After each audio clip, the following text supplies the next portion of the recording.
Great, EMEA caster and yours, Impetuous Panda. Happy to have you here. How you doing, Panda?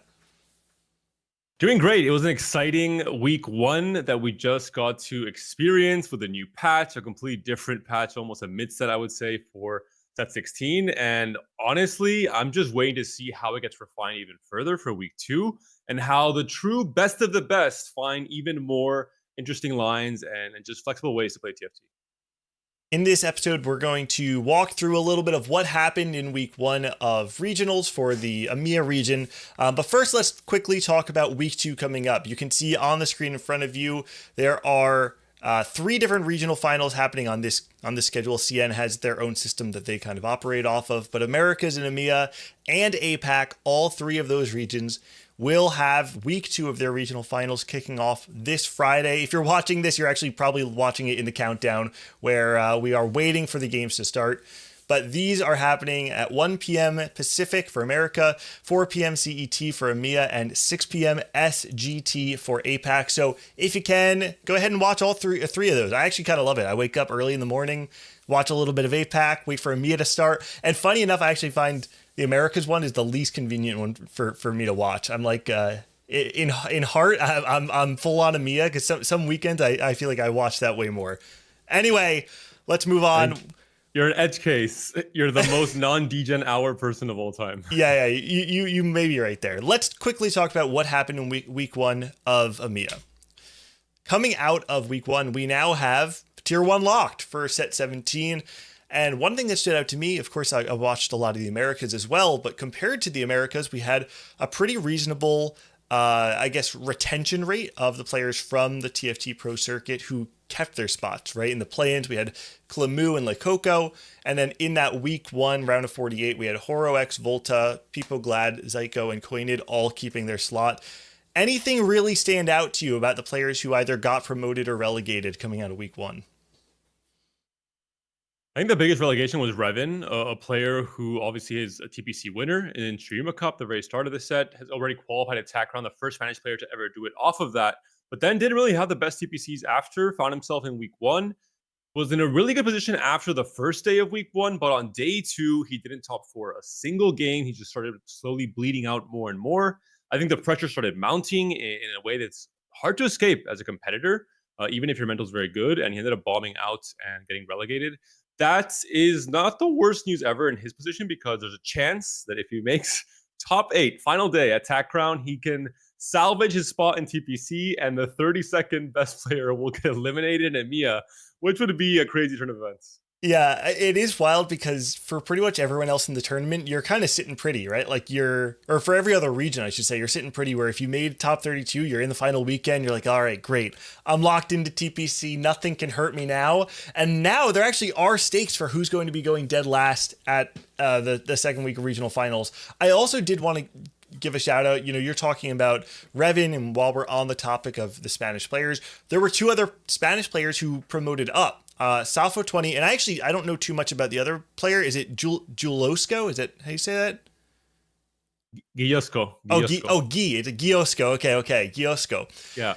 But it was great personally, I loved getting to see Safo promote up. Of course, coming off of the Paris Open where he made a final lobby, but Spain is eating quite well this set, obviously making their first Tactician's Crown appearance, making a top 8 at the Paris Open and having two other players promote into TPC. So yeah, great stuff to all the Spanish players. Let's move on to talk very quickly about what we're going to be seeing this upcoming weekend. So we have seen so much. This graphic is very confusing, but we've seen so much all set long about players qualifying into the regional finals and how to get into the TAC Crown.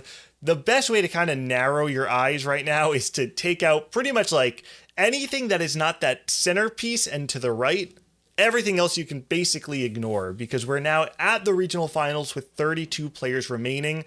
And so we have everyone qualifying from this top 32 into the set 17 pro circuit. And then we have 5 players that are going to be qualifying into the Tactician's Crown directly from the regional finals. Obviously, we gave the edge case before of what happens if Revan does make the top 8 of TAC Crown and the implication it has for set 17. But for the most part, this top 32 is entirely locked to set 17. And not only are those players locked in to set 17, we also have a bit of a larger view on which players are locked into Tactician's Crown. And we can see them here. Obviously from EMEA, we have Revan, Gobo, and Kubi, who are the 3 players that won the different TPC cups that qualified in. But you can see even beyond that, we're starting to get a really stacked picture of the Titans, I would say, that have qualified into the TAC Crown. Is there anyone that stands out to you, Panda? I think always with APAC, I have to look at Iron Bog and YBY1. They seem to be so consistent in a region that I think is very competitive in some ways in terms of new talent emerging every single set that end up popping off on the international stage. Whereas in EMEA and in America, I believe it's not always the case. It's very hard to see a breakthrough talent that really rises up to that challenge. So to see them constantly qualifying again and again and again is very impressive.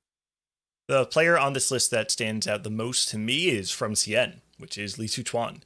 If you had to pick a player who has not won a world championship from CN that I think you would say has the best chance to do so, I think it would be Li Suchuan. This player has been to the global stage multiple times, has come quite close, placing in the top 8 at a previous event as well. And once again, finding themselves here. It's no coincidence that they're topping the CN region and making another international appearance. And so I'm really hoping personally, if I had to root for a non-Americas player at TAC Crown, I actually think I would be rooting for Li Tuchuan. This is a player whose consistency cannot be ignored. So I hope to see him make a big run. It's format time because week 2 is upon us. And while we saw last week, we had the play-in day that was quite brutal. We talked about how much variance was held within that one day of competition. I would say that generally speaking, week 2 of regional finals is kind of back to the office. It's much more standard compared to what we saw last week. And so we can see in week 1, 32 players are starting and they play 6 games. There are no cuts within the day. It's just 6 straight games. And by the end of it, 8 players will be eliminated. We saw this very similarly in week 1, day 2, where we had 40 players cut down to 32. Though you can get away with being this 24th best player, it is very important to note that the points do carry over. And so when we go into week 2, day 2, we have 24 players. Watch this, only 2 games are played before we make our bottom 8 cut. And so right off the bat, it's important to note that you cannot actually get away falling asleep at the wheel. You need to be playing for placements. After those 2 games, 16 players remain.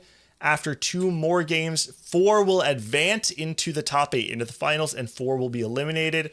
And finally, we will be left with 8 players who will play 2 more games. And at the end of that, of course, 4 will advance and 4 will be eliminated. And this is how we'll end up with our top 8 in the finals. All set long, Panda, we've been playing Checkmate. We saw that in all 3 of the TPC event. It's important to note that this finals for the regional finals is not Checkmate, unless we have all 3 of Kubi, Gobo, and Revan all qualify to that final day, in which case it will not just be 6 games, it will instead be played as the Checkmate format. But as it stands right now, we have 8 players who will play 6 games, and at the end of 6 games, 5 players will qualify into the Tactician's Crown.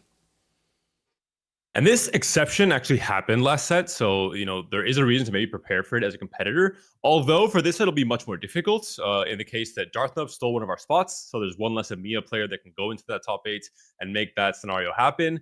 And Revan is also not in week 2.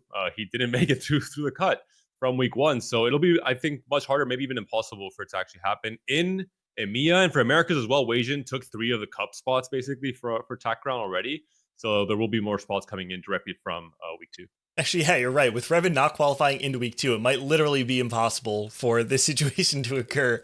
So I think regardless, you should expect to see 6 games played and the top 5 qualify out of that.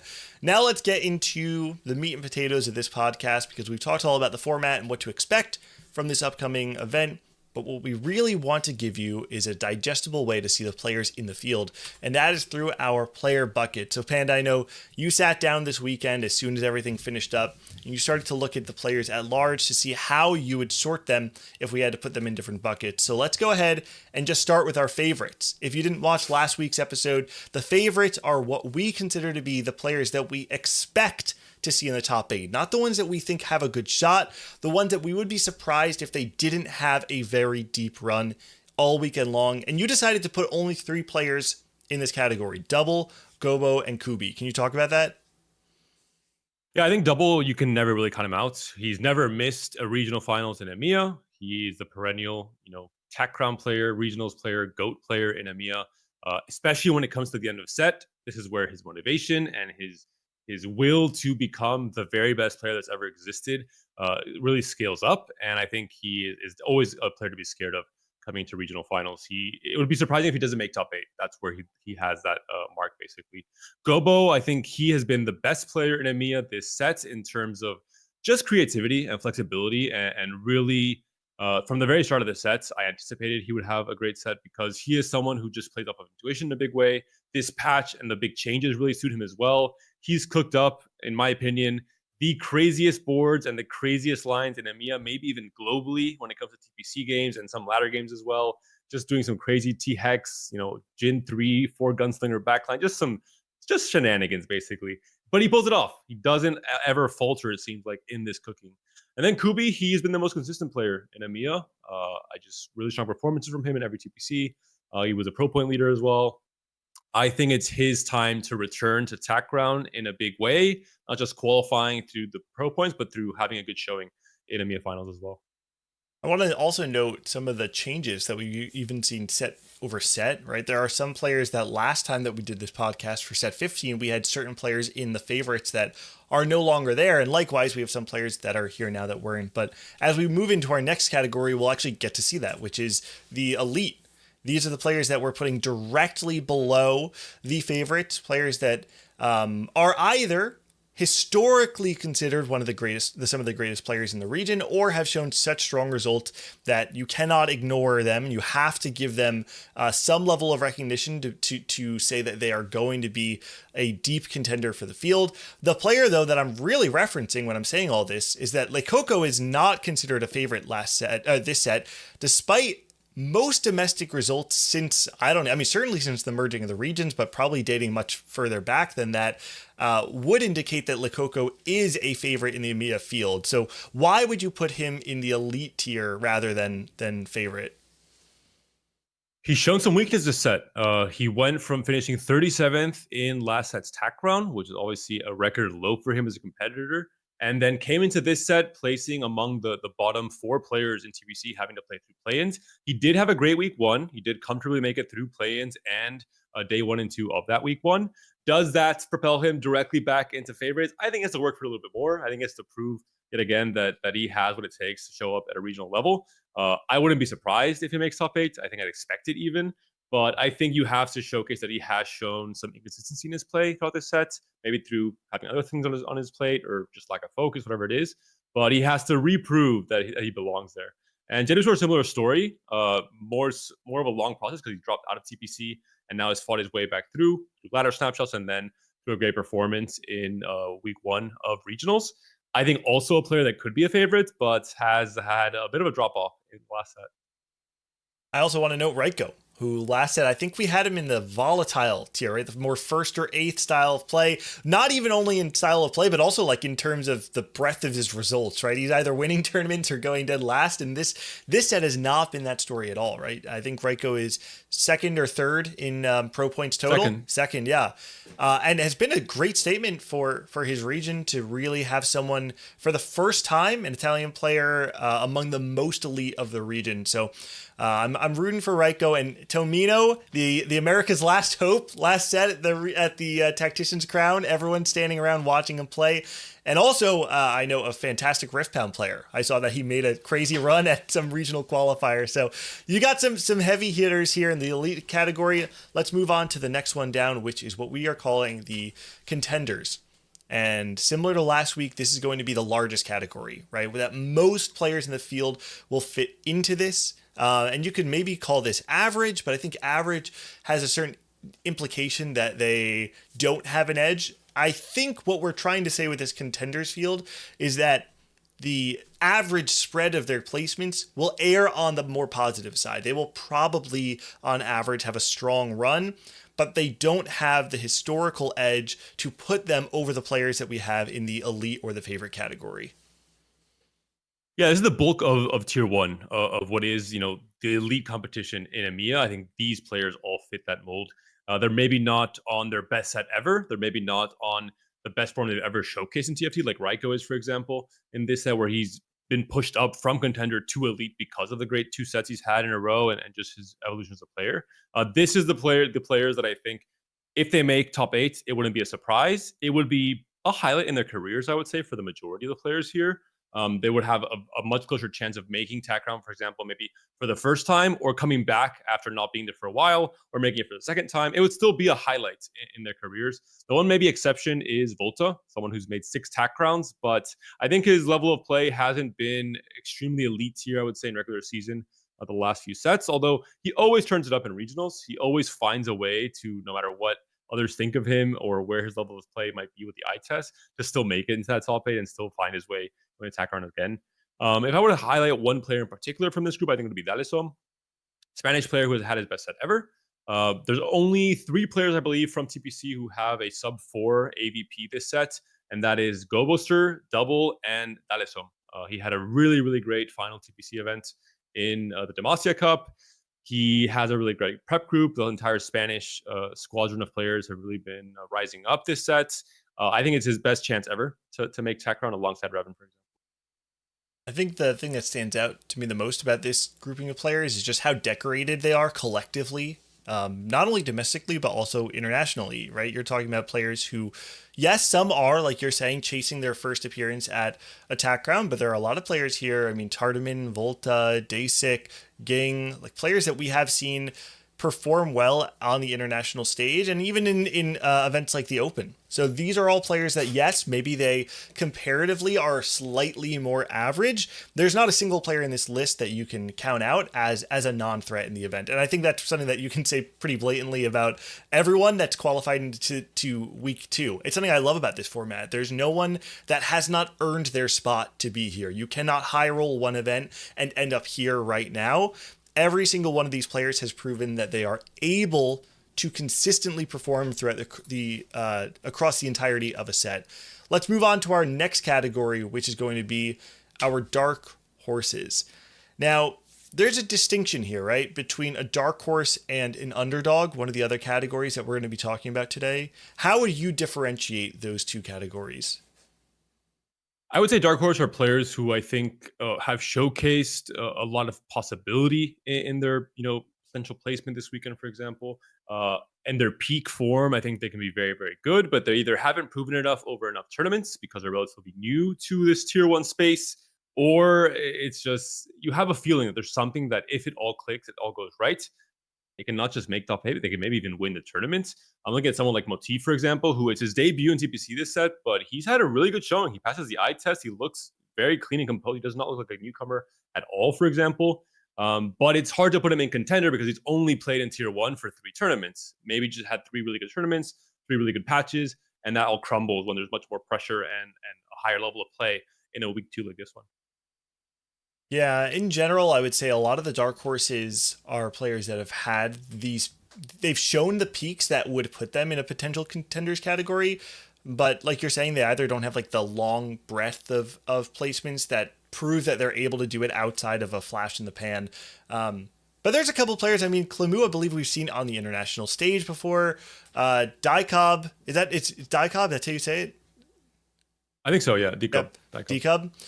Has had a great TPC in general, actually, I would say. And despite not having the longevity of being able to showcase past results that amplify those results, what they have shown is clearly they're able to compete with this tier of this caliber of player. And so dark horses, I would say maybe think of them as they've shown a peak, but they have not shown that their average level of play is quite there yet. And then we can move on to our final category of player, which we mentioned it before. It's the underdogs. And while the other category of the dark horses, we talked about those peaks showcasing almost like a promise of what could come, the underdogs are just that. They're looking for that promise, right? They're looking for that peak. They haven't quite given us a reason to consider them a favorite or to even have an edge on this field, even though they have earned their slot here. So is there any one of these four that really does stand out to you? I think Toon TV looked really good. A lot of his game plans in week one really centered around playing some very stable like Demacia openers and AP openers, but then transitioning that into these fast line boards and being quite flexible in those transitions. I think all four of these players had a great week one. It's the reason they made it to week two. But now when every single player in their lobby is going to be, absolutely S tier and TPC level, basically, can they hang? Can they dominate the lobby like they did in week one? That's the big question. These are all players who have played a lot of games on ladder, obviously, have maybe made a few TAC Cups in tier two, have maybe done well, obviously, this set, especially to qualify to regionals in the first place, but they've never been to regionals before. They've never really competed, consistently in any kind of tier one space. So can they hang with the absolute best of the best? That's the question that is poised at these players coming to this week too. And if they answer it in a not even in a great fashion, even if it's not making it to top 8, or making its tech crown, I think it would be really good momentum to carry forward into next season's TPC. It's kind of like a preview of TPC for these four players in particular. There's one other factor I want to mention with these players coming up through week one is that we spoke about in the last podcast that there was a gigantic patch, right? And with only so much time of the patch being on live, even though scrims can cover a lot of information, it certainly can't cover everything. I would say that week one play is going to be, on average, not very optimized. And I think that these players who are playing in week one can oftentimes get away with understanding how the patch works, showcasing new tech, exploring new lines, playing a less optimized version of the game. And I'm not trying to say that these four players or the players that anyone who came in through week one cheesed their way into the TPC. That's not what I'm saying at all. But I think it would be foolish to forget the fact that a lot of the players who are already in TPC, who have this long longevity in the game, are able to watch other players play a less polished version of the game and adapt that into a much more optimized version of the game. Even if you're able to showcase things in week one that other people weren't bringing to the table, you cannot expect that that's going to happen again. You have to assume that anything that you did well in week one, the other players that you're playing against this weekend are going to have seen that and figured out a way to improve that slightly. That's just the way TFT works. It's all small steps towards slowly improving your game until you've figured out what the most optimal way of playing a patch is. So I'm not expecting nothing out of these players. I think that every single player who has made it into week two has a chance to make it to TAC Crown. What I would say is that these players, in terms of their journey, have an opportunity to make a big statement here, and not even just making TAC Crown. I think going through this like 9th to 12th place finish, making a deep run, is oftentimes enough to spark this idea going into the next set that you are now a player that people need to watch out for. We can see, if we zoom out, what these power rankings look like, what these player buckets look like. And like we mentioned before, you can see the natural shape of it, right? There are more players in this contenders, fewer in the underdog, fewer in the favorites. But keep in mind, all 32 players who made it here have earned their spot. And so while some might be more favored than others, you cannot sleep on anyone in this field. So, David, let's make some predictions. Last week we did, how did you do? I had Marks and Likoko, so I was 1 for 2. You didn't do too hot? I had Jedisor and Odessa, so Jedisor made it through. Odessa, unfortunately, was cut on the first cut. Okay. So overall, actually, we kind of tied. Let's see if we can do the same thing this time around, because we actually are sharing a dark horse. For my prediction, I am going to go with Raiko Mastery. I mean, I love Raiko. If anyone has never met this guy, by the way, even outside of TFT, like, this guy is just one of the most fun people I've ever met in this community. He's so energetic. You've seen him do his like headstand after he wins. He tried to do it again in Paris, and I think he like knocked over Marcel P or something, right? Just a little ball of Italian energy. 4 different players in his vicinity. Got to call the refs in to give him a red card. And he's been having the set of his lifetime, right? And we were just talking about last set how Raiko went through this period of time of not playing TFT anymore. He kind of just fell off the face of the earth, and then he comes back out of nowhere and starts making a big splash, qualifying into the TPC. I will say though, Raiko's massive edge this set, and the reason why he's an elite tier and he has good results, has been vertical Ionia in terms of Yunara Yep. and the traditional version of this comp. He's been by far and away the best player in EMEA playing this comp. No longer really the comp or the version of Ionia you're playing. So one of his big comfort picks and one of his, I think, just as stable comps to play often and find a lot of points off of is not really the same anymore. So I have to see how Raiko reinvents himself, especially with more of an AP meta now that I think he has not proven to be so good at yet this set. And then for my dark horse, I went with Safo 20, same as you. And again, I talked a little bit about it earlier. It is just too poetic to have Safo qualify or make it to the top 8 of the Paris Open, then promote themselves into tier 1 of the EMEA regional finals. At this point, you got to just continue checking them off, right? Make tack round for Safo. If Spain could have not 1, but 2 representatives for the first time ever in this set, it would just be poetry. So or 3. Or 3, you're right. It's technically possible. Why not? Yep, keep it going. And you have Double and Safo for your favorite in Dark Horse. Yeah, Double, I think no real need to defend it or to explain it. I think he's just a GOAT in EMEA. I think it's hard to find any flaws in his game, especially when it comes to regionals and to tack round. And for Safo, I think in terms of pure skill and talent in Spain, D'Alessio and Safo are the 2 best players historically in Spain. Safo has had, I think, the highest peak before TPC started a few sets ago, but he is much less disciplined, I would say, than other players. He's also studying full-time on the side, so he has to balance things. When he's not too motivated, I think you can see his level of play is just not the same. He kind of plays, it is what it is, TFT, and just doesn't really think through some things and just plays with the flow and just goes with the flow of things. But I think right now he's in his top form. I think he's an aura player, and I think he's going to showcase that again. Like you're saying, I think there's part of it that's maybe just destiny, and he has to qualify to tack round because of his journey in this set. I mean, unironically, momentum is a real thing in TFT, and sometimes you can't always explain it. It's one of those maybe non-quantifiable parts of the competition, but there actually is something that just comes down to believing in yourself, right? Like understanding that you're in the zone, that things have been working out for you. You're not doubting yourself. You feel comfortable. You play like yourself. It's all these small things that ultimately just come down to you feeling good. And so if Safo can continue on the momentum that he's had all set long, would not surprise me in the slightest to see him continue to make the run and qualify to the Tactician's crown. So we are going to end our journey looking at the roadmap to see where we've been, where we've come. And this is not updated. Let me move this. So we are going to end our journey looking at where we've been, where we've come, and where we have to go from here. Looking at the Lore and Legends competitive roadmap. We finished up week 1 of the regional finals, and believe it or not, we are nearing the end of this set. It's actually been such a crazy journey going from the Paris Open, all 3 of the TPC Cups, and now halfway done with the EMEA regional finals. But this is it. This is the end of the line for most of the players in the field. Only 5 will move on to join the rest of the Tactician's crown coming up in just a few weeks from now. But Panda, I know the games are going to be starting in just a minute. You have any final words before we get going? Yeah, I want to say the big difference from week 1 to week 2, I think there's a big one in expectations for most of these players. Week 1, pressure inducing, you're nervous, so much is at stake with trying to make TFT a sustainable career and qualify at TPC in the first place. Now that you've made it to week 2, that first massive goal has been accomplished.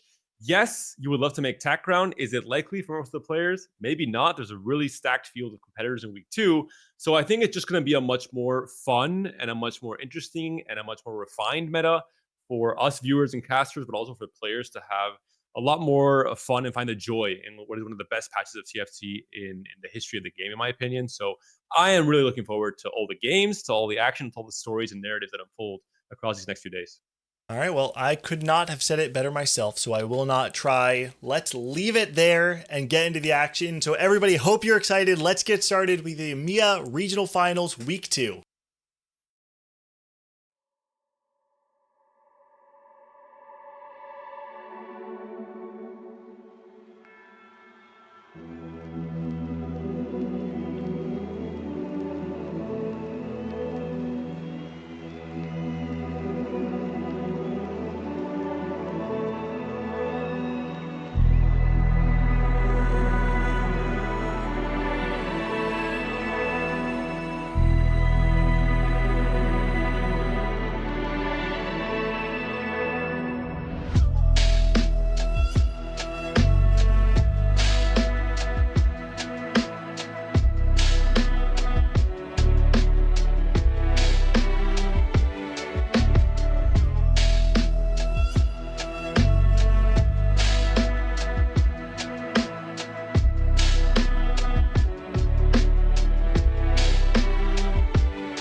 Welcome one and all to the final day of the EMEA season, the Grand Finals. The Path to the Crown ends after just 6 games of TFT today here in our regional finals.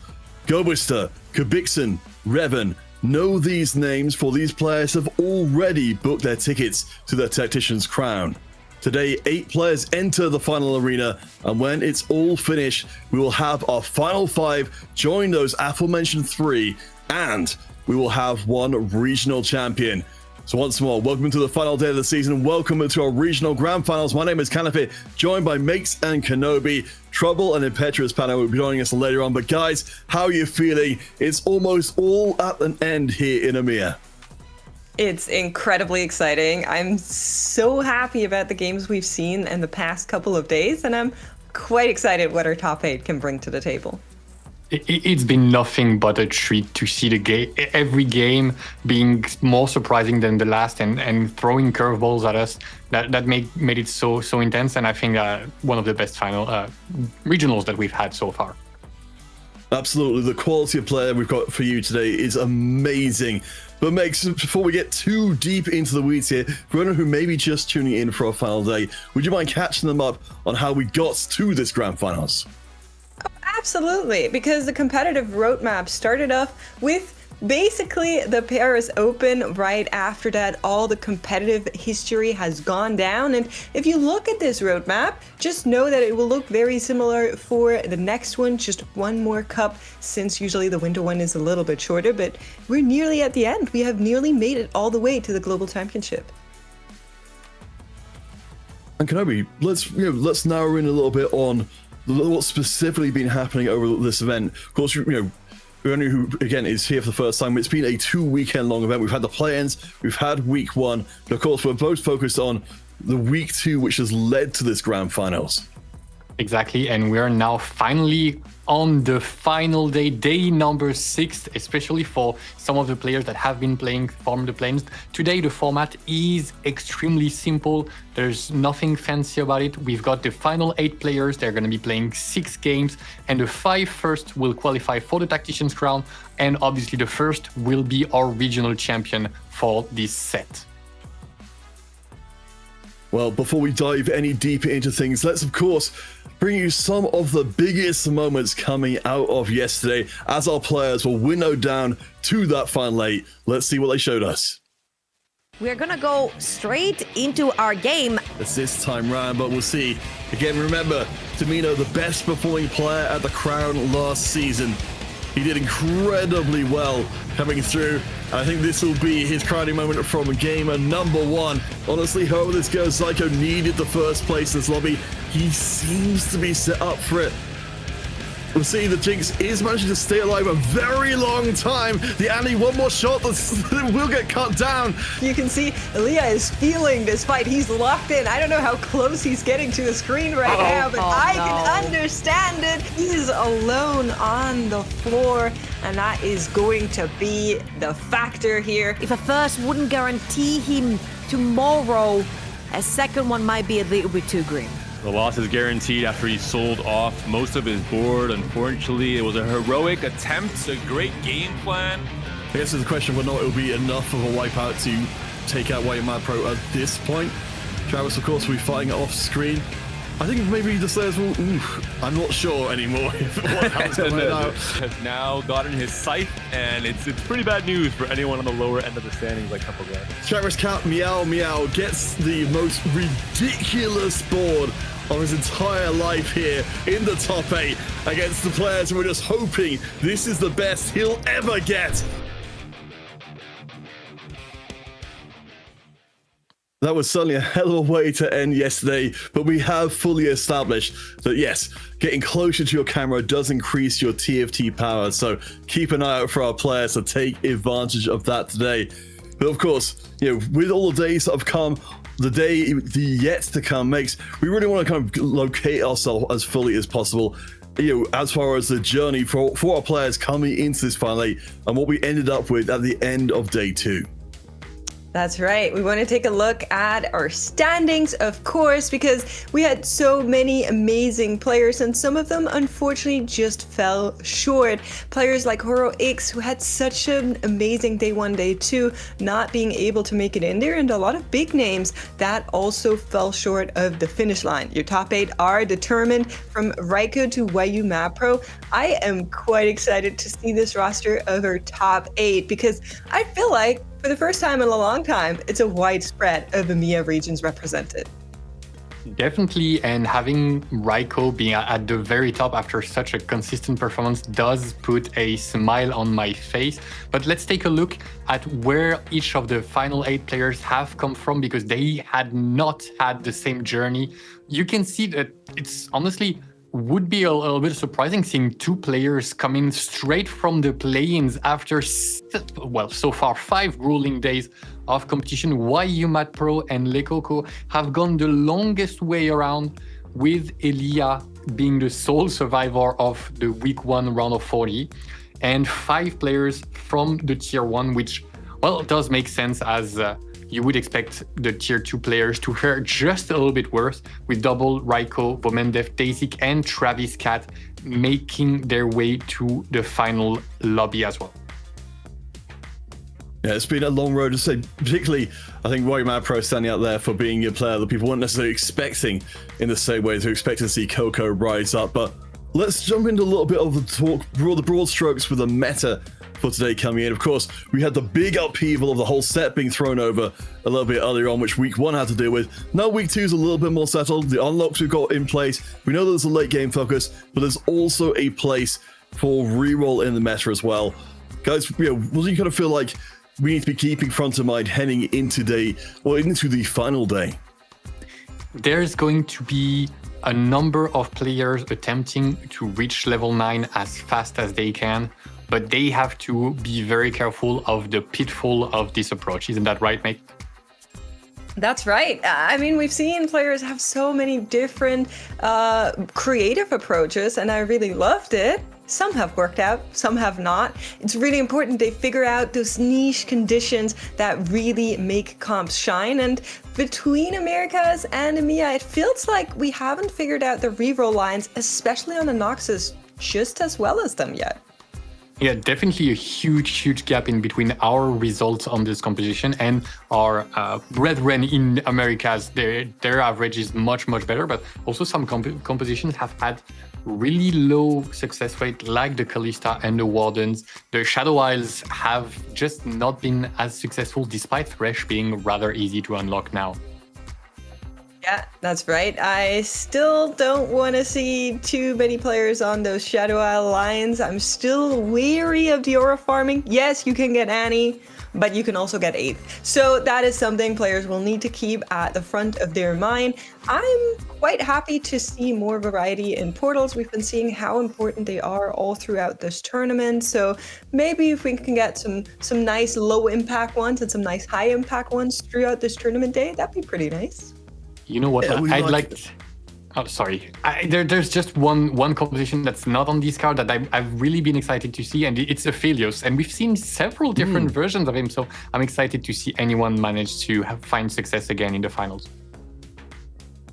Well, speaking of variety, we do want to take a second to zoom back out from the meta and to the EMEA scene as a whole. Hinobi, of course, there's been so many regional finals, so many regional champions. Can you just give us just a little moment with that whole pantheon? For sure. Ever since the formalized circuit started in set 6, you can see all the regional champions here, with Travis Cat being the current reigning champion. He is there to defend his title and might be getting a double. But speaking of double, he also had a chance to get a second win under the formalized circuit as well, and so is Kubik Sun. Well, Kubik Sun would have trouble winning today, but Travis and Double both, and Double both have a shot at getting a double. It's just no right way of saying irritating with the name. You got it. Damn it. He chose his name very carefully, to be fair. By all rights, he could easily have become a double global champion himself, but now we have something a little bit different coming up. Our production was very excited about this, so please do bear with us as we try and get this one done. We have got 8 players today. Of course, during the course today, we'll be catching anyone up who's the first time here on who everybody is. But just to kind of, get you started here, we've each decided to take on building a case for who we think will be EMEA regional champion. But we also need your help, gentle chatters. So we'll have 1 minute to build our case, and then once that is done, there'll be a Twitch chat poll which will happen. You'll only get 30 seconds to vote, and then we will consult with each other and with the Twitch chat poll immediately afterwards. So this is the most obvious you could have gone, Peter. What is happening? What are you trying to say? What are you trying to say? Nothing obvious about this guy at all. Ahem. Please, Max, I have the floor. Friends, tacticians, chatters, lend me your eighths. I do not come to praise the Pirate King, but to bury his treasure for all of you. What is this treasure? Why, like anything of its ilk, it's both a promise and a dream. It's a dream that hard work is rewarded, that you should strive even when the distance you need to travel seems impossible. My colleagues will talk about statistics, about firsts, about fourths, about averages. But the Pirate King is no average man.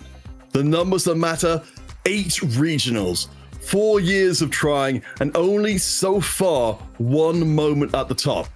Vote for him if you believe a player should be judged by the journey he endures and the heights he reaches. Vote for the Pirate King if you too have a dream. Well, listen, you've made a great point towards your player, but however, you know what people are scared of the most? Ancient legends that have become part of the landscape after being here for so long, which is why everyone should be afraid of someone who has been here from the very start and is managing to show up time and time again, especially. Now, you might be seeing these stats and thinking that there isn't enough top 1% to actually win a championship, and you would have been right if this was a history lesson, but this is anything but. Today, as with all finals, we are writing a new chapter, turning a new leaf, which is exactly what is going to happen today. You know what is the number 1 way to succeed? To fail more than all of your competition. And this player is unrelenting in his attempt. His hunger for victory has only grown after each setback. Crazy plans and seemingly far-fetched ideas are my player's bread and butter, for which he sometimes got slammed on, but now on such an open meta, he's truly in the best position to bring a win home. All right, are you both done? Is that it? That was your stuff? Okay, whatever, Twitch chat, forget about what they just said. Finally, the time has come. Last, but certainly not least, dear Twitch chat. It doesn't matter what they just said. This is the only player you should care about. Why, you may ask? Simple, because he cares about you. That's right, a behemoth of EMEA history. He not only shares tier lists constantly, but he also takes young TFT fledglings under his wings. How else would chat know what to play if it wasn't for a good old tier list and some guidance from someone that is as esteemed as this player? But that's not all he can do. He also has jokes, although not very good ones, sorry. He definitely has the play, seniority, the skill, and the possibility to clutch up. He has made it to the crown and into the final 8 before, and he knows the ropes. So he will be a huge challenger for EMEA's fate to finally clutch up and steal back the Tactician's crown for a region. And we all want that, right? So Twitch chat, you know who to vote for. I like that you built yours. You said that you're voting for you is also voting for EMEA to win the crown, which is a bold play. But there should be a Twitch poll up now. You only got 30 seconds. Vote early, vote often. I'm honestly quite astonished at the cases each of you guys put forward as well. I mean, Kenobi, Megs has already said that she disrespected both of ours coming out of that one. You were wrong. What did you think of the other options on the table? Well, I have a sneaking suspicion that there might be some game afoot here.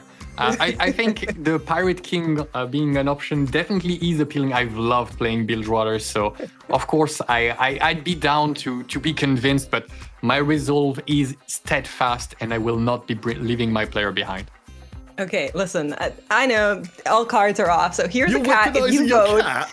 If you vote I for vote the for the tier cat. list senpai, this cat is here, so you can vote for the correct choice, Twitch chat. Her name is Ari. Outrageous. She knows best. She's in the current set. She's meta even. If you don't trust her, I don't know who you trust. This is outrageous. If there were laws in this land, it would also be illegal. And I was looking around for my cat, and he's not anywhere to be seen. Awful. Skill issue. It looks like we have got our winner ready, and there's a reason why I'm doing a big sigh, because it was really about who manipulated the vote most effectively. Yes, it's Dasik, of course. Now, you may wonder, did another person on this task have Dasik as their winner? We may never find out as a group, but Dasik certainly is a player that is absolutely a feat and a force to be reckoned with. I mean, I'm also I might also be a winner in this. I'm fine with this outcome. This is a fine pick you've made there, mate. Truly, You're welcome. I approve. All right, well, still shout out to the pirate crew who might have figured out who the Pirate King was, particularly if they were here yesterday for the final one. But we're very close to starting off our first of our 6 games today. So just before we do, Kenobi, would you mind kind of being to catch us up on the Tactician's crown, which is coming up? Indeed, you have to remember that it's one of the things that stay qualifying for the Tactician's crown that will be happening from March 27 to March 29th. All the best tacticians from around the world will be playing there. And speaking of, can you give us some detail about how many players from each region we're getting here? Of course, because unfortunately, EMEA has had their spots stolen. Some may say illegal, but I would not use this word. And we are only sending 5 of our players in there. Of course, some qualify through the pro circuit as well, whereas EMEA, America, CN, and APAC get a couple more players, rounding it up to 40 of the Earth's best TFT players, which is quite exciting. And of course, you know, from the very peaks of TFT to the big journeys that began them there, if you want to become a TFT legend as well, start by competing on competetft.com. You can get your compete card and shoot a shot at entering one of the most accessible esports on the planet. There really are no barriers apart from your own skill. Makes one last item of business before we get into the next section. Of course, we're not the only stream covering today. That's right. We might be the best, but not the only stream. There's co-streamers out there that cover the games in all of the languages that EMEA is home to. So very, very exciting to see all of them. Some of them even cover the Americas and APAC, so that is quite good. All right, guys. So let's just recap before this first game kicks off. The same 8 players will be playing across all 6 games today. The 5 best performing players will be going forward to the crown, which does mean that nobody, this is unusual for this kind of setup here, but nobody coming into today has got a guaranteed spot. You're definitely right. And as you can see, all 8 players are now getting ready. And you can see Dasik already are going on a rant explaining why things are not. No, I'm kidding. But all of them are getting ready. Some of them are obviously talking to their chat and or just to their prep group.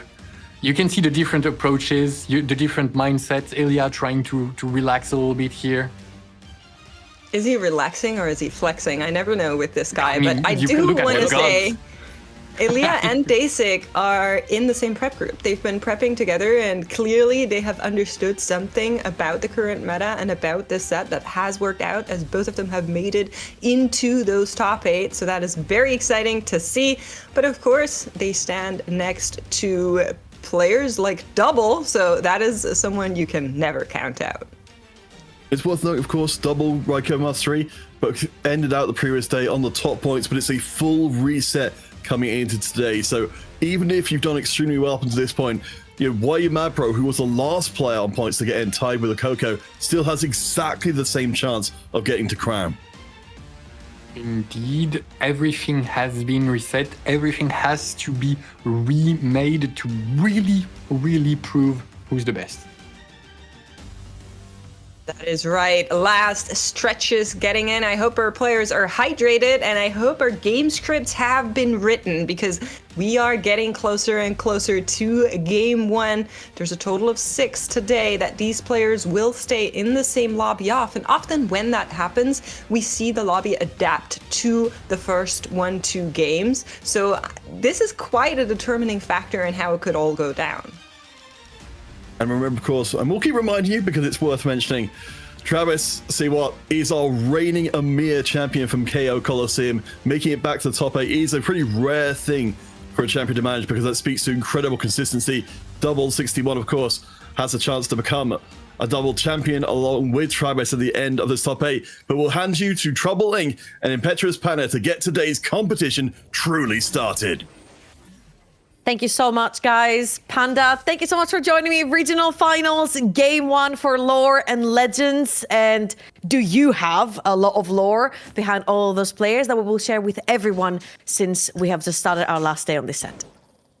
I have a lot of lore on most of these players, but there are some newcomers who are trying to fight their way into the elite echelon of competitors over in EMEA. I think the key thing to remember coming into this first game is the journey these players have taken to make it to this point. At the very start of the set, most of them have the same goal: try and make it to the TAC crown, try and fight their way to the global stage to try and become the champion of the world. And they're now just one step away, Trouble. They've grueled through hundreds of games on ladder, through scrim sessions, through TPC events, through TAC Cups for the tier 2 players. And they're finally here, just 6 games away potentially from making it to the TAC crown. And absolutely, you probably are familiar as viewers with a lot of these players, but we'll take the route that you're not. When you're looking at Lekoko, when you're looking at YuMat Pro, both of these games are on their 6th day of TFT to get here, to make it into regionals finals, to potentially make it into the TFT crown. I mean, Lekoko would be making his back-to-back TFT crown appearance as well. His 4th, if I'm not wrong. Panda will, of course, correct you on my trivia here. Multi-winner previously in EMEA, and right here, YuMat Pro on the other foot. We don't necessarily know too much about him, and what makes yesterday having an interview with YuMat Pro didn't necessarily give away too much. All he told us is that he prefers to prep alone, and so far it's been going great for him. There's always one breakout player in each set that really has no competitive history before that set and then comes in a big way and makes it either to regional finals in the first place or to a day 3 like this one. We had it with Vomandeth, one of the competitors that's actually competing in this grand finals back in set 14. He had a crazy breakout set, eventually made it to TAC crown and was runner-up in set 14 as well, so very close to even becoming a EMEA champion, but now showing he's consistent. He's making it back to the TAC crown, or to the day 3 stage as well in EMEA finals. Only 2 players in this day 3 have not made TAC crown before, YuMat Pro, as you mentioned, and Raiko, surprisingly, despite being an experienced player in our region, this is by far and away his best performance already at our regional finals. His best before that was 13th in Dragonland, so has never even made a day 3, and he's one step closer to having an Italian player qualify for the first time at TAC crown. Ooh, and as our first Scuttle Paddle, of course, as the portal, and our first augments are starting to come through. I'm looking at spreading roots onto double right there, and something that makes us not like to see, the aura farming coming through from Lekoko. Thank you. Me and the observers are sharing the same brain cell, I swear to you. Whatever I'm thinking, they're showing before I even ask. Thank you so much, guys. The Senna. And of course, this is not the Senna that we've been seeing a couple of patches back that can take over games. So not necessarily the best hit you want to have if you go for aura farming. Yeah, Annie, of course, for just the reason of double dipping with both Annie 2 and Tibbers 2 and how much more stable it is the best option. I think Senna would be around middle of the tier. It just isn't really that single champion carry that can single-handedly carry you through stage 4. We see a lot of interesting augments, though, aside from the aura farming, including a double trouble pickup from Vomandeth, a player who also was pretty spicy in terms of how he played the meta back in set 14 when he did so well, making it to the day 3 in the first place, and a player that I think has surprised us a little bit as well throughout this weekend. Tell me you're playing Malzahar without telling me you're playing Malzahar kind of deal. I remember that when the Zoe Leona kind of competitions first came out as a reroll, it was through that double trouble. That's what made it super strong right here. And of course, having double Leona, not just one, is probably going to make it a lot harder for your opponents to break through that. As we're looking at Travis's board right here, on the opposite side, he's going to be facing versus Wayumatpro, who's got the more classic approach that we've seen towards the Mel. You've got your Sion frontline with Bruisers, you've got your LeBlanc procced from the Noxus, and you're playing towards a fast 9 board, I want to say. He's going to need some economy coming through, but Scuttle Paddle does definitely help.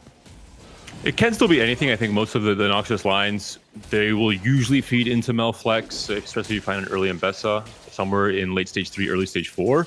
But you're really not fixated on having to play into Noxus. You can play the reroll version we saw from Double, for example, yesterday with Darius 3 and LeBlanc 3.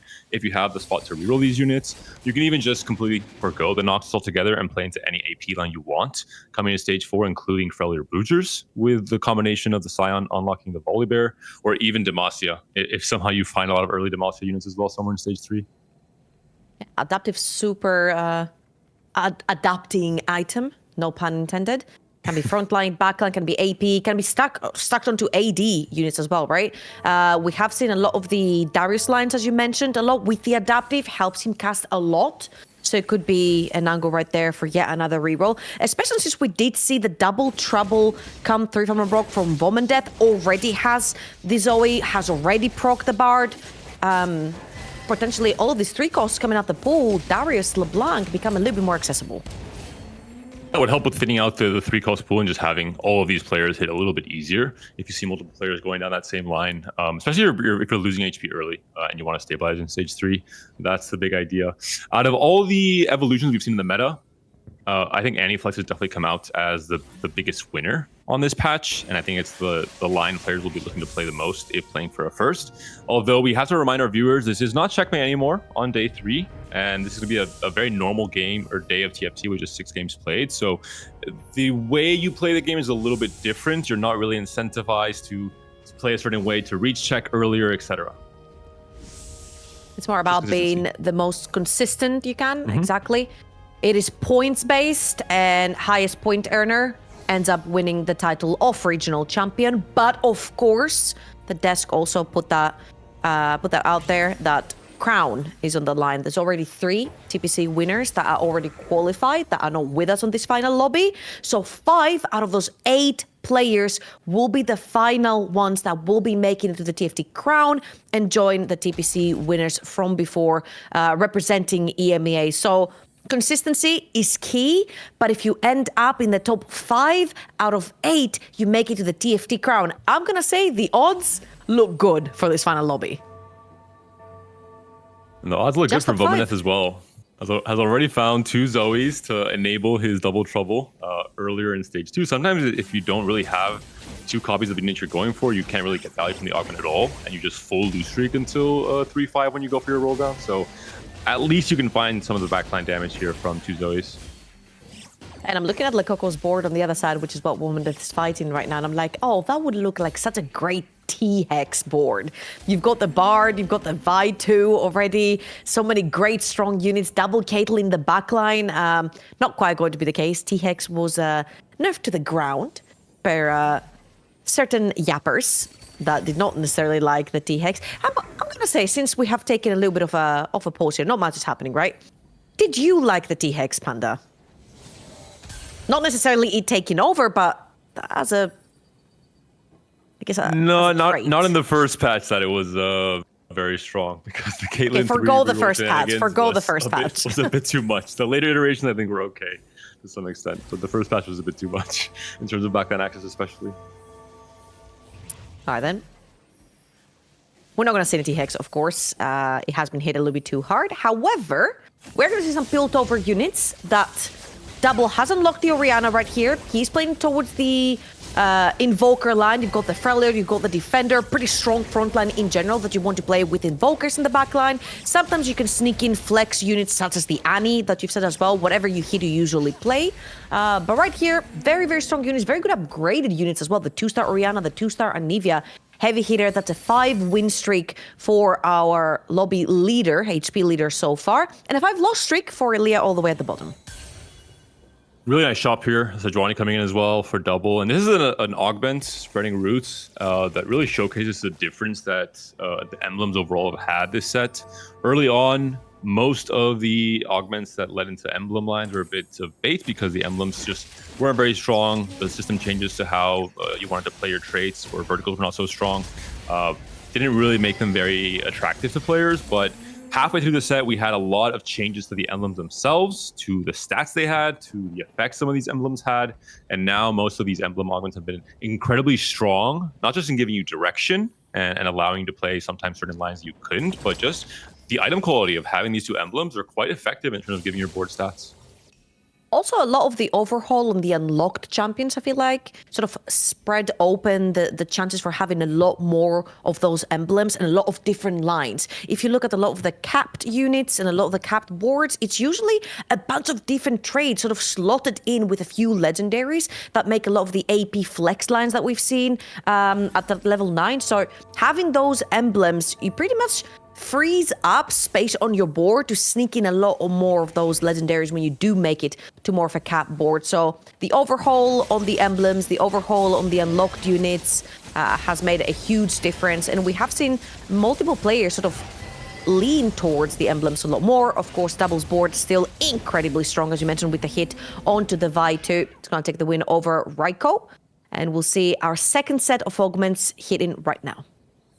And Raiko looks like he's open to playing both Demacia with the early Lux on the bench, and also just maybe Mel Flex has the Ambessa on his board. Hasn't slammed any items yet, trying to stay truly flexible without any direction already committed to by Calcloss. Picks up plot armor here, we'll see, with an early level 7. I wonder if he wants to use any of these rolls to stabilize now in stage 3 and not continue losing life, considering he's already down to 64. Yeah, gonna skip over the Brom right here. Does have the Ambessa on the board.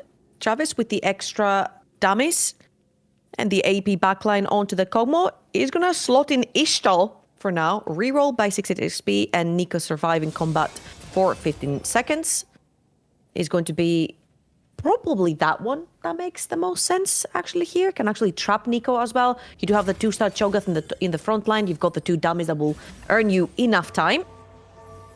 Oh, Dasik opting for the artifact. Okay. Picks up the Lich Bane. This could obviously potentially go into the Ahri. Has level to 7 here on 3-2 to unlock the Yone as well. And I mean, Ahri Yone has been one of the most stable comps across the entire weekend, both week 2 and week 1 of regionals. Look on the other Maybe side, not though. for winning games, but definitely for just top scoring. Look on the other side. Wukong, Ahri, Jintu, Raiko hitting the exact same units, but literally just looking at his board. And we thought he was going to take a different approach, but the Ionia approach is what Raiko is also taking. Of course, Dasik is going to be the winner initially of this fight. And we'll see over on the other side. Could we please look at Why You Mad Pro's board? Because I'm seeing reroll coming through. We talked about the adaptive and the Sterak's being aligned towards the Darius. They've also talked on the desk about how it hasn't necessarily been as successful here in EMEA. So we'll see if Why You Mad Pro can actually cook with this one. I mean, his augment so far, very combat heavy for 3-cost rerolls. Ooh, early Ornn for Raiko. So rewarded for rolling early with a Calcloss. Does have a pair of Yasuo, so as you mentioned, maybe he could also go into Ionia just as a tempo option, maybe not directly into RE3. Raiko has been the one player across his entire set that has really mastered Ionia as a trait, mostly with Yunara across the early patches, and now this weekend he also played some Yunara, but generally just played a lot of fast 8, fast 9 Ionia without rerolling Ahri and still finding success. We have seen both of those do pretty well. I think we started at Americas as well. I feel like Robinsongs has been playing a lot of that Ionia board with not necessarily 3-star in the Ahri. If you're contested, still looks pretty strong, depending on your augments as well. If you do have good combat, if you do have a good Ionia trait as well. As our second carousel coming through right here. Some pretty big hits if you're playing Ionia. The Yunara right there that you can slam in. The Taric, pretty good front line. We'll see what units they're going to choose to go for. Elia does opt to go for that Taric early on. Looking at Vomandeth picks up the Rod for that JG on the Zoe. Most likely will be playing into the Leona, Zoe, Malzahar reroll line. Looking at the rest of the board, I think nothing too crazy jumping out. Like Coco going to most likely play into Jinx Warwick, even like from his current unit holds, and the Senna that's coming through from Aura farming will definitely help kind of duo or trio carry alongside Jinx and Warwick. Now, of course, because we have Scuttle Puddle, there are always two avenues that are open. Because of the early influx of gold, you have two. Whoa, routes. what are these shots on level 7? Every roll he's hitting a 5 cost. This is not normally. Ornn, Azir, Fiddle, and Zillion, huh? Okay, with the old Diana ways, this would have been freaking OP. Well, it still is OP. You've got Zillion, Azir, and Ornn on your Zillion board. pair and Swain Booster too, I think. Swain! I think it's still kind of OP, Trouble. I mean, okay, man. I tried to play it down a little. Okay, it's just one. It's just still one. They're one star. They're one star. Surely. 1 buff, 2 buff on 4-2, and you have a Zillion too. That's all I'm saying. He has a 2-star Swain on his bench, and again, I mentioned it yesterday. I love watching Elias' camera because he wears his emotions on his sleeve. You can see wherever he's worried, wherever he's sad, wherever he's excited. The stress coming through. He really wants to lose probably this round. Ends up winning it. Wasn't an 8 lose streak and it's broken here, which means from here on out, he needs to be pulling up those W's. Swain going back into the board, making the board infinitely stronger. And we'll see if he's going to also swap the items from Leona to the Swain. He found the Taric as well, so he was only missing the FL, which is why he rolled so deep on He's getting pinged. Very confident game plan from Elia. Very interesting game plan. Playing into a deep roll on 7, especially if you're looking to play for ASO, as it looks like, has not been a very common game plan across this entire weekend.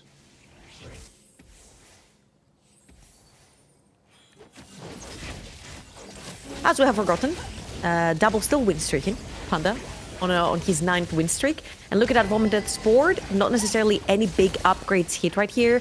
With Elia holding a 2-star Leona, I feel like Vomideath's board is really struggling to find any avenue for a frontline for the time being.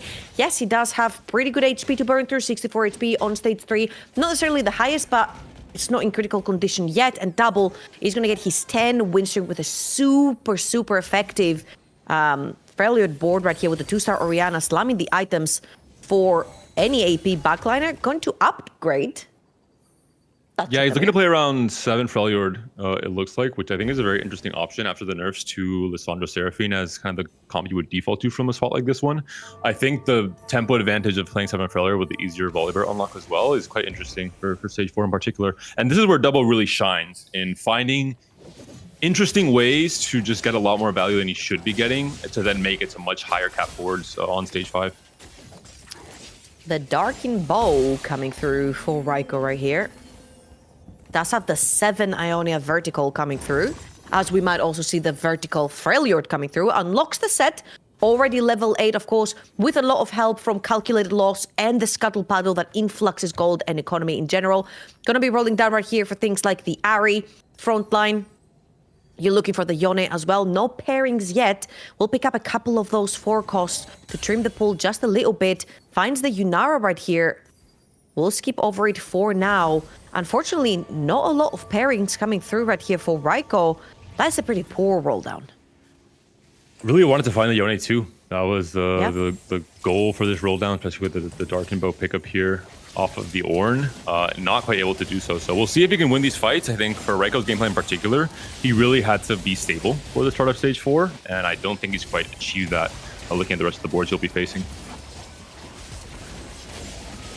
Talking about the other boards he'll be facing, Travis still onto this Ishtal route, looking for a bit more of influx in terms of potentially gold right here, getting the cash out through that Ishtal, 54 HP, not the worst going into stage 4 though. This is going to hurt a little bit more. Elia, was that a Diana with items on his board, like a 2-star Diana? As our 3rd augments are coming through, they're going to be prismatic on Scuttle Paddle. This could break the entire lobby open as Double has rolled down just a little bit, as we're seeing right here, has found the Brom and the Lissandra. 7 Freljord, as you mentioned, playing on a strong vertical line. I will say Elia preps with Dasik, and Dasik has been a big Diana flex believer for stage 4, the latter half of this set. So I'm not too surprised to see Elia playing around her as well. I think he's been convinced. He's converted to the Church of Diana. Nice hit on the items right here, getting that last whisper for some pen coming through, slamming extra item onto the Senna as well as Warwick only on 1-star. If we can get the chance to look at Elia's board right here to see what he has formed through it already, only on 34 HP. But as we're looking at Lekoko right here with his paired Warwick and his Senna 2 getting into the board on the other side, the 3-cost reroll with Darius coming through from YU Mad Pro. That Darius looks invincible. Just hit the Darius 3. It was also a Call to Chaos pickup from YU Mad Pro. 3 lucky item chests as well. Wow. So able to fully itemize all of his trifecta carries. LeBlanc 3 items, Darius 3 items, Draven 3 items. This could be a pretty strong board. This is one of the ways, obviously, to cap out this 3-cost reroll much higher is if you can itemize every single one of your carries. Talking about itemizing carries, there was the Warwick 2. And this is what Elia's board looks like so far. It looks like vintage Diana board, where you'd get the Leona early, spawn the Diana, and use the Leona to actually start getting stacks through your Shurima, which means spawning more champions. So far, he's been able to mix the wins and the losses, spawning that Serath on your bottom right of your screens. Pretty strong front line so far with the Diana as your primary carry, Serath as your backline artillery, and let's see if you can rack up those wins now. Well, I'd say it's the half vintage Diana board. The vintage Diana board, Leona would not be on this board. She would be sold the moment that you unlock Diana, unfortunately. But the changes now allow her to get some stacking AP, thankfully, by having Leona as her sidekick. Yeah, absolutely. But also, if you're poor, you gotta keep some frontline, right? Until at least you have more Shurima units. So maybe the Leona does end up going, but YU Mad Pro is looking so damn strong right here. His 6th win streak, sitting at 60 gold, level 7, very, very confident. There is another Draven on this carousel. If you choose to pick that one up, he is only missing frontline items. If you're looking at the bottom of your screens, you'll see the racks with all of the players and all of their items on their champions. YU Mad Pro is sitting with 3 fully itemized carries, potentially looking for sub frontline items. I feel like the chain right here would be fantastic because she also gets to grab that Draven. Not necessarily going to be the case. Will be grabbed by Raiko, which makes, well, you might be a little dizzy and see that chain would have been perfect on the Draven, but he has to pick the 1 cost.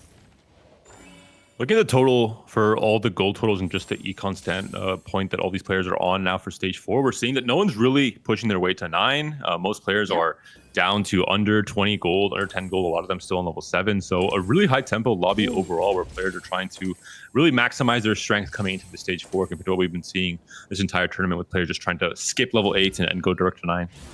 Yeah, I'm talking about maximizing right here. Vomandeth wasn't necessarily lucky going for that Zoe line, seeing that 2-star Leona on Elia's board. I felt like Vomandeth never really had the chance to play that Leona Zoe board that we've been seeing.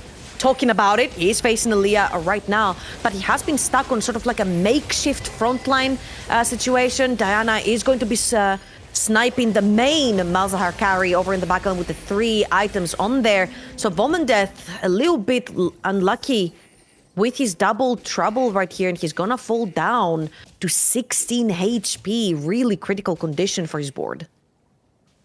The problem for Vomandeth is he essentially has triple combat and he does not have any econ. And this is double trouble, but it's still 3-cost reroll where you're trying to hit your 3-stars to really get the max value from this augment. So if he hits, So I think close. he'll be one of the strongest players in the lobby. But does he hit is the bigger question because he just has no extra help from his augments and it's an expensive board to put together. Loris at the very least comes through to buy some more time. That was so sad, however. You saw that he was so close to also Nautilus 3.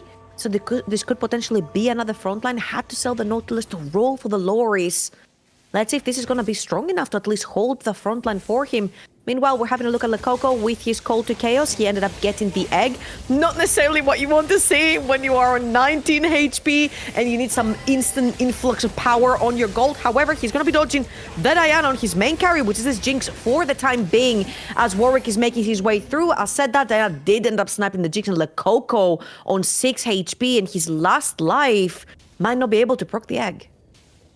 This is one of the downsides of Call to Chaos. It's extremely high value in most situations, no matter what kind of comp you're playing. But if you're coming in from a lose streak and you have to stabilize on stage 4, this is the one outcome you hope not to get. It used to be 2-item anvils, and that made it even then a good situation to be in.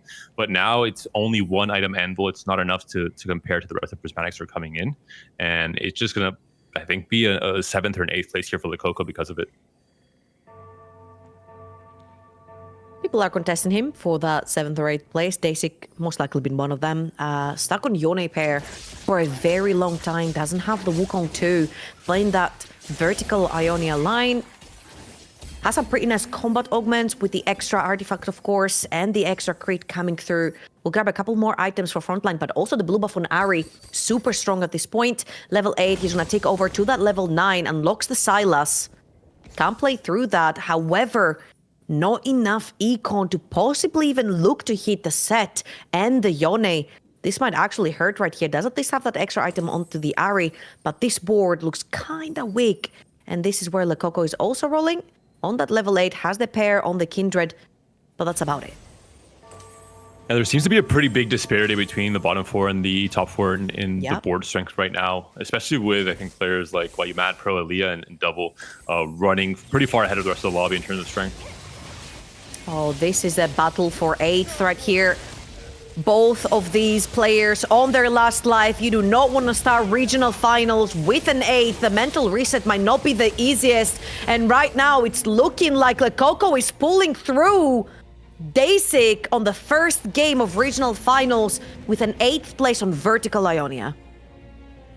Death now also down to his last life. If Lekoko is able to cash out this egg, everything I said earlier disappears, because then he would become incredibly strong, considering the cash that he'll get and the amount of value he'll get back. Death also now able to get the double T, gets the gold from selling the extra unit on his board, and now has at least a 3-star backline carry to try and win some fights. Has the Loris as well over in the front line. Has managed to hit the 2-star on the Rift Herald as well, on Shelly. Shelly has some pretty good items here with the Warmogs, getting a lot more tanky. We'll see if that will be enough. 2 HP for Death, Lekoko on 6 HP, Raiko on 12. This could be another fight for potentially 7th place elimination right here. Raiko and Death on their last leg. Still set 1 for Raiko, still Shyvana 1 as well. It's just really the Yone with the Darken Bow trying to carry. The Ari's not even fully itemized as well, but the Yone, Edge of Night, has already procced. The Maldahar is still alive. There is some healing coming through. I think there's going to be too much damage coming out from the Maldahars. It looks to be the case. The Ascension is kicking in as well, and it's just too much damage with the sustain from the Gunblade helping these Maldahars stay alive. Raiko out. Lekoko also out. He was not able to catch out the egg. He falls in 7th. Double elimination right here, and for Death, this is probably a huge sigh of relief. I feel like that is a huge makeshift board he's managed to put together. So even a 5th right here is absolutely insane, as Aaliyah hitting the 2-star Serath with a 2-star Renekton in the front line. 3 Shurima online. We made it to the promised land. Xerath 2, Prismatic Jeweled Lotus, triple item, Blast Shield, Infinity Protection, giving your front line so much extra shielding and buying so much time for a 2nd, maybe even a 3rd Xerath cast to just take over these fights. Let's see how many times he casts. Very, very close to that first one. Diana cannot find her way into the backline yet, but there will be some sniping happening over in the back. Oh my and he God. doesn't need a 2nd or a 3rd cast, because 1 is enough to wipe out an entire board. And Death will claim his 5th place. Gotta say, 5th place feels like a top 4 right here for Death, with how sour that early game went. Couldn't find the Zoe, couldn't find the Leona, made a makeshift board. Worked great for him. I feel like he should be super happy with a 5th. What a great game from Aaliyah, making it to this board. So super deep roll down on level 7. I think potentially open to the ASO line, but then just hit so much interesting units to fit onto this board and to make a game plan around, and flexibly navigated and executed the line to perfection. Now making that Xerath too. Wow. Mad Pro has been winning a lot of these fights. If I'm not wrong, I feel like he only has lost to Aaliyah on the start of that stage 5, an 8 win streak for Aaliyah, a 2 loss streak currently for Mad Pro. But just about now, 3-starred that LeBlanc, a lot more power coming through. Very, very close to a 2nd tank right here. And he's going to be facing the guy from the Promised Land, Aaliyah, that we talked about. 3 Shurima versus 3 3-star, 3-cost units. The issue is that Diana might be able to bypass the Darius and get onto the Draven, onto the LeBlanc, and then the Xerath has so much burst. There's no way to sustain. Darius works best against small amounts of damage that he can constantly out-heal thanks to the adaptive, but if he's one-shot by Xerath, he can't heal at all. Okay, time to take that blue buff off. Doesn't need a second cast, doesn't need a third cast, doesn't even need half a cast. A couple of the artillery is enough, and Aaliyah is looking really damn strong in this one. Not gonna be able, of course, with all these win streaks to get that Nasus online, as you do need a loss streak for that one. So no for Shurima Dream coming through from Aaliyah. But this is not probably the strongest board in the game right now, as Double is facing potential 4th here with the classic Volibear frontline carry, 7 Freljord trait. Hasn't necessarily Really hit missing that Zillion or the Volibear. Really missing that final item on the Braum as well, and I could be able to get more value from Spirit of Redemption augment as well here. But I mean, again, I think this Xerath is just going to burst through so much. The only way is maybe if the Volibear can sneak in to that backline corner onto the Xerath, onto the Azir once he does get his cast off. But I think there's just too much damage. The Prismatic Dual Lotus with this setup is too much to handle for any of the boards left in this top 4. And even though Aaliyah looks very worried, I think he's worried. It's constructive stress. He knows his board is super strong. Now he's looking for ways that he could potentially lose this game. You're looking for 3-star 4 costs. You're looking for insane vertical trades, like, for example, a Bilgewater, which there's not one in right now. It could be a sign of Travis potentially maybe even looking for a 3-star Nidalee to turn around the game. Aaliyah definitely has the win up his sleeve, unless one of those conditions is being met by the other people in this lobby, where only YU MadPro and Travis. Heads up play from Travis as well. Interesting augment combination with the crash test dummies and the hold the line, getting some extra value there. But I think it's not going to be enough. I mean, we get some extra items here. Silas is going to come online. Don't think he has enough gold to try and find a Silas 2, which would maybe be something that can put him back into contention. And there's a big HP gap as well, right? Trouble between Travis and the next 2 players. So the moment he faces Aaliyah, I think he could be out.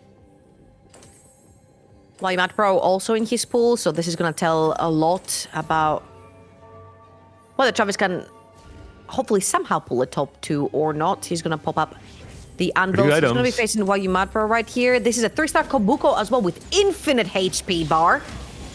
And let's see if this Nidalee will be enough to break through that front line. Almost made it to the back. Not quite the case, and Darius is tanking up a storm together with Kobuko. YU MadPro with an insanely strong board, and Travis will most likely be taking the 3rd place in the first lobby. Everything went as well as Travis could have hoped for. The dummy immediately stunning both of the backline carries on YU MadPro's board, but we see the difference there between the Xerath fight and this one. The Darius has a chance to heal the damage coming in from the Lux, from the Nidalee. There's not enough burst, and that just gives enough frontline for YU MadPro to take over. It's actually really funny what items... Okay. Seraphine holding the AD items that are now going to be slammed onto the Senna, and the TG could be also given into the front line. I think he had an Edge of Night and an Even Shroud, so really nice re-slamming right here of the items for Aaliyah. Level 10 already with his 3 Shurima, going up against a legion of 3-star 3 costs from YU MadPro, and we've been looking to see a lot more success on that Darius line coming through for EMEA. YU MadPro has done a fantastic job, but 3 Shurima is an extremely difficult board to beat, and Serath is doing so much work. Renekton holding the lines, maybe a close one, but it's just Kobuko left alive.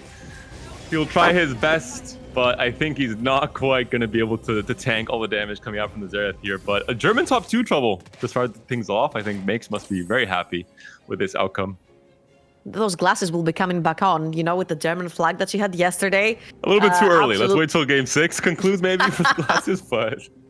However, we did say that consistency is key, but starting your first game with a 1st or 2nd place when all you need is top 5 to get to the crown is a fantastic start for both of these guys. Aaliyah being one of the top earners in terms of points yesterday, didn't even have to play the full set of games to make it to today. And YU MadPro, one of the players that we don't necessarily know much about, having a mega breakthrough set right here, prepping on his own alone, making it to the top 2 in the first game is an incredible feat.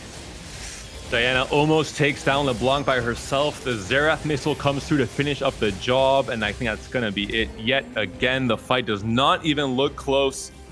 EMEA is completely taking over now with a 13-win streak. And you have to think about Germany as a region, because I think last set in the first season of TPC, they were on a downward trend. Only White Jungler survived coming into this set. Sologasan got relegated.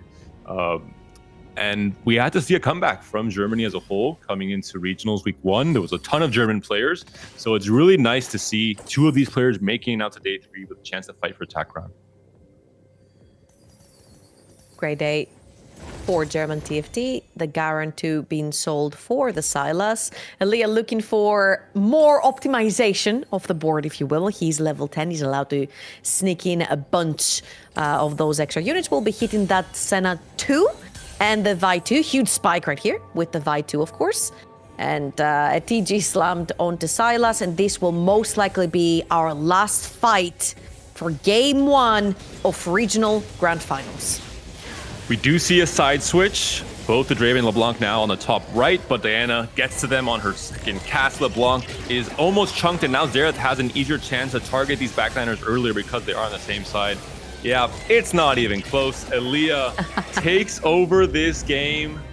A crazy level 7 roll down, a ton of 1% 5-cost hits, yes, but he made, I think, the best possible game plan from those hits and executed at a really high level. Trouble just completely took over once he committed to the Xerath line.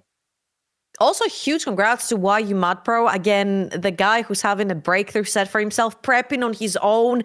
We did criticize the Darius line. He made it work beautifully. The augments lined up so well. So double win right here for Germany, 1 and 2. And now it starts hitting you. If you were 8th, if you were 7th, and you need to make it to that top 5 at the end of the day in terms of points, now it's the time to step up. You need to turn it around. An 8th or 7th place might be a hard mental reset. Yep, we'll hear from our analysts as they break down everything that happened on this very first game of the grand finals.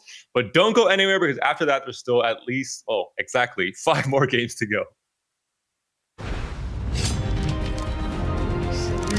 Always rises. Cannons.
Until I see you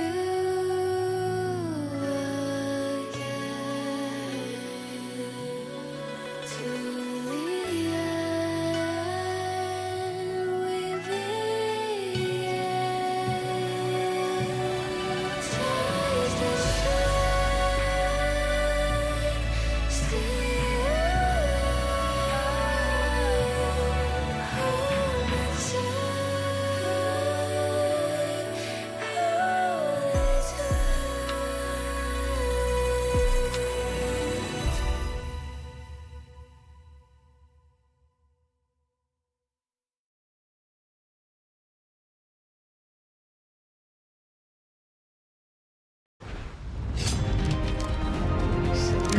Always rises.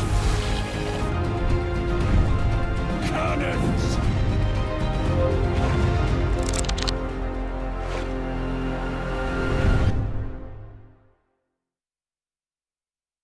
Welcome back, one and all, to the Analyst desk. With game 1 of our 6 done, we kind of knew that we were in for something special in game 1. Scuttle Puddle, Ionia XP, Prismatic Third Augment, but I don't think anyone could have reasonably expected it to be quite as high roll as that game was, Megs. Yeah, there was a lot that was going in there. Of course, Scuttle Puddle did play a role, and so did that third prismatic. I think a big one was the Call to Chaos coming in. I mean, you know, the Call to Chaos, Kenobi, it gives and it takes. Oh yeah, and give it did, because Wayumatpo got 3 lucky chests, absolutely perfect for his composition. He had the units to itemize to make it worth it with the 3-star Darius, who came in very early. And on the other side, Lekoko getting a golden egg and an anvil was definitely not what he needed, and that sent him to a very early grave in 7th position. Yeah, it's gonna stick with me seeing Coco's extreme eye roll when he went into Aaliyah late on in that run. I mean, maybe there's a different world makes in which he actually did manage to cash out, but not even particularly close here. Yeah, it wasn't. What was close, though, was the Double Trouble board making a little bit of a comeback there. It's not an augment we see picked a whole lot, so I do want to highlight it here. Being played by Bamendeth on that, like, Maltahar Loris line, unfortunately, he wasn't really lucky with those rolls. Some other players found a lot of legendaries. He was unable to find a 3 cost, and so that Double Trouble board only getting a 5th place, but I did like seeing it. It was nice, a little throwback, but something that was really sad to see was Daisy who ended up in 8th position on Scuttle Puddle, and with an XP Ionia having such an unupgraded board on stage 4 and dying out without even upgrading Wukong or Ione at the end on stage 5. It means it must have been a very, very rough game. And I'm hoping for him that he will bounce back and not be too affected by this, but it can be pretty hard even if you're as experienced as he is. Well, let's go. Of course, we only saw the previous lobby. For anyone who's just tuning in, let's check out the standings and see where we are after game 1. Makes, can't help but notice, you know, we've got our 2 German players up at the top together, coming in from, you know, week 1 from Aaliyah, from play-ins. You know, from Why You Mad Pro alongside the Coco. It's crazy to have 2 play-in players, you know, in the grand finals, but it's even crazier to have our only 2 German players occupying the top 2 spots from the very beginning. Yeah, it's very crazy. Actually, I'm quite excited about this. I don't know who this makes person is you're talking about, but yeah, go Germany. No, What can you say to that, really? You throw me for. I'm gonna mention Travis getting a very sweet board, using that Nidalee as a point to stabilize his board during the mid game. Really helped him transition, and also using the crash test dummies that were recently buffed. It was kind of a forgotten augment, so it's kind of interesting to see that just increasing the stun range by 1 hex made it overwhelmingly picked by the players instantly, because it can now catch any carry in the backline. I don't want to pick up something that Trouble has also been saying throughout the cast, and we have been mentioning on the top of desk. We were talking about how differently that Noxus reroll was played in the Americas versus in EMEA, and I'm quite excited that YU Mad Pro ended up playing along that side. Now, of course, he did get a really favorable spot for it as well, with that Call to Chaos coming in clutch, but I would like to see more of that throughout the tournament day, because I think until now a lot of the EMEA players have undervalued this line or haven't really played to the strengths of this line. So I'm hoping that is going to be a little bit of a signal of what we're going to be seeing going forward. I think kind of the follow-up on that is that as we were mentioning on the cast, you know, there's certainly certain matchups that it does extremely well into. And in this case, I think just the raw strength of it perhaps will allow our players who do choose this line, you know, to really insulate themselves from their bad matchups, hopefully long enough to grab a hold of a 2nd place. But to bring us back to the big picture, of course, with game 2 coming up very shortly, you know, this is a little bit different to what we've been seeing before, so it's worth, you know, clarifying here. This is not checkmate. There's no worry about getting to 20 points. And there's no early promotion, as we saw in our previous days either. So even though, you know, maybe you've got your own Yaman glasses, they still need to play all 5 games. But let's get back to Impetuous Panda and Troubling to see how Game 2 looks. Thank you so much, Counterfeit. Thank you guys for the great breakdown. Panda, welcome back. Thank you for joining me once again for our Game 2 of our regional finals. A nice competitive encounter welcomes us as well. Upgraded champions, something to play around, some small amount of direction, but nothing crazy. No triple emblem ensemble from Rise, for example. Let's save that for the end of the day. Yeah, unfortunately, we do not have any Sona reroll shenanigans happening anymore. So a lot of the one-cost reroll lines are not necessarily there anymore. You don't reroll the Caitlyn anymore. You don't go for the Sona Javan, as we mentioned before, but it definitely gives you some direction, particularly on those Ionia units. If you want to pull towards the Ionia vertical trade, it's a pretty easy line when you have already one upgraded unit. The Ionia line is going to be the XP line. Thank you so much, observers, for pointing this one out. So it really does help with having a strong board plus getting the XP through. It's also some extra gold, right? If you're someone like Raiko Mastery, who likes to become the magician in stage 1, he can sell off his upgraded champion, make 10, and get that extra little bit of econ going for him in stage 2. I want to contrast Trouble with game number 1 compared to the rest of the weekend. What we saw across this weekend, what we didn't see in game 1. We didn't see Mel as a main carry. We didn't see Annie as a main carry. We didn't see any Demacia, which has been the go-to stable comp that has been played almost more than anything else, I think, in EMEA and Americas, from what I noticed, alongside Mel Flex. So let's see if players return to their roots in this game too. We'll see a more traditional game.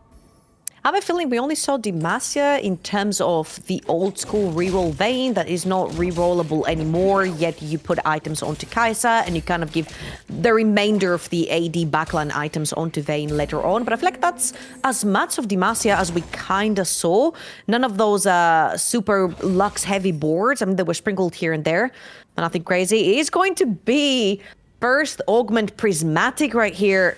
Starter kit shimmer scale item is going to be it for Raiko, and he's got a pretty nice opener right here to follow the Bilgewater line. A line we saw yesterday, of course, with Travis's final game to qualify to day 3. We also have some Ophelio shenanigans potentially. Would have loved to see some kind of an attack speed artifact here for Elia with the Ophelio spare. I take the middens in the end. Oh, it's double rather. Are we going to see vintage bruiser frontline Aphelios? That particular board really relied on having the Scion early so you can start stacking. Why are you mad, Pro and Travis? A little bit on a scary line right here. They want to lose early to start getting the extra loot from the 9 lives. But when you're both on the same line and you're both on 1 HP, that's where it starts getting really scary. Yeah, that's some interesting dynamics for sure. A lot of pretty interesting augment pickups here. Lee as well with comeback story, Secret of the Sands for Lekoko off of Prismatic Destiny. He didn't choose this augment. So for the second time in 2 games, Lekoko is not sure if punished or rewarded, but he's feeding into the variance of some of these augments and getting some pretty interesting results. Say it how it is. I think he's kind of low rolling the dice augments, right? There's a carry now, so maybe it's better on 3-5. But I have not been a big fan of Secret of the Sands this set. Sure. There was this meme going around where it's like, if it looks like a dice in TFT, you click it because it's OP. Apart from when you get probably the Azir augment on 2-1, which doesn't necessarily make your board that much stronger. And of course, getting an egg when your board is not strong enough as well. However, he's going to be facing Travis right here, who is looking to lose a couple of lives early. Since he's playing 9 lives, you definitely want the loot coming through from this augment. But overall, Panda, I feel like we're seeing many uncharacteristic augment choices for a Prismatic lobby. I feel like we're not... I'm looking over here. I don't think we've seen any econ augments apart from the 2 shimmer scale items, which obviously can be considered econ. Like a pure econ augment has not been clicked on this 2-1.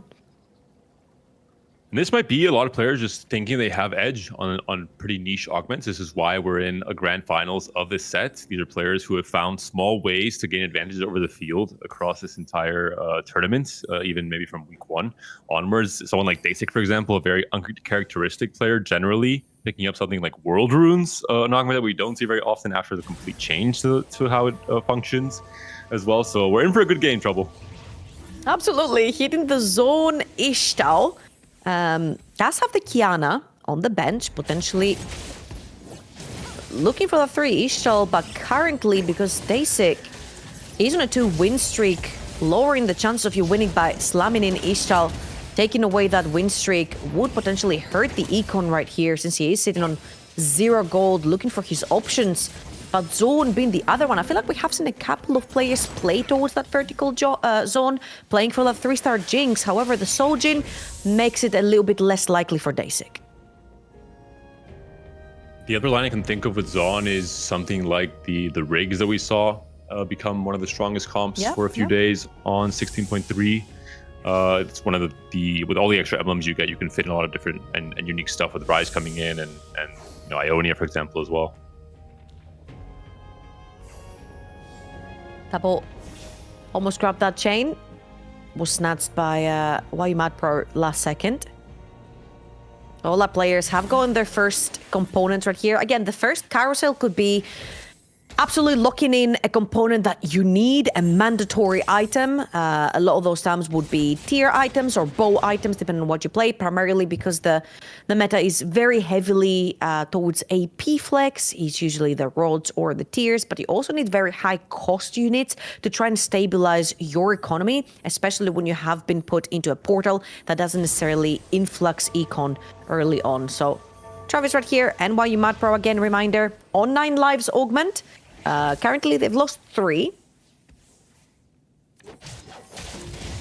Are we seeing a Darius again, you think, here, Panda? The Titans are You have to play around your cash outs right from 9 lives. Players, I'm sure, will have the table open, seeing all the potential cash outs they get at each of these lives that are lost. There's no guarantee. Most of the cash outs have some amount of variance added in, so you can't just lock into playing a certain comp and go. You have to be a bit adaptable. But I do think comps that center around 3 cup heroes can make use of the duplicators, especially.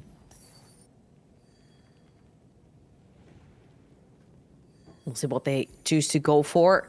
Usually the 9 lives, because you get really nice items later on, and the duplicators that you mentioned also. It does tend to be a little bit more of a reroll heavy augment, if you will.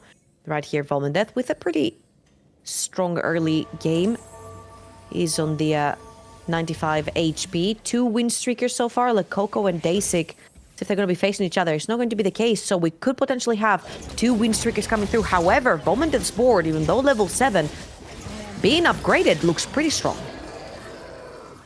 I think I'll mention, if Lococo is able to sustain a win streak, kind of similar to players who are able to win streak with something like aura farming, when you're down a prismatic essentially, it opens up possibility with the guaranteed Azir of something like Shurima 4, for example.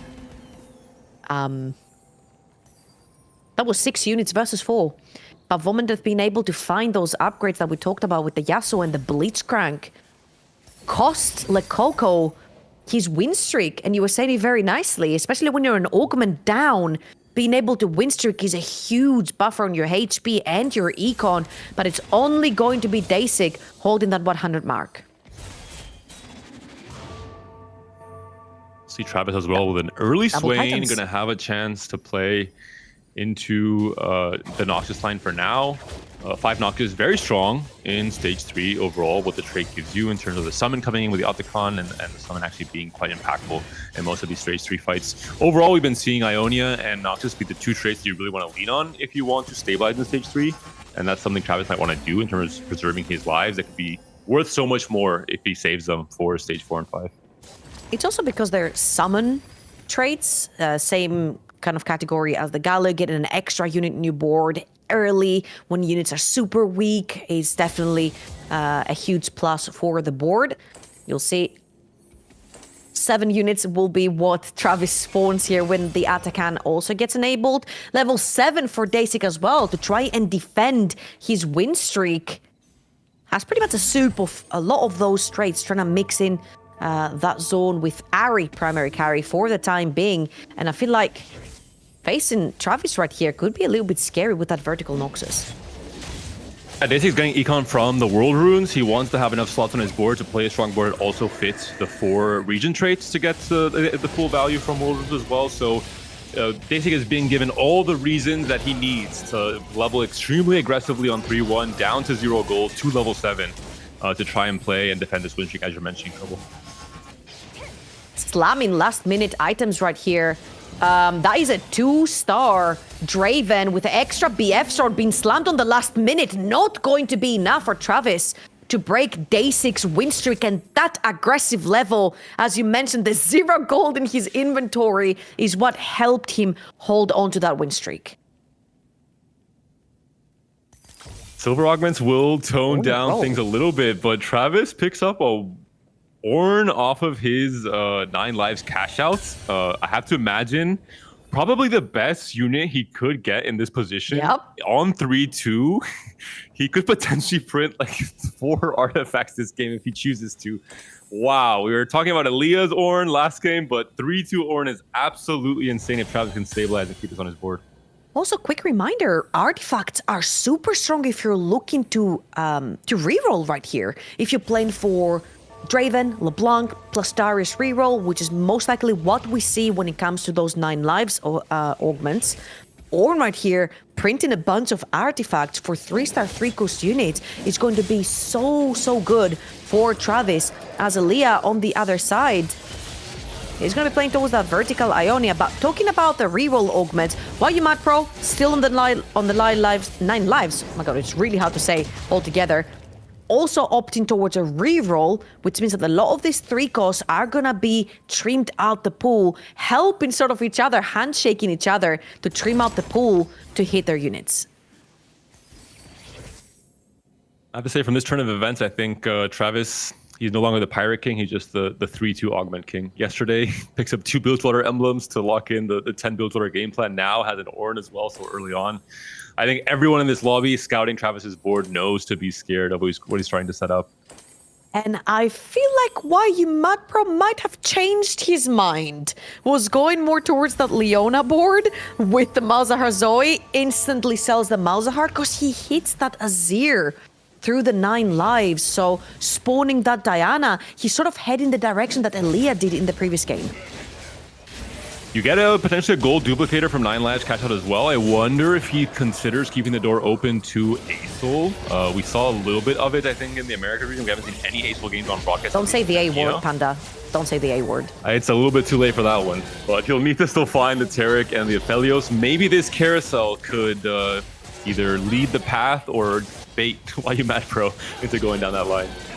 Okay, I'm gonna pull Panda's Delusion a little bit further back and say with what a fantastic Shurima board Elia had last game, you could potentially be looking to play for that one. Renekton unlocked already for Why You Mad Pro, and now it's where you start looking for those itemizations to come through to carry you through those low HP coming through from that 9 lives.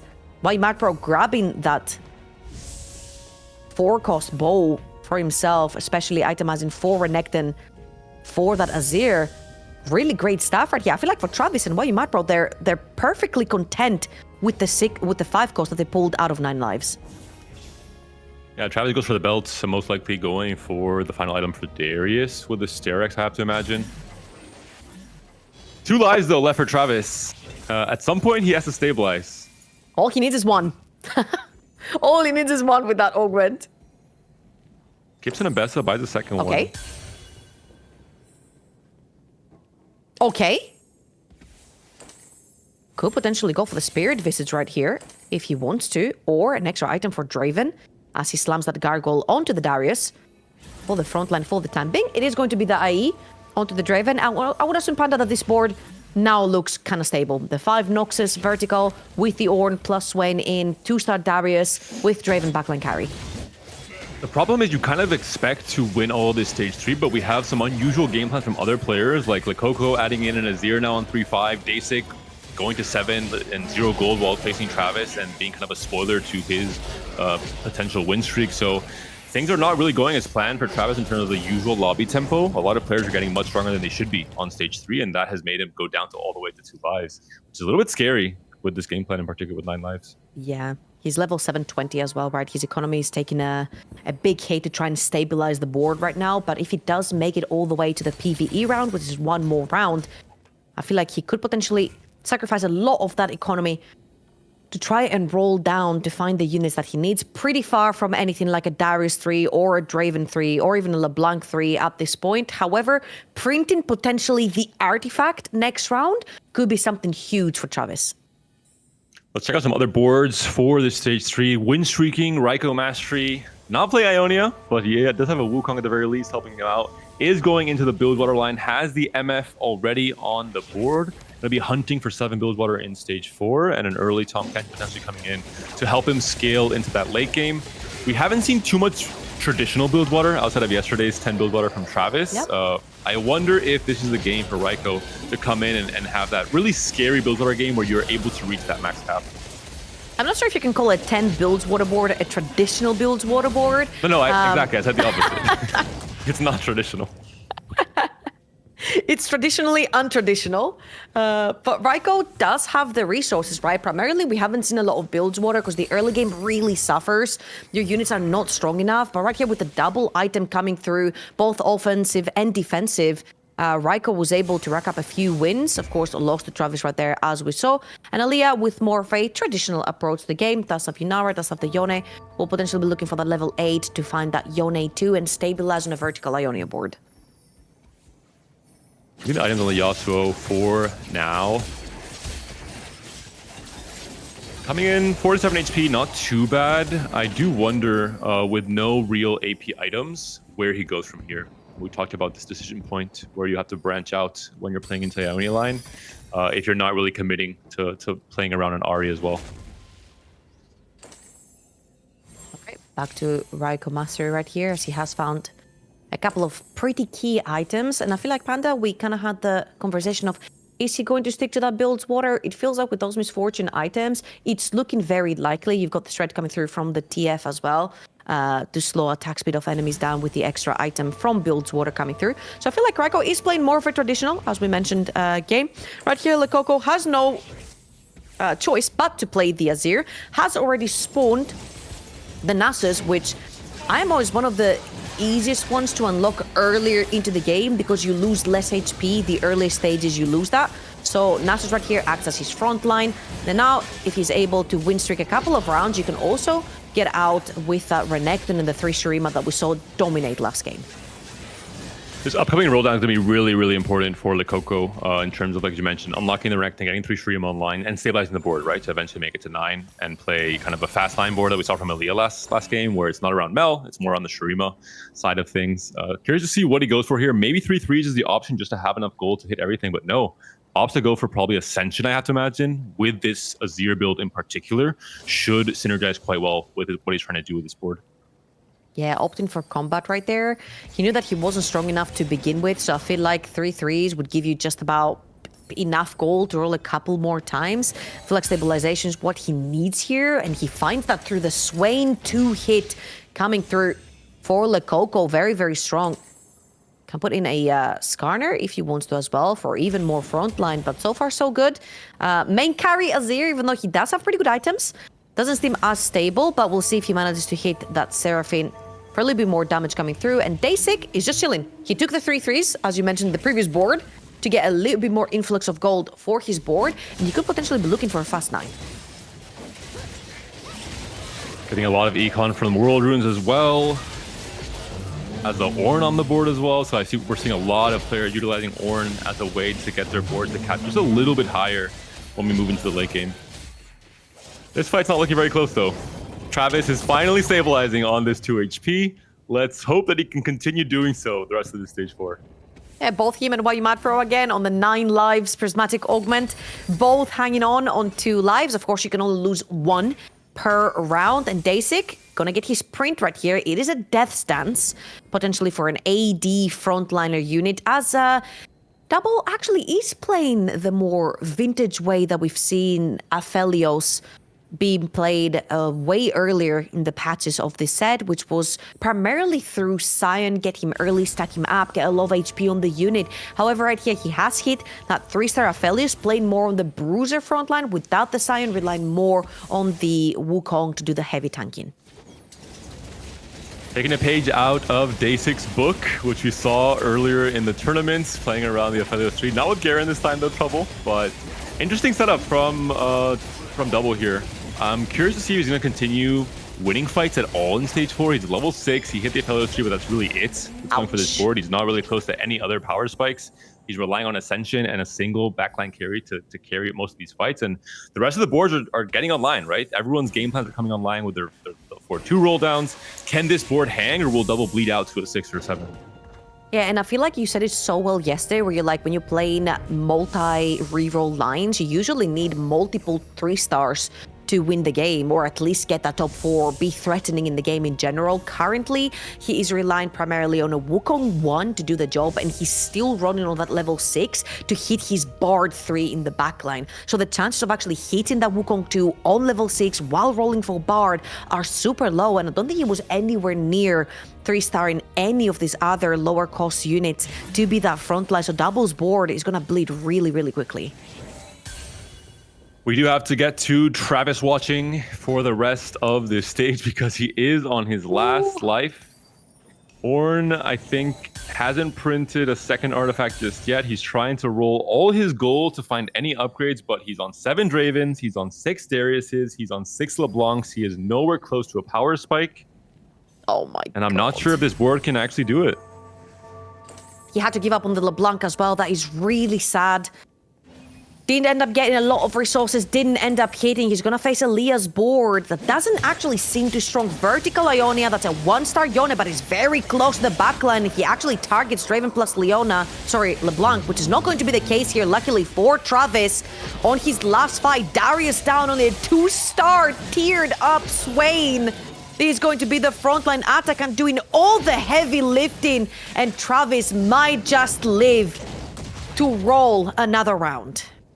I think this is the last round that Ornn needed as well to print another artifact. The first artifact was not really synergistic with most of his carries here with the middens, just handing it onto the Ornn for some extra HP. There's a second artifact. What do we hit? Ooh. Prowler's Claw. I mean, last set's Darius would have loved this one. This set, maybe not so much. Quite unlucky right here, especially since you use the Darius as your sole frontline on this one. The boards have looked extremely strong. Really good roll down. Slumps another artifact onto this Ornn for the time being, as he does get benefits from it in terms of HP. But will this Darius be enough to do all the heavy lifting? Brom 2, Fizz 2, Leona 2 on the other side for Raiko.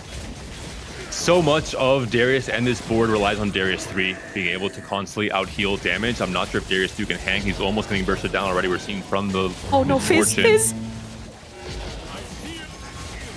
And Ornn with the 2 artifacts buy enough time for the backline carries to win just a few more rounds. If we get to Darius 3, that could be everything Travis needs. 1 more lifeline has been given to him. We enter stage 5, potentially with that chance to get the extra econ from PvE.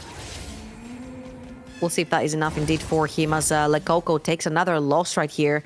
Moves towards the bottom half of the board, only 15 HP. Could be 1, could be 2 lives, depending on how hard he takes a loss. Elia still hanging on to 2 Yones. Hasn't been able to hit his main carry, as we're looking at day 6 board right here with a Silas too. Sacked the entirety of stage 4 to go towards that fast 9. It's the rise as well. 2-star Annie, 2-star Silas, and Dasik has become the Grim Reaper of the lobby for now. This is the problem with being down to 1 or 2 lives for the 9 lives players. There are some Exodia wards that are starting to come together here entering stage 5. We're seeing from Bowman Death as well. So close to hitting a lot of these big 3-cost 3-star power spikes. There's a Sejuani. The Jinx is just one off. The Lords is just one off as well. We have the Kraken as well for the Jinx if he chooses to go for that. Or the Titans for the Warwick. Now here's the question here.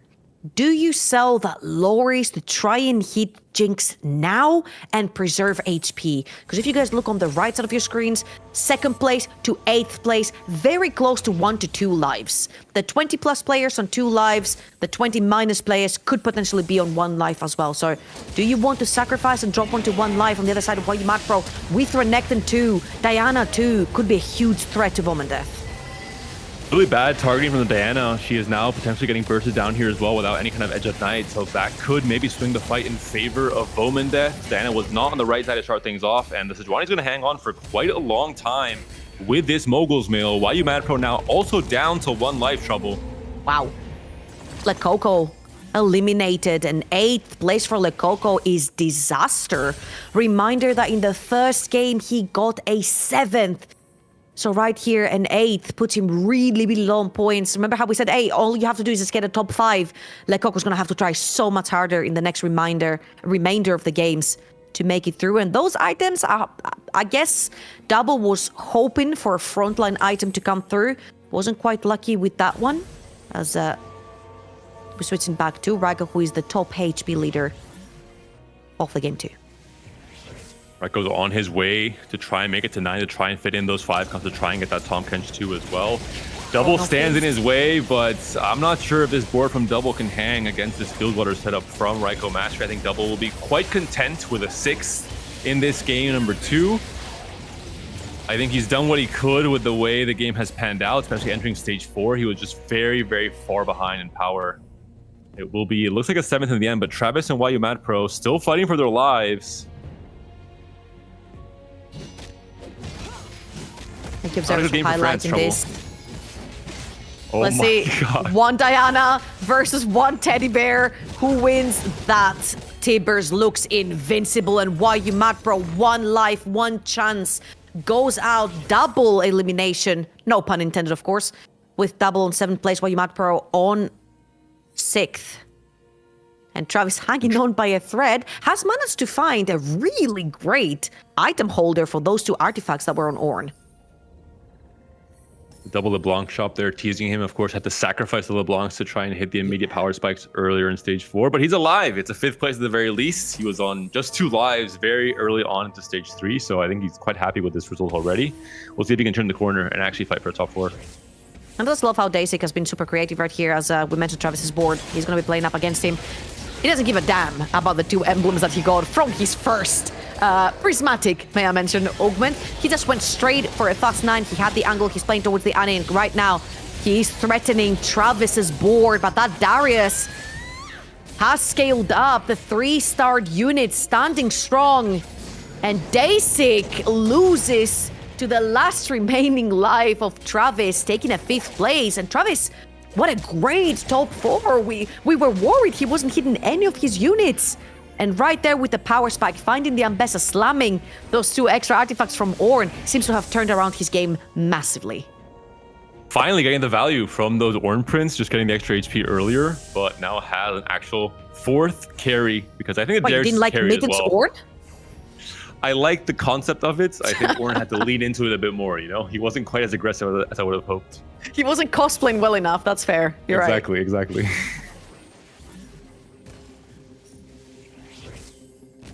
These are 2 players that helped each other out, right? Bomendeth and Travis both going for the 3 costs, making it a tiny bit easier statistically for both of them to hit their upgrades.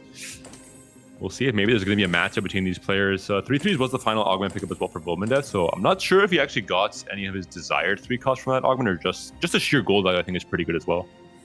Yep. And also, Aaliyah on a 4-win streak, Travis on a 5-win streak. Aaliyah that has gone a little bit under the radar, playing more of a traditional line, just a simple, straight trade Ionia line with Wukong 2, found his Yone 2, Ari 2 as well. Was a little bit slow on hitting, but with the little buddies, you get so much value having those extra lower cost units onto the Ionia. And let's see if Sejuani can actually hold on to this assault coming through from Yone and Ari. Sejuani falling low. Jinx has ramped up. Yone makes it in the end, and Vomendeth goes out in 4th as Travis gets a huge win over Raiko. Another masterful game of TFT from Aaliyah, just his augment selection. Comeback Story into Titanic Titan to get the extra HP value onto Comeback Story into Little Buddies. We usually ask ourselves the question, how does Ionia cap any higher than a 4th? Usually they just cannot really contest these stage 5 boards from the Fast 9 AP setups, but this is the way to do it, right? Comeback Story is a ton of combat value for your entire board. XP Ionia as well to make it to this place in the first place. I mean, just a really good game from Aaliyah yet again. Between Aaliyah and Travis, which are not fighting each other yet, at least not the reals. Travis again on his last life, fighting versus Raiko. Excuse me, it's going to be Aaliyah fighting versus Raiko. My bad right here. Slight bug with the cameras. Last life could be this one for EMEA if he ends up losing this, which is going to be the case. And Raiko, big win here. And Raiko really happy with the way the Prismatics were chosen at 2-1. No player really led into a high cap game plan. There wasn't any kind of Ixtal, super cash out. There wasn't kind of any traditional super strong fast line AP board. And so the scaling you get from the Buildwater trait itself, in contrast, is going to seem that much stronger against boards like this Ionia setup from EMEA and Travis's 9 Live setup as well. Raiko does have a little bit though to scale still, sitting only on Tam Kench 1, itemless Volibear for now, which is 2-star. Travis did end up taking the dub over him in their previous matchup. 7 win streak for Travis. Oh, there it is. 2 being hit right here, and a TG, which could itemize yet another unit. Does have the 2 Tam Kenches on the board, so the extra unit could take the TG as well, depending on what it is. And Raiko is truly actually starting to cap the board right here. He still has enough HP to consider, oh, okay, maybe he wanted to go to 10, but no, he will be rolling, it seems like, on level 9. Doesn't want to get the 8 out of 9 buff that EMEA popularized across this weekend. Will instead field that final unit and try and maybe close out the game here. I thought this was going to be it, but Travis is not going to be facing Raiko yet. EMEA on his last life, Travis on his last life. Both of them super high point earners from that game number 1. EMEA was able to take the W with an insane Azir board. This time around, a more traditional Yone vertical Ionia approach, and with this attack and over in the back line, targeting the Ahri, is going to take the L and go out third as Raiko loses to a Ghost. And Travis must just take it all on 1 HP. I wonder if now Raiko regrets not maybe saving some gold, pushing to 10. I guess you would have had 2 open slots that would not be very impactful if you can't really roll your gold to upgrade anything in the first place. So I think maybe this makes more sense. But yeah, can Travis do it from 2 lives? Halfway through stage 3, only lost 1 of them. We're all the way on stage 6 now. 3 stages have passed. Had to make sacrifices. Selling that LeBlanc, not being able to 3-star her. This is the final round of our second game of our regionals finals. Really important win right here. If Raiko manages to secure that one, as he's only on 3 points. Darius goes super low, gets chomped by the Tam Kent, and the Builds waterboard might have just done it. Raiko could be taking a huge win over Travis, been on an 8 win streak, and he went from losing to his Ghost to taking the whole damn game off him. The setup from Travis lives and dies by that Darius. If he gets a ton of heals and he can just chain heal himself and survive for a long time, fantastic. The moment he gets bursted down early, though, that's pretty much your entire front line gone. Huge comeback game from Raiko. Only 3 points in game 1. Needed to have a strong showing after being the point leader across the entire Switch stage in days number 1 and 2. So happy to see him now popping off here with a first. But what a game, Trouble. Yeah, incredible consistency coming through from Travis as well. A third into a second, potentially a first for the game number 3. But we're going to let our lovely desk break this down right after this break. So do not go anywhere. Always rises. Cannons.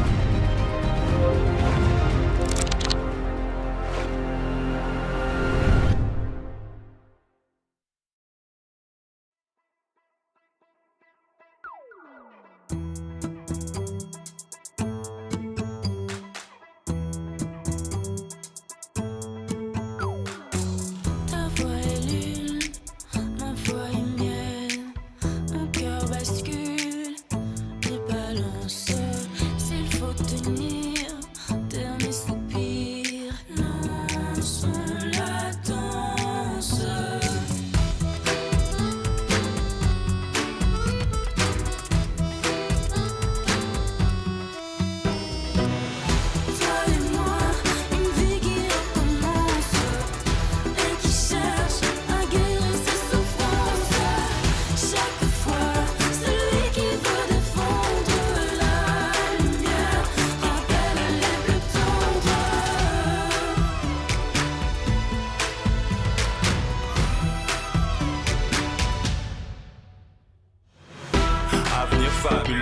la danse et on se tire genre Formule 1. Nouvelle vie, on passe à un autre stade. Fini la nostalgie, aujourd'hui on saute les obstacles. Oui, pas de semblant, vite, on supprime cicatrices. Le but c'est d'être libre, indépendant. Tiens ma main, lance sur la danse. Le chemin de la victoire nous attend.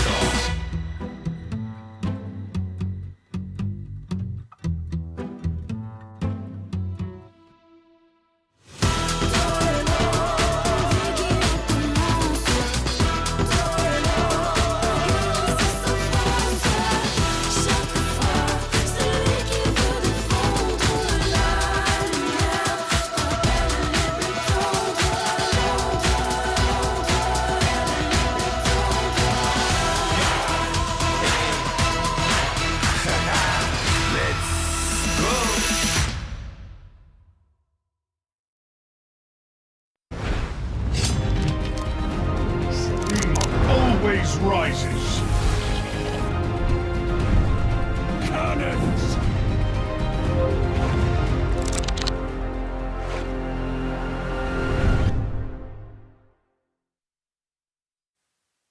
Welcome back, 1-1, 2 games down. And of course, things are starting to develop heavily already. But let's jump right into what we saw in the previous game. Hoisting the 9 lives makes, this was a game full of resources to say the least. Can I just leave right now? Like, I don't know, those jokes, I can't deal with it. But you know what else I can't deal with? 2 players picking those 9 lives, like you mentioned. I was honestly so shocked we were talking about this in the green room. It's not necessarily considered one of the insta-pick augments of this current meta. And the fact that not only YuMapro and Travis picked it up, obviously signaling that they do want to go down this reroll line, but then both on it starts to be a problem. And we know why YuMapro has been playing so much Noxus reroll that I think his game plan was for sure to go back into that, but was bullied off of it by Travis. And Travis honestly barely hung in there. He had that very, very low roll, didn't get that Darius 3 online, didn't get the LeBlanc 3 online, and I thought, okay, if he gets a 5th here, that's basically a first Kenobi, but he manages to claw all the way up. Yeah, he really hung in there before finding the Draven 3, and then a couple rounds later, finally finding that Darius 3, who is, well, still a complete monster. But I want to point your attention to somebody who is currently at the top of the standings, Elia, having picked up the comeback story 2-1 to then play into Ionia's, is something that speaks to such a great read on the augment to game plan relation. Because it's an augment that's usually very popular into playing with the Slayers, with so many melee units that hugely benefit from the HP and the attack speed. But here, using it to play an Ionia board without rerolling, also picking up the little bodies in 4-2, is a combo I definitely was not expecting to see today, and much less to see it work and get a 3rd place. And of course, those 3rd places and similar finishes are definitely going to add up as the game goes forward. When we take a look at the overall, of course, Raiko winning that previous game, he's not quite at the top of the table because of his first game result, but it does mean that we've got a fairly strong pack of Aaliyah and Travis Swat at the top, with everyone else kind of a middle pack, and some of our players towards the bottom who need to dramatically turn everything from game 3 onwards. Well, I think the key here being there is 4 more games. We've only seen 2 of them. We haven't even reached a half-point marker just yet, so even a player like Lekoko still has a good shot to claw his way up there. The top 5 qualify, and it's all still very open despite our points starting to look a little bit scary. Now, if all of the players that are currently on top keep this tempo up for the next 2 games, I think that's when we should be worrying. The thing you have to keep in mind is that when you're Lekoko and down to 3 points, your options become very limited. Every game has to be played for a first if you want to claw back your points. And so because of that, it's also more likely that you just keep getting 8th and 7th places because you have to basically force your spots.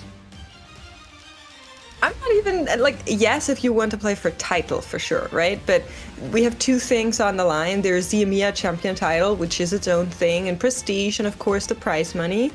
but there is this big thing of just reaching the top 5 for the ticket to the Tactician's crown. And I think even if Coco just plays solid top 4 boards now, there is a good shot that he makes it in there. Often players get a little bit baited by going for those first or 8 flip-flops when the door hasn't even closed on them just yet.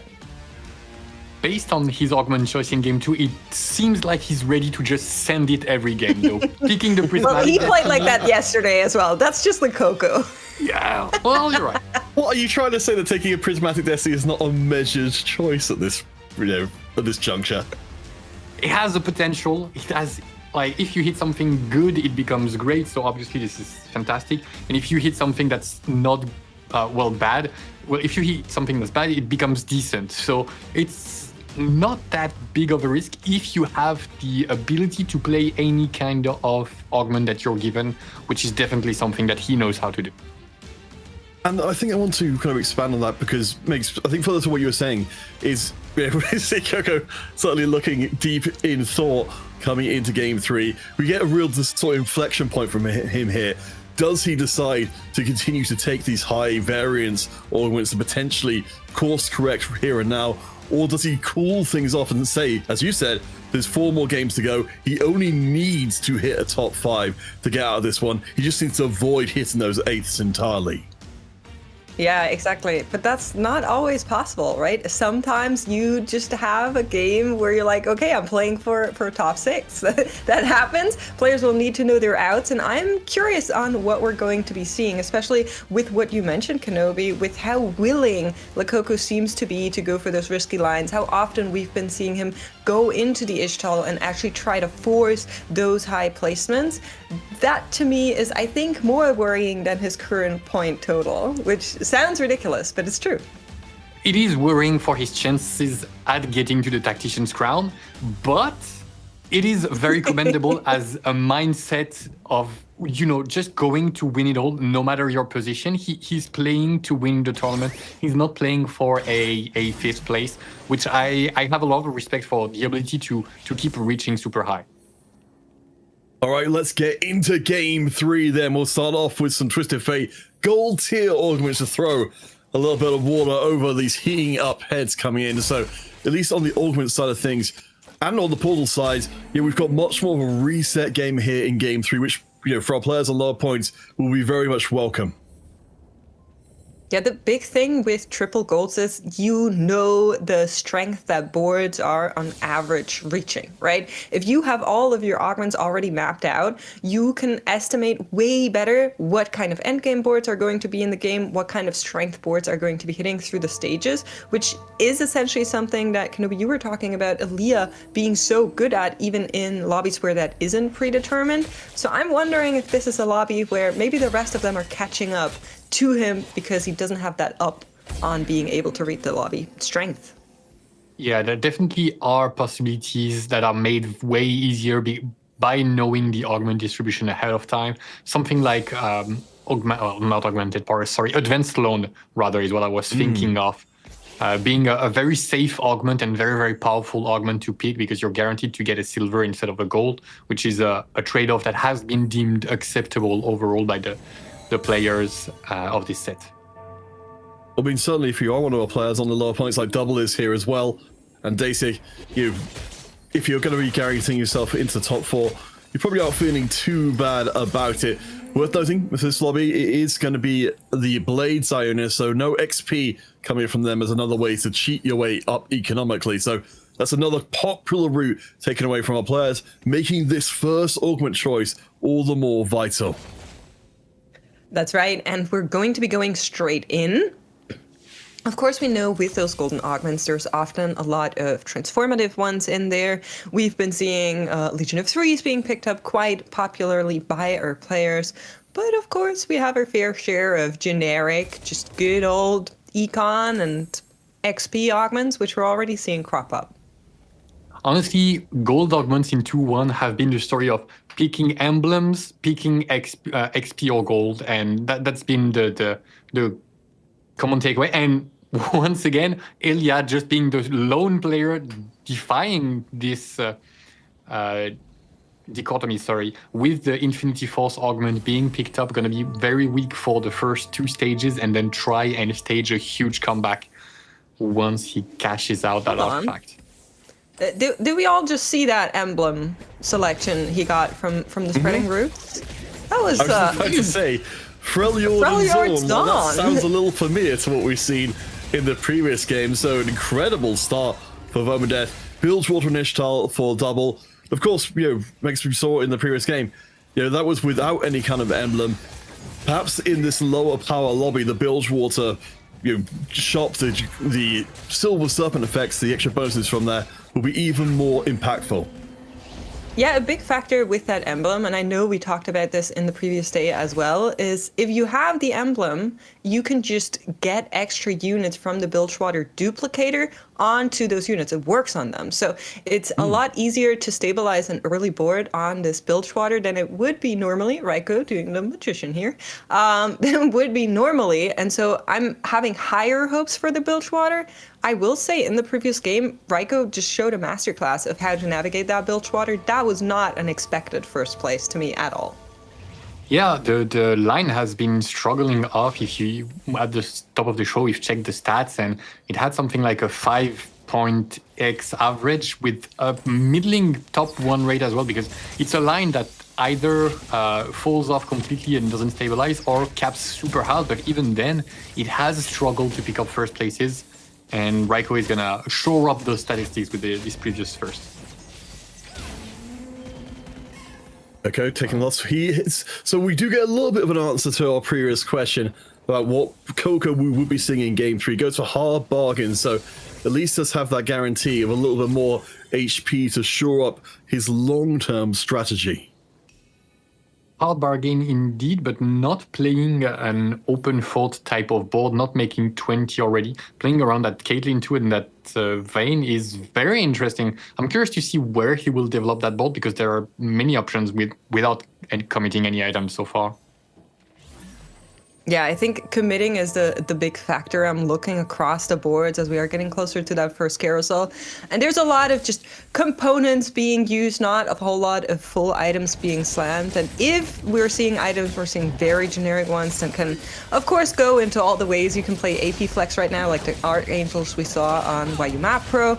I'm not surprised about that at all. Players are trying to stay very open, trying to stay flexible as they should be. And they, of course, know with that Freljord Zon being taken, at least one line that's blocked off.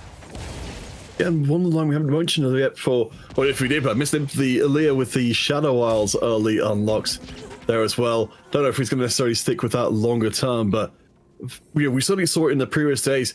That's what was being discussed there. The potential to get very aggressive on that line, get those early unlocks in, and push a strong board. I don't suspect that he will stay on the Shadow Isles, given that the first item he has slammed was a Starax Gate.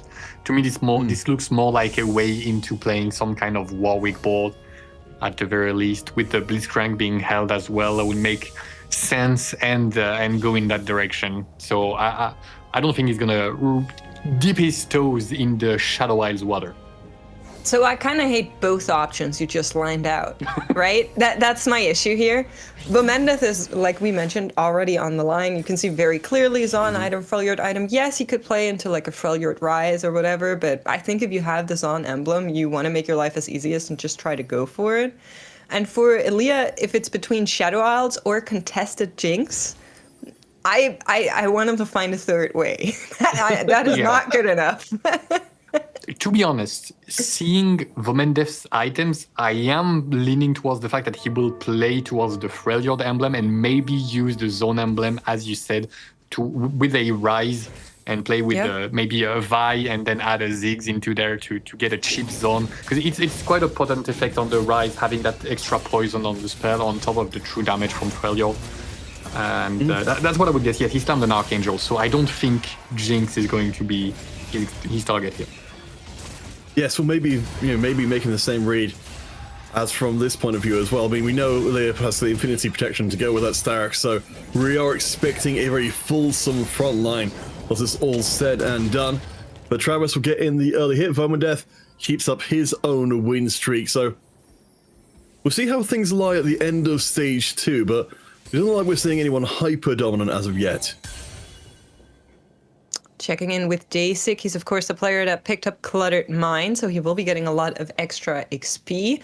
But that also means you're usually a little bit lower on the econ starting out, and you can see that represented on the right-hand side on our overlay as well. So he will need to take a little bit longer to build it, which is great if he can keep that win streak going to try and counteract that a little bit. Yeah, important to note that there are no 5 streakers as far as win streaks are concerned. Raiko is going to get a 5 loss streak going and be the only one making full money from the streak in stage 2. Daisy quite happy to be confirming a 4 streak and trying to get a 5 and 6 going into stage 3, but Raiko is going to be an economic leader of this lobby, especially with his Bard and the Patient Study already online. I was going to say, yeah, Raiko's got an incredible setup to get full XP value from that, and the rerolls as well, and the full economic boom. When he went up to 11 points in the last round, but I'm feeling optimistic. It's worth reiterating again, of course, for any of our newer viewers, there have only ever been French, Dutch, or Polish regional champions. So the more Raiko gets towards doing well, the more I'm hoping we might see that complete competitive set-long streak broken. Yeah, I think we all understand the beauty of what it is to have that breakout regional player for an entire region to really make their mark on a global or international stage just in general. And Raiko would certainly be deserving. I love his little magic tricks. You look, there's no board. You look, there is a board. You look, there's no econ. You look, there is econ. He's quite good at that.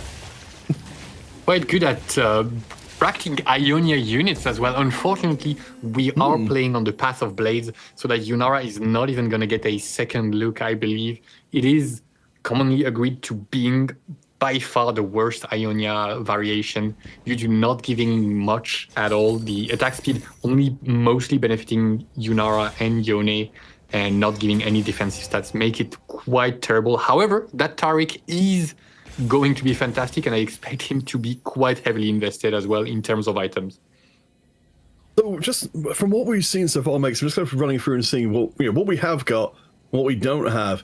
I think Travis has recently moved into Noxus. I was about to say, I don't think we've seen anybody going for Noxus so far, but he has made that initial move in. It still feels like, at the beginning of the day, we're talking about flexibility, finding those lines. It still feels like we've got a lot of options for our players who haven't committed yet. Yeah, honestly, he just pulled another magic trick on us. There was a Yunara in shop. He had the possibility to go for it, and he said, no, I'm not interested in Yunara anymore. She's no longer my friend. But we are going to be moving into our second set of augments right after this, and I think for a lot of the players that are currently not that determined on their lines just yet, we should see a little bit more direction coming in, a little bit more help for players that are more towards the bottom here to try and reach those goals.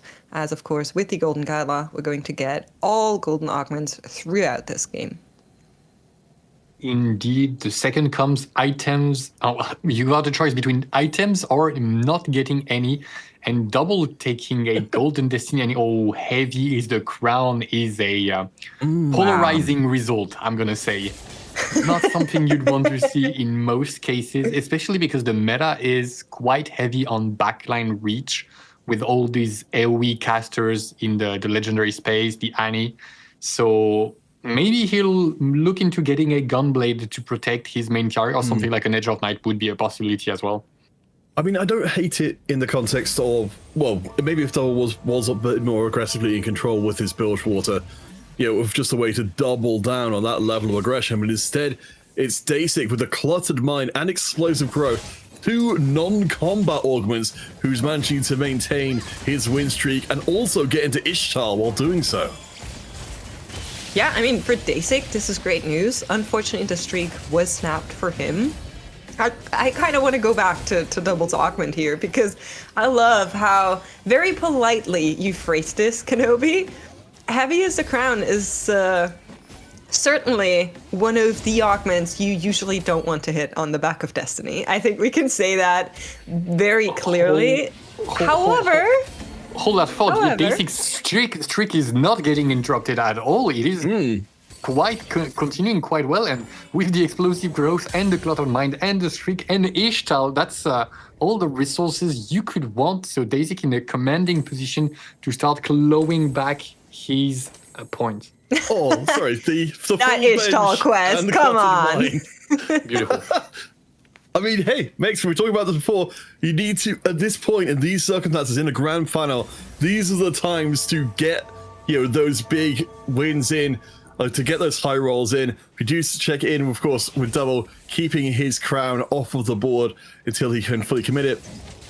Checking back in with the leader, though, of course, one of the players who is doing very well, currently topping out the standings. He has moved now into a little bit of bilge water for the time being, so it looks like the read on not sticking with Shadow Isles was correct. So you can see on his items that he's almost certainly going to go for Jinx, right? We have the Krakens, we have the Rage Blade, we have that Sterix Stare that's most likely going to be moving onto a Warwick, and we're also holding on to the Piltover units in the bottom right. So I think Aaliyah's game plan is pretty clear right here.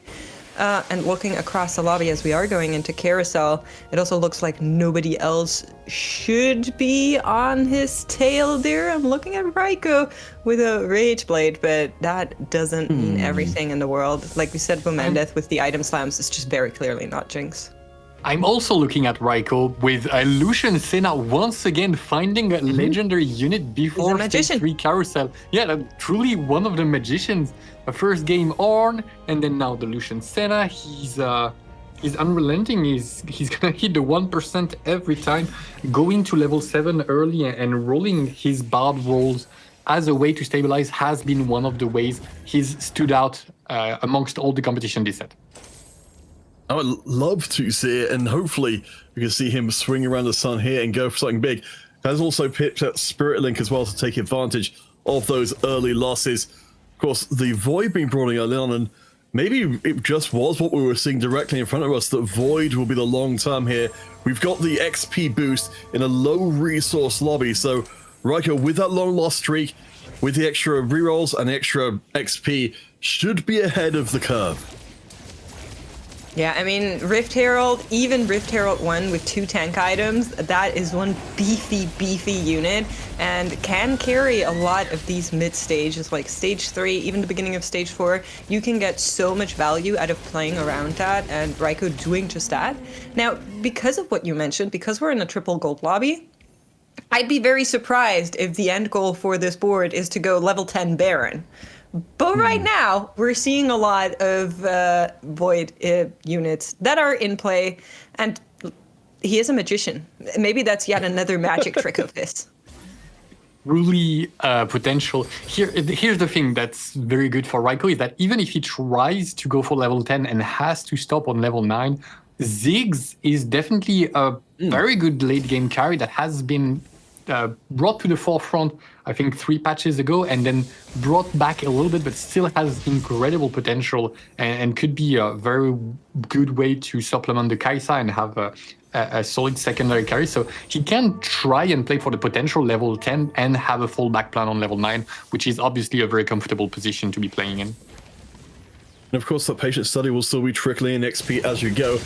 It's worth noting, though, in the context of what we were seeing from Raiko, of course, who is going to be trying to build up a Kaiser-centric board, that Coco is trying to do more or less the same thing, even if he's not necessarily playing deep into Void. For now, this is his backline, so if he's going to have to fight to 2-star the Kaiser, that's going to be even more trouble for him on the lowest, or one of the lowest HPs in the lobby. Yeah, so I think that Coco's plan is to play around like the Kaisa and Demacia.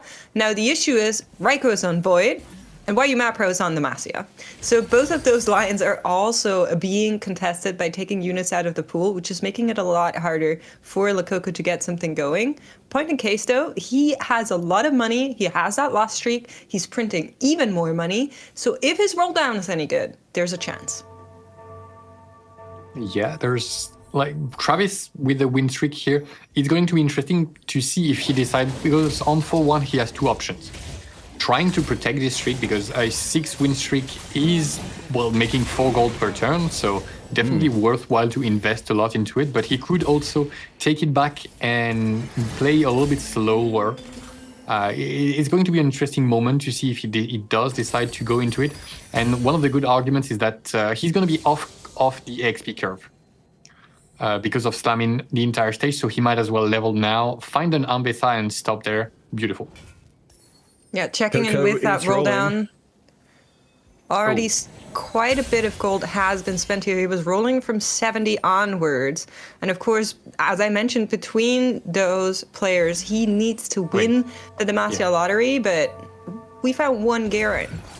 Yeah, we found one Garen has to play the Sona 2-star to reach the 8-star level threshold to unlock Galio for the next round. And we do see Aaliyah checking with us here. Makes exactly as you were saying. The Jinx board is now online. The Infinity protection in place on our good friend Warwick. All the items where they need to be. Aaliyah's board can get even stronger than it is right now, but up against Coco in this round, who again is low on HP. That Jinx is stacking up, and I think it's going to just be enough. No! Coco gets the win. A win he very much needed. You said it's online. It's a Jinx one. Let's be gentle That's to that light enough Jinx for me. board. But we are getting our third augments here as they're coming in. Malicious could have been a decision for Coco. It's not going to be picked up. And Double Feels seems to have done 47. very well for himself with that heavy the crown pickup. Also has a reforge. We might see an emblem reforge going right now. Oh yeah, no, he hasn't lent into the Ishtal at all. So yes, because we've got Stitch Books, Bilgewater. There's a chance to make the Shyvana or the Tarek into Bilgewater as well. And as we've seen before, the crown has been removed each round and placed back in once Double is sure that the crown's recipient will not get taken out. We do see the reforge. It will be the Slayer. But Double, apparently confident enough at this point, he's not going to keep toggling the crown. Goes up against Riker Mastery, and the Void board is coming together a little bit more. Well, is he confident, or is he has he settled on the fact that he's gonna lose because he hasn't found a single misfortune after rolling his entire bank? It's looking like it's going to be going. Okay, wait, no, the Swain 2 is still alive, so never mind. Yep. Yeah, No, it's- that guy said to she will win. That's where he was doing a quite good job of hiding in the corner after he got nom. Yeah, still no misfortune for him. Has one in the Bilgewater shop, but like you mentioned, not great rolls here and there. Hold on, Aaliyah, observers, can we just check in with Aaliyah real quick? There was Hey, what's this? a misfortune too coming up on this board instead. He said, "You're playing around Bilgewater? Don't mind if I do." That is a big slap in the face to Double 61, and an also pretty solid addition to the damage profile for Aaliyah. We'll go to Riker in this round. Aaliyah is on a 4-round loss streak, so I'm not too worried about that. As you pointed out before, Makes. The Jinxes are not fully where they need to be as yet, but the board with the Misfortune 2 is still relatively impressive. Yeah, Going to be missing the front line though to give that Jinx the time she needs. that's right. That's a big factor here, and that's the tragedy with Vermendeth on that Freljord line. Usually when you play Jinx Freljord, which is the premier Jinx comp that has come together, you also want to 3-star that Sejuani. Now, this is not the case for Aaliyah necessarily. He has seen that that Freljord line is not going to be available, so instead he's trying to play around, the Ornn, the Singed on the Sound, just trying to build that out, but it's just not as strong as those Freljord lines. So his Jinx comes under fire much, much quicker, and if you're looking at his board, a lot of the money he invested as well is in his backline, which doesn't help that much. No, it's a direct proportionality of how strong that front line will be. I do want to take in our players who are towards the bottom. Of course, Coco was taking the hits early on, does have a little bit of HP from that hard bargain to prop him up, but he finding the Kaiser too is absolutely massive. As you can see, Raiko is also making upgrades in the Void line, so Coco is going to be breathing a huge sigh of relief. But is that a big enough reprieve on 4-5 down to 1 gold? He's got an artifact from Ornn. The gold collector might help him a little bit to claw back some of that money, but that's triple econ augment from Likoko, and being level 8, 1 gold on 4-5 with 25 HP is definitely not the position you want to be in. Goes up against YU Mad Pro. This is the Demacia player we've been talking about. Also has found 2 Gallios already, but is also still looking for the Garen and the Taric upgrade. So similar story across both boards. It really is a question of the backline and what they can do, and Lux remains supreme. Lakoko with the back against the wall here. That's Zillion sneaking in there towards the tail end. I thought that the Hextech Gunblade would be enough to keep him up, but of the players who are on the up and up, Dasig is at the top along with Double. Dasig maintaining a full bank balance while also finding Xerath as well. This is astonishing stuff. That's definitely the right word. Dasig, after having a terrible first Ionia game, has decided to redeem himself and use the Blade Master Ionia. I mentioned it's generally completely hated, but here it's just used as a transition, as a bridge to reaching that level 9 and making a devastating bolt based on that Xerath. And I expect to see maybe a Renekton taking some of those Ionis items for the late game. Dasig and YU Mad Pro going up against each other here. That Xerath is certainly helping. However, does he have enough time? Yone, maybe? Ooh. No, there's bombs. Aw. That was barely, but we do have a more pressing story at the bottom of our leaderboards. Leah, 8 HP. Lakoko, 5 HP. It's a little bit of a race towards the bottom. Can the artifact help out? Oh, Ooh, that's okay. pretty useless. I mean, yes, the staff, I'm kind of curious to see how that interacts with Singed. I don't think I've ever seen someone using that before. But more importantly, Aaliyah's got 5 jinxes, has got to find Warwick as well. You know, we're talking about how the front line needed to hold fast. We've got decent itemization, but Aaliyah's in pretty major trouble, down to 1 life along with Coco. Well, he has 5 jinxes on his board, but he does have 2 duplicators. So he necessarily true. only needs 1 more jinx to make that jinx 3 come alive if he wants to send it. And that is exactly what he does here. Now, this helps with the damage, but he can now go level 8 and try to build out the front line. Not a lot of gold to make that work out, but that was his best shot at trying to turn this ship around. Yes, indeed. I like the fact that there is no hesitation. The moment he finds the 7th jinx, duplicates, goes to 8 instantly on 0 gold. No time to ponder. He already knew what he had to do. And even in a dire spot, he knows the path to getting a better placement is right there and doesn't hesitate to walk it. Well, speaking of placements, we've got our 2 Kaiser players facing each other. Coco's coffin could be sealed in this game if he goes out in 8th place. And it's looking like it's reasonably likely. Down to the backlines facing each other. Kaiser versus Kaiser. And Coco takes another hit. He's the first one out. Aaliyah survives the round. We're down to 7. That has to be the worst tournament day I have ever seen from Lakoko in the history of TFT EMEA esports. It is an absolute heartbreaker for a player as historical, as established, as consistently at the top of the entire competitive group to start this day off with these placements. I think there's still a world where if he goes 1-1-1, he could make top 5, but it's going to be incredibly hard. Yeah, incredibly hard might be a little bit of an understatement here, but 1-1-1 has been done before, and on harder stages like the Tactician's Crown for double, for example. And we'll have to see and check back with him in game 4, 5, and 6. But for now, YU Mad Pro has stabilized immensely and must be getting close to level 9. Oh, Elia is... and not the only frustrated one. Unhappy. It felt like a ball which should have gone a lot further than that. You know, we had the 3-star jinx, we had the misfortune too. You know, we've hit a reasonably good approximation of the front line, but it just did not happen. Yeah, I think the key factor here is the front line, right? We were talking about it a little bit.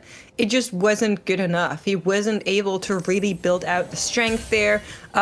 Mundo 2, Blitzcrank 2 just cannot hold a front line long enough for your Jinx to actually dish out all the damage she needs to be doing. So very, very unfortunate for Aaliyah there, but just not good enough to contend with the other boards in this lobby. But we are going to be looking towards Vamendeth, the player that has sealed off the path to the Freljords and found himself a current 6 Freljord board. That's pretty rare. Well, might be looking to add that 7th at some point, because no, I don't see.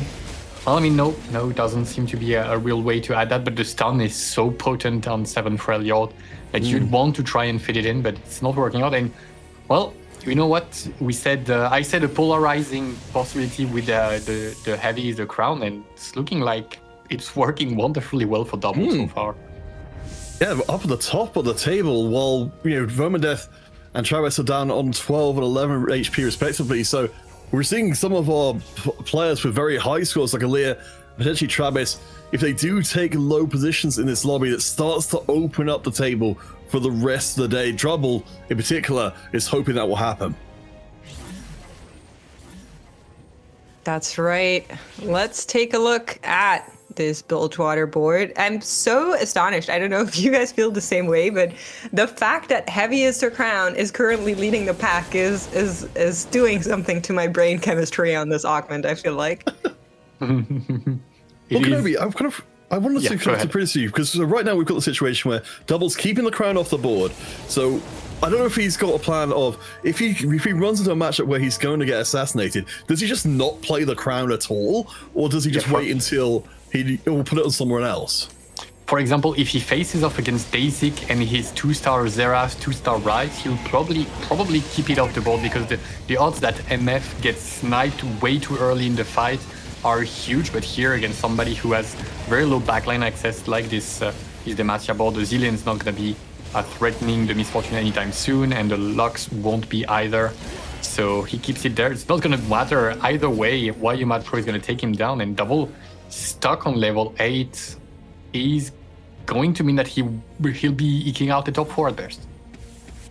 And in the meantime, another elimination has hit the board. Travis there going out in 6th. That Mel, that Xerath, not good enough for him.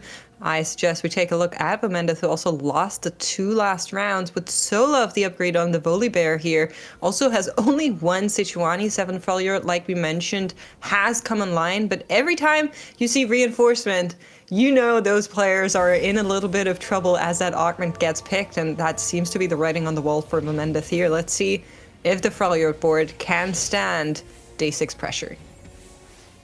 Oh boy, yeah, we've got the Ryze 2 in place as well. The triple backline carry setup. With Daisy with so much HP left in the tank, you know this board is just getting stronger. But I think you said it perfectly, Mace. This is a board being taken as, recognizing the spot, saying there are some ludicrous power levels in this lobby. I'm just playing for placement, and my placement is going to be 5th. Indeed, that's a decent result for Vamendeth, but not what he needs. Being just in the middle of the pack, getting 5th here must be a little bit worrying, especially if you're looking to go 5th overall. You want to get something a tiny bit better. And in the meantime, another magic trick has appeared from the stash of cards. Raiko has gone level 10 and is on the lookout. We were doubting. I was saying it's a triple gold augment. Surely it's not possible. How can you? And Raiko is here, and he is pulling it off. Do we have word if he's already unlocked the Baron? Because if not, then he needs to find Rek'Sai and Malzahar once again, and Velvet as well. So he might just be going level 10 for the fun of it, and not especially for the Baron. Maybe. Yeah. I don't know. We haven't seen. I can't conceive of a world in which he forgot to do that. So, Raiko right now, let's see. So we've got we've got the generalized board. I think it looks like we're trying to fish for what kind of legendaries we can find with a relatively low bank balance. In fact, across the entire rest of the lobby, we've got Daisy on level 10, Raiko on level 10, and everybody on pretty much 0 gold. Daisy having an incredible board here. Is going to be massively worrying, especially if you're Raiko, because if I had to bet, I'd bet for that huge souped up Xerath and his friend Rise, the Desert Magician, because he's going to be farming up loot for his ward as well as getting extra charms. So, you know, I mentioned you wanted resources with your resources on top of your resources. Well, here's a bit more. I love to see that. Wayumat Pro, though, doesn't love to see it. Drops down to 2 HP. Double also taking a loss here as we are looking upon the next route. We did get word Raiko has not unlocked Baron, so he's just looking for the legendary cap out on this Void board. Also a very rare version of a board for us to see in general in the current meta. Yeah, Wayman Pro, we can see in 4th position at the moment, 1 life remaining, no gold left in the tank. Did at least get up to level 9. It would do a little bit of rearranging, but I mean, he's walking in the land of Titans right now. The 7 Bilgewater, Raiko with his level 10 board, Daisy with his level 10 board. These are not usual circumstances. We'll see if Double can farm up anymore. Yeah, well, he still has a 20 HP, so unless he gets absolutely slammed, he would have at the very least 2 lives, and it's looking like it's now going pretty well. Most of both teams are dead, with just missing the final backline carries. Oh, the misfortune came. Wait, actually. Oh, wait, it could have been there's a a bomb on sniper. there's a bomb on Tamkench. Oh no. Oh no. Okay. Oh! Very, very close. But the crown stacking up all the way to the overtime means the Garen was vanished instantly. And checking back with Raiko not having the Baron is a little bit funny, but all the more impressive, to be honest. Yeah, he just seems to be just playing the strongest board he can. But what's so important looking at this top 3 is when Raiko Master, of course, did well before. For Dasik and for Double, they were both players who had very disappointing starts to the day. This game 3 is hopefully the turning point for both of them to start climbing up and really contesting for at least that top 5, if not anything more. Honestly, I think I have to give it to Double here out of those top 3. The fact that he started with Bilgewater Ishtal, then got Heaviest of Crown from Destiny. He had a tough set of cards being dealt to him. Who knows, maybe the Magician was involved in that, but he was able to claw his way into those top 3 and did so well on this line. I'm also very impressed with Raiko just playing alongside this Void board, but as the lobby is moving closer and closer together, Double strength is weakening in comparison to some of those really capped boards. Yeah, I want to really emphasize how vital Raiko's approach to the set has been. Go by just selling everything, taking Econ Augment, unlocking Bard, and then going to level 7 on 3-2. It has opened up so many possibilities for him, in the sense that he can get a lucky legendary by 1%, also get some forecasts in a rather reliable way, at least some of them on 1 star, which is super, super important for winning out on stage 3 and then stabilizing. All right, so we're in deep to the end game now. Level 10 boards on both sides of the top 2. Double reduced down to 1 life, and presumably the end of his line. He did seem like he was trying to extend out his board a little bit further, but I mean, players like Dasik are already there. The Silas 2, the Rise, the backline almost fully itemized, the front line getting close to being multiple tanks itemized as well. It's just ludicrously strong stuff. And I want to draw your attention to the fact that the crown is now on Tam Kench. Here you can see him getting that extra regen, maybe banking on the fact that Misfortune might be dying from a random stray Xerath, and he's tanking for a while. It's not going to really help, unfortunately. Oh, no! But you could see the logic in the attempt. It made him so tanky, but there's just way too much on Daisy's board. Half the board is legendary units, and 2 of those are 7 costs as well. So it's a pretty tough battle to win. Can Raiko do it is going to be the big question here. He's on a 6-win streak, so presumably he has, at the very least, beaten Daisy's Ghost.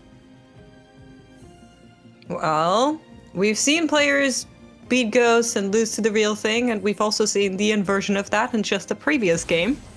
So I wouldn't bet too much on that, but let's take a look now that the positioning is set up for the other board. Who can actually take this first win? Both of these players have so much extra health, so we're going to be going into the dragon round at least. That means another chance for itemization for both of these players. Who actually has the upper hand in this crazy board? That risk arrow taking so long falls eventually, but it will be Dasik on the upper hand. I mean, I'm not the best at counting, but the problem I can see here for Raiko is we've really only got 2 damage sources on his side of things and 3 for Dasik, all of which are coming from very high quality damage sources. I'm just kind of curious, I guess, to see where Raiko is going long term. We've been talking about the Baron as a possibility, and maybe that's a little more tempting now that he seemingly can't win straight up. Well, it seems like it's a little bit too late. He was holding on to 1 Belvet and 1 Malzahar, but no Rek'Sai. And I don't think a 1-star Baron would do anything here, especially without any kind of item. That might be why he's eschewed the possibility entirely. We would need an Infinity Edge, some kind of regen. It's, I think it's a done deal. Dasik has too much. The extra resources that he's accrued are now tipping the scales over. And if you take a look on the left, you can see the 2 golems have been bought for this round. And oh boy, is that charm powerful. Yeah, there's usually only one thing you hate to see coming more than a fully capped Xerath Silas Rice board, and it's that same board with 2 golems and hands. So that is surely a tragic for Raiko, but Counterfeit, maybe there's a chance. Maybe he can find the access to the backline somehow. You're much more optimistic than me. For me, it's Dasik getting an absolutely crushing win here. He's been to 6 regionals before. He's top 8'd half of them. Now in this top 8, he has officially broken through his own record, and he will destroy the lobby. Raiko Mastery still scoops up a lot of points, but this is a tournament-saving game for Dasik. Yeah, he's done an incredible job from a very good opener, picking up the extra econ, fielding the Ishtal in the middle there to just push himself a little bit further. Reaching level 10 on a triple gold lobby is not something that you see often, especially without any shenanigans like prismatic orbs being included. So props to both Dasik and Raiko for getting there and fielding some incredibly powerful boards. Unfortunately, the Rise, Silas, Xerath trio has been a little bit too powerful. That's right, and we are going to be hearing from our analyst desk on what they thought about this game, about Raiko's board, and all the shenanigans that have been happening, and of course, how the scores tally up after game number 3. You're watching the EMEA Regionals final day. Don't go anywhere. We'll be right back. Always rises. Cannons.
Welcome back to EMEA Regional Finals for Lore and Legends. And Panda, we just saw a huge win coming through for Dasic, and damn did he need that one. He was towards the bottom end of the points. He's been pulling out fast 9 boards the entire day, but this one stuck.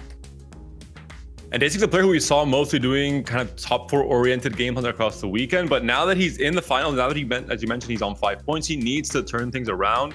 Taking a page out of his prep partner's book, EMEA, playing into the Shurima line, using Ixtal as a way to get more resources in the rest of the lobby and still win streaking a lot of that stage 3 as well. Just landed on an unbeatable board, and overall the cap for this lobby was quite low, outside of maybe only double potentially with the Bilgewater reachers coming through. Yeah, I mean, double with a really cool game, right? It was very uncharacteristic. We saw the heavy is the crown coming through for double as well. So the spikes were pretty high, but when the Misfortune was getting sniped in the backline, it was pretty difficult. And of course, with Daisy having so much access with the Seraph and stuff like that over in the backline, it was a pretty easy target.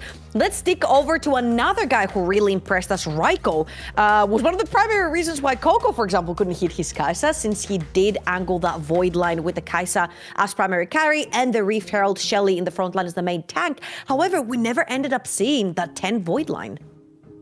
Yeah, I think mostly it was similar to a game we saw from Double earlier in day 1 of this weekend, where he played into a stage 3 stabilization, which I think works really well if you're not playing reroll into either Ionia, the Yone unlock, or Void with the Rift Herald and the Kaisa unlock, and just stabilize off of that. I think Raiko has seemed quite comfortable on this patch, playing this no opener stage 2 into stabilizing stage 3 with the gold he gets, and then finding a way to try and stabilize and spike again in stage 5. In this case, not around the Baron, couldn't quite make it with the econ he got from his augments, had to settle on this level 9 board instead. And it worked good, well enough. A top 2 in that spot from Raiko, I think, is more than you could have ever hoped for. And of course, just a reminder to everyone, this is no checkmate. Players have to play all 6 games. Top points earner is crowned the regional champion. And of course, top 5 go over to the crown. Right here, the leaderboard looks pretty free-for-all, 13 to 18 points. Only Lekoko having a little bit of a stinker for tournament, and this is so unfortunate. This is the guy that was looking for the back-to-back crown, has dominated EMEA, has so much experience. Coming through the planes, we thought that he had seen so much of choosing the way that he wants to play the game, and we saw him a little bit slow on the Ishtal lines, and right now I feel like choosing his lines, he's had a little bit of an issue. So what are you expecting to see from Coco? Because I feel like a win is very, very difficult, but potentially maybe still a crown chase. There are 2 goals for our players, either top 5 or playing for first. I think Coco's gonna have to settle for a top 5, but game 4 is ready to go. Casters, take it away. Yeah, a top 5, but a game 4. Let's get things kicked off, and coming through to this next game, it's really fascinating to see how much things have kind of collapsed from the previous game, where it seemed like we were starting to see a separation out of player score. Now, the top 5 is very much more of an open question. Well, there is a separation. But it's 7 players on one side and unfortunately one on the other. I wasn't going to bring that up. Yeah, Kind of have to. I will address the elephants in the room, okay? I will put my foot in my mouth if I have to. That's right. It's going to be on component anvils. That means players will be leaving them up as long as they can before they decide what to slam and what to make here. I'm seeing double Yasuo on the side of Dasic here, being picked up immediately. A nice little start for him. If he can upgrade that to a 2-star, he's going to be cruising. Yeah, we're in such a fascinating spot now with Double, Dasic, and Vermindeth all on the same points as each other. Yeah, we've got our leading players in Raiko, Aaliyah, Travis, and YMAP Pro, but again, 5 spaces are available. So this gives us a great, this game and the next 2 games to come, hopefully will be very competitive to the very end as our players try and brawl for one of those spots. Yeah, and well, there's something that I really like about this encounter is the fact that you never have to worry about dropping enough components to make the first unlocks, and you can see Raiko here opening up the anvils ahead of time to make sure he gets slammable components to unlock the graves, get the Bilgewater. Because one of the ways he likes to make early econ is through the Bard, as we've seen and as I've hammered, but he also very much likes to use Bilgewater just as an econ engine No scout, no pivot, no board. It's time. Raiko, lock it in. I doubt it. Now, I would love it, but I doubt it. well, we've had our one game of people going completely berserk. Instead, we'll go for Work. Death. You got a Legion of second Threes. place. See, we've got one Legion of Threes, we've got a couple of Darkins, and YU Mad Pro deciding to go for the couple of random emblems. We've got Demacia, of course, which is fantastic, and Ishtal to be able to potentially sneak that in along the way. Well, there's always the possibility of getting a 2-star Nico and then a Skarner, and then boom, you have a 3 Ishtal, and you get free extra resources while playing some of the best forecast units you can.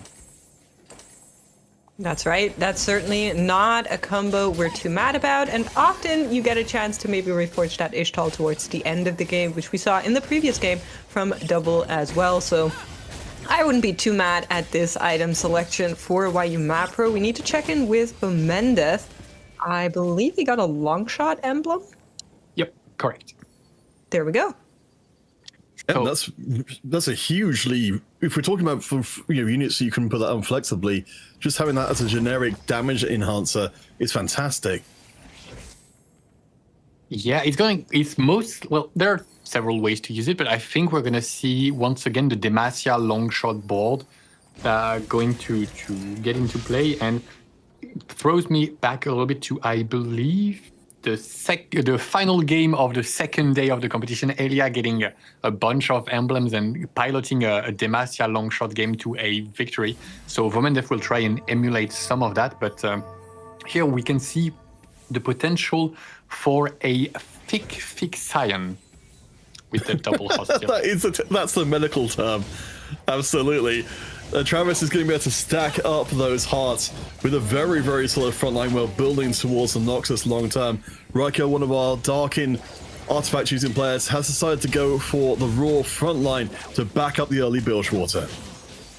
And I mean, if you get something like a Steadfast and a Scion as early as Travis right now, you can just build that Scion into an absolute rate boss of a unit and play around a Noxus reroll, for example. I would very much love to see the potential of that. We're going to be seeing whether or not it's true, but with the additional HP scaling on that unit, you could get very far in this.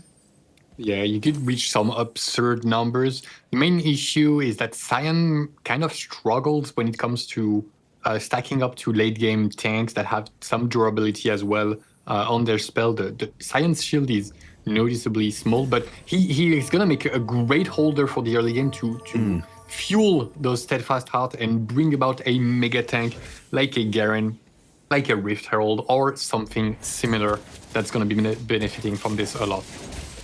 Speaking of mega units, we've got something a little unusual from Dasik. Makes you notice the 2 Yasuos coming through early on, and now the Darkin Sight will drawing doubles Darkin stuff in this game. We're seeing some interesting and relatively unique approaches being taken by players as they try and find the ways to grab just a couple more points. I mean, it is Ionia Blades, so you can just play around that and try to build out the unit. We've been seeing that from players as well. Good for the rest of the lobby. Dasik hasn't found Yasuo 2. Bad for Dasik, he hasn't found Yasuo 2, but there is another Darkin item on a Zoe that we saw there. Yeah, we're just missing the one Darkin bow to complete the set, so I'm hoping the players will pick up the pace so that we can unlock the prismatic Darkin foe for a special trait here live. Oh, and of course, we're going to have some Orns showing up early just to help us out there, I'm assuming. Oh, Exactly. for sure. You get it. So in this special case, is it just Aatrox spawning on every single board and decimating it by half every round? I think we should pitch that to Mordok. Yeah, maybe it's a secret hidden mode. I do want to pick up on something though. We haven't talked too much about Leah yet. Of course, another player who has got hard bargain in this game has also decided to go for the Bilgewater as well, which is really interesting because we've been seeing the Bilgewater doing very well off of being very aggressive early on, but maybe Ilya's got more of a long-term strategy in place.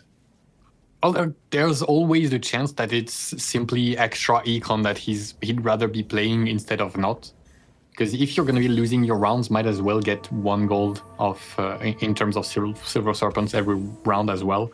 So there's a chance, because I don't see him going that far, especially with an adaptive helm slam. It's not an item you'd usually want in that line. So it speaks to me like of something like a flex AP board in the building. Yeah, I think he maybe got a little bit burned on that previous round on reroll, so he is certainly not going to be going down that route with the slam, like you're mentioning. However, I'm seeing something from our player that we need to go 1-1-1 that we maybe should check in with. Can we take a look at Lakoko here? Because last I saw on our little, spyware overlay is there's one unit in play. We picked up duplicators from the augments, and it's a Jinx.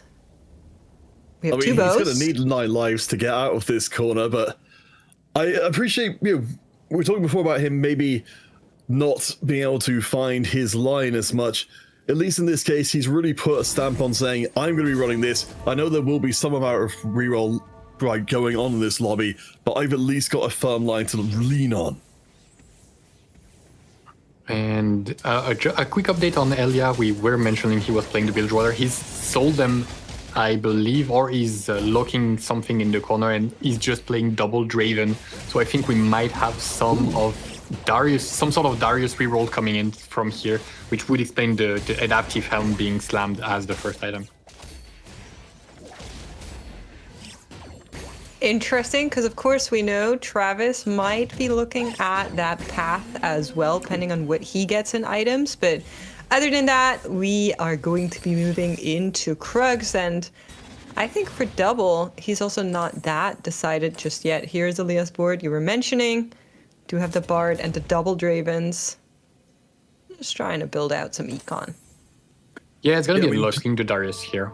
Go ahead. I was going to say, we're very close to getting the 2-star Draven line, which of course was going to massively push up his econ in combination with the hard bargain. So, as you said, we've got a few different players pushing in the Noxus direction, even if they might take slightly different routes to get there. I think the hard bargain in this situation, compared to the previous game, is much better because of the 2 first starting anvils. You're penalized much less because of your lack of control in terms of items.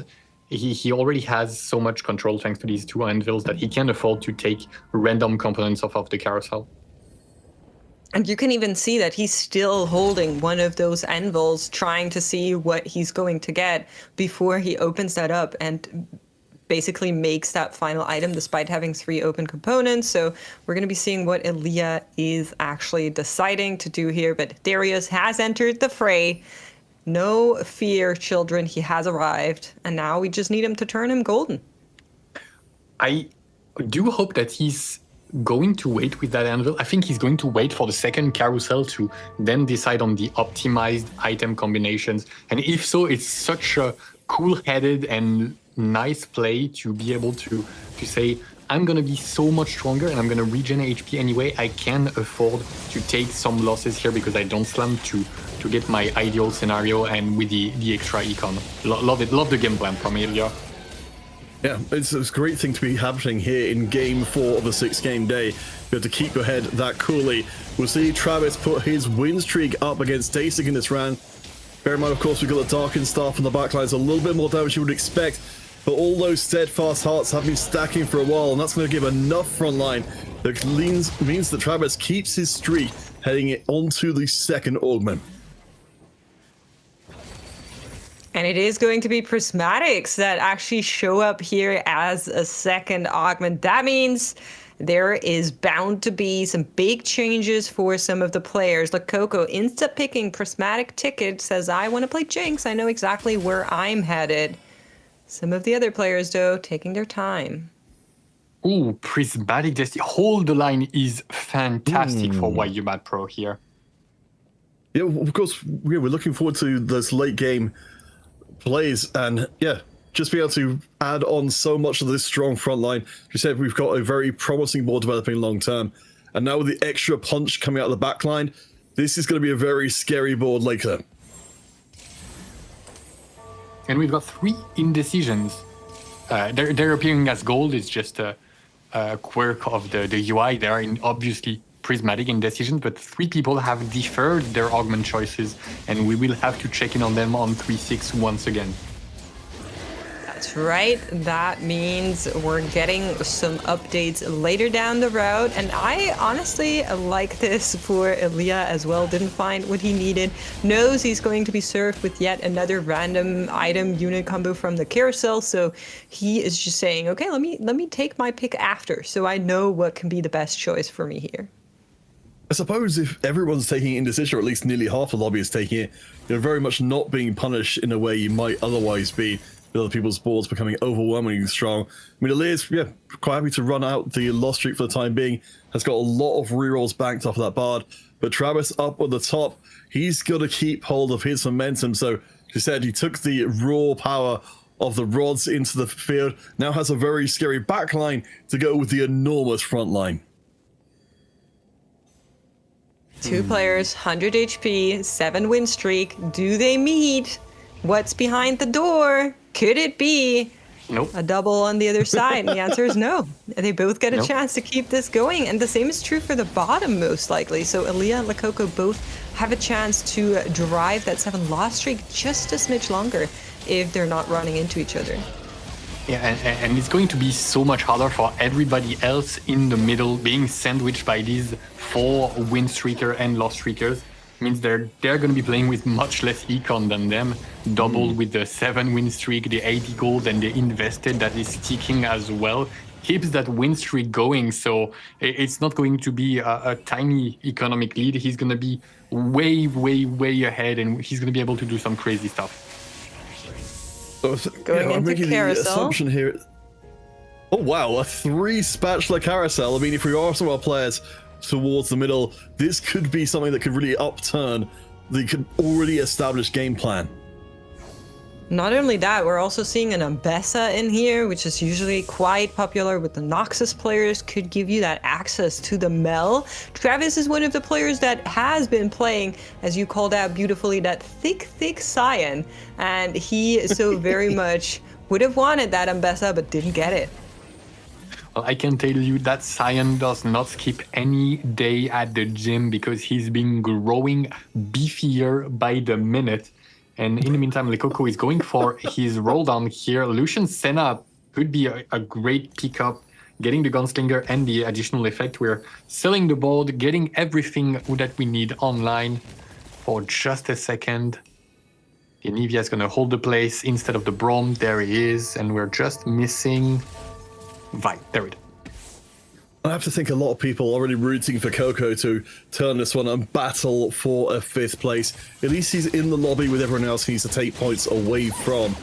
This does seem like a much more moderate game plan than what we're seeing in the other previous games, that he found his line from the very beginning, has been completely focused on getting this Jinx board online as quickly as possible.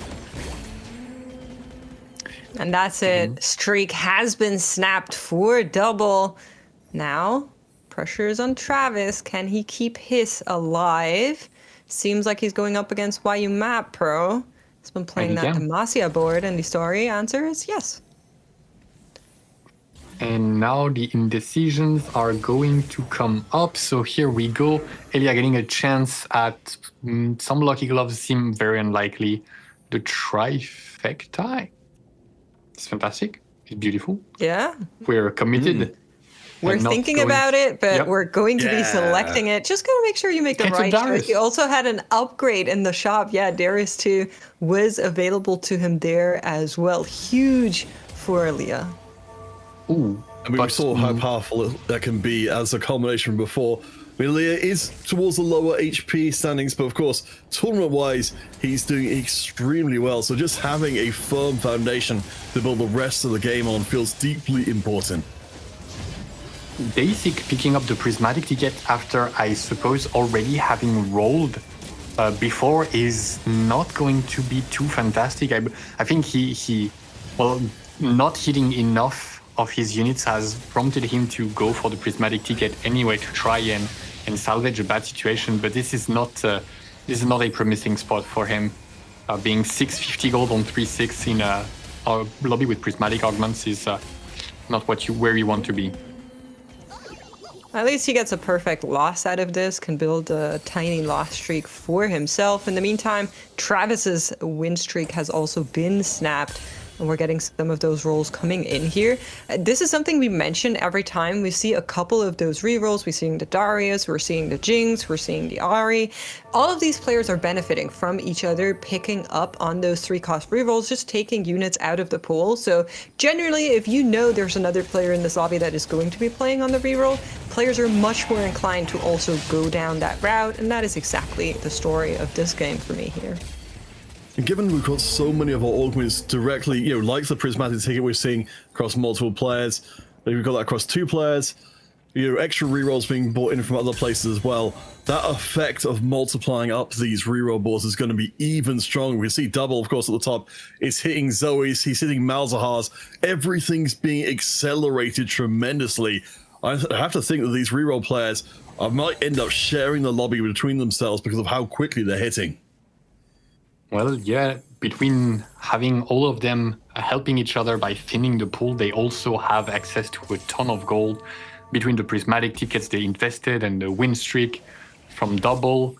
But a player that's going to be happy that if the 3-cost players don't hit too early is Travis, because he's going level 9, and I'm spying a huge Volibear coming up.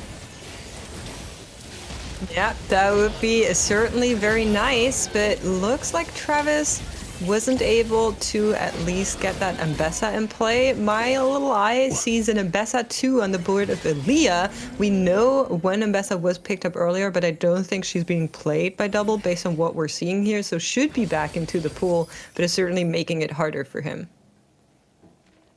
All right, last augment coming in. It will be gold after our prismatics from before. See a lot of our players going in for a little bit more on the economic side of things. I love seeing the 3s coming up from 3 different players because of how absolutely prevalent 3-cost has been in this particular lobby.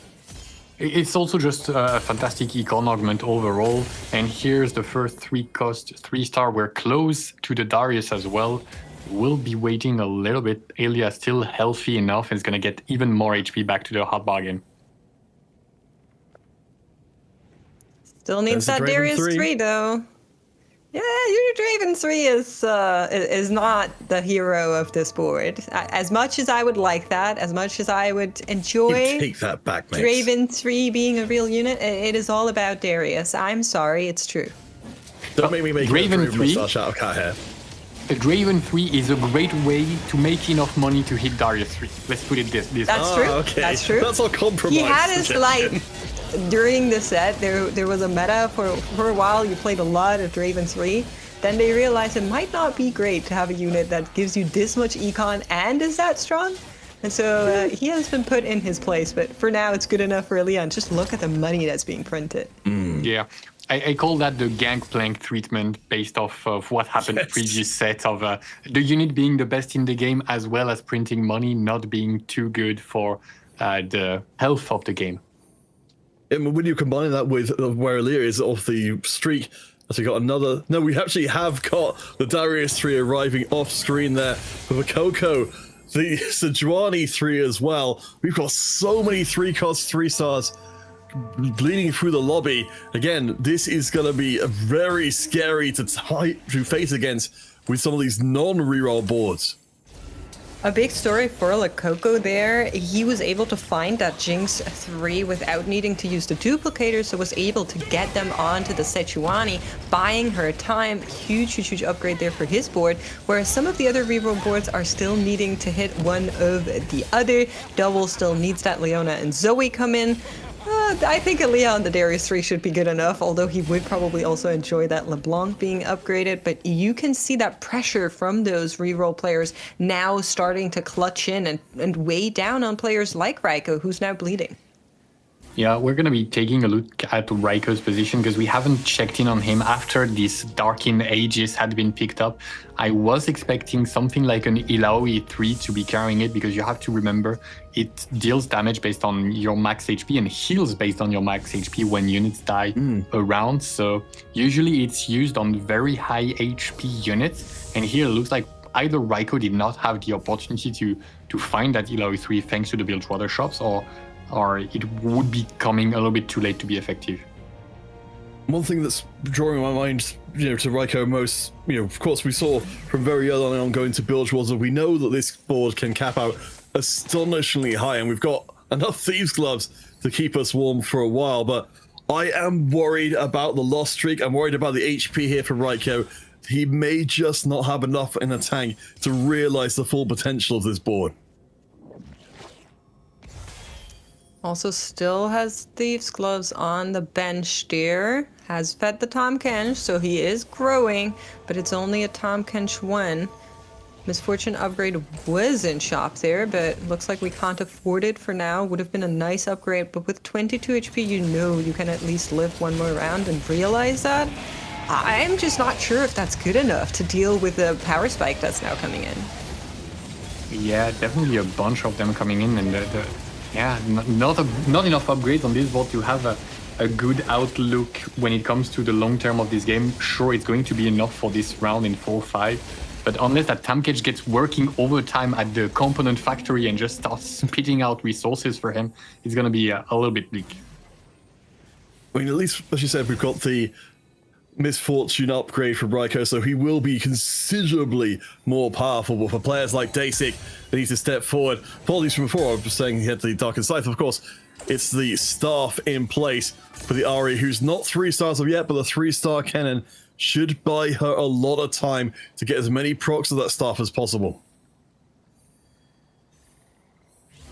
Absolutely right. Dasik was the last reroll player to find any of those golden units. With that cannon now in place, his board should be much stronger. And on the other side, you see yet another player that was trying to play, a good standard level 9 type board, and then was caught between the rerollers and realized I actually need to make something happen here. Level 8 Demacia trying to get this board together, but you can see he's still missing so many of the upgrades. In the backline there is probably also thinking about playing around this Annie instead, but will be good enough to deal with Dasik's board for now. Despite missing the Garen 2, the Lux 2, the Swain 2, that Zilean does more than enough damage, and because the fights are so... He's lacking so many upgrades, and that the fights are so long, it's actually kind of a good thing, and it's giving him a shot at finally reaching that level 9.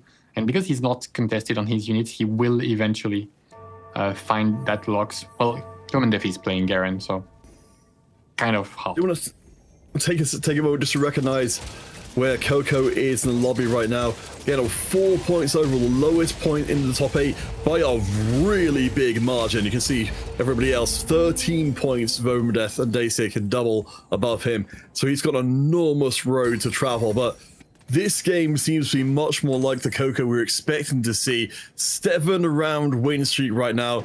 The board is coming together. We got 3 stars everywhere, and this is looking so different from what we saw from the previous games.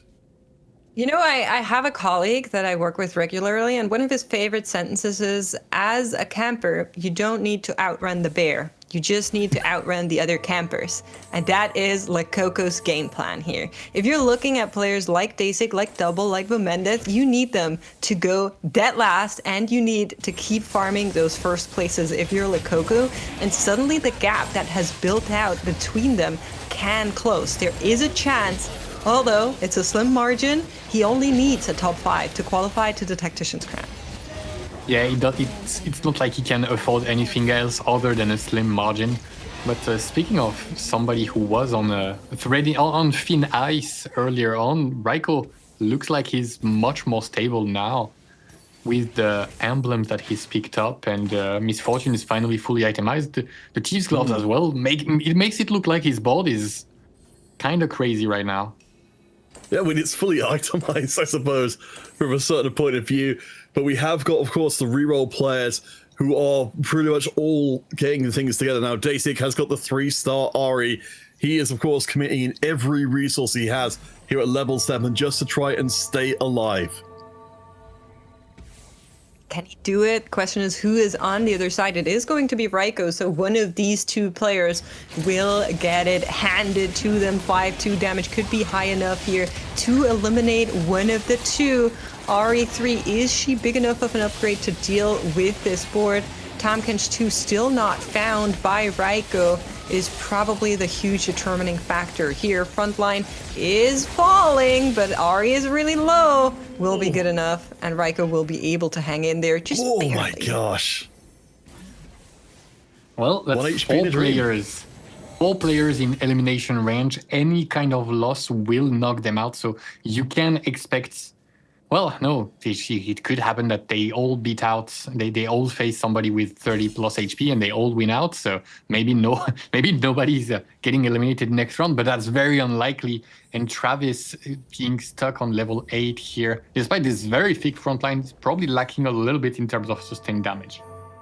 I mean, if there's any player that we can trust to pull back from the brink of annihilation, it's Travis, but up against Dasik in this round, one of these two is going out here, and I have to think, Bakes, maybe, I don't know if you think any differently, but I don't think Travis is strong enough yet to deny Dasik. Yeah, the big problem for Travis is that his Mel, as Mel 1, she's also under attack there by a Wukong, which is pretty rare to see just in general. Now, if that Terry can buy her some time now that the Wukong has been defeated, there would have been a chance, but this does not spell good enough. And despite having that early power push playing around the Sion, the fact that Travis was unable to get that Mbessa when he needed and had to wait this long to unlock the Mel, that's just what did him in for here. And Raiko taking 8th place as well. Just goes to show reroll on top. That's 2 of our top 3 performing players taking 8th and 7th. In our previous game, we saw the difference between our players start to collapse. We might be seeing it happen a second game running. Well, and the big winner in all of this is Elia. If he manages to stay alive for a while longer, he will be getting a sizable lead, and Wayumat obviously right on his tail could be also getting further and further ahead. But right now, Double and Lekoko are looking to, let's say, enforce a French wall and keep everybody down.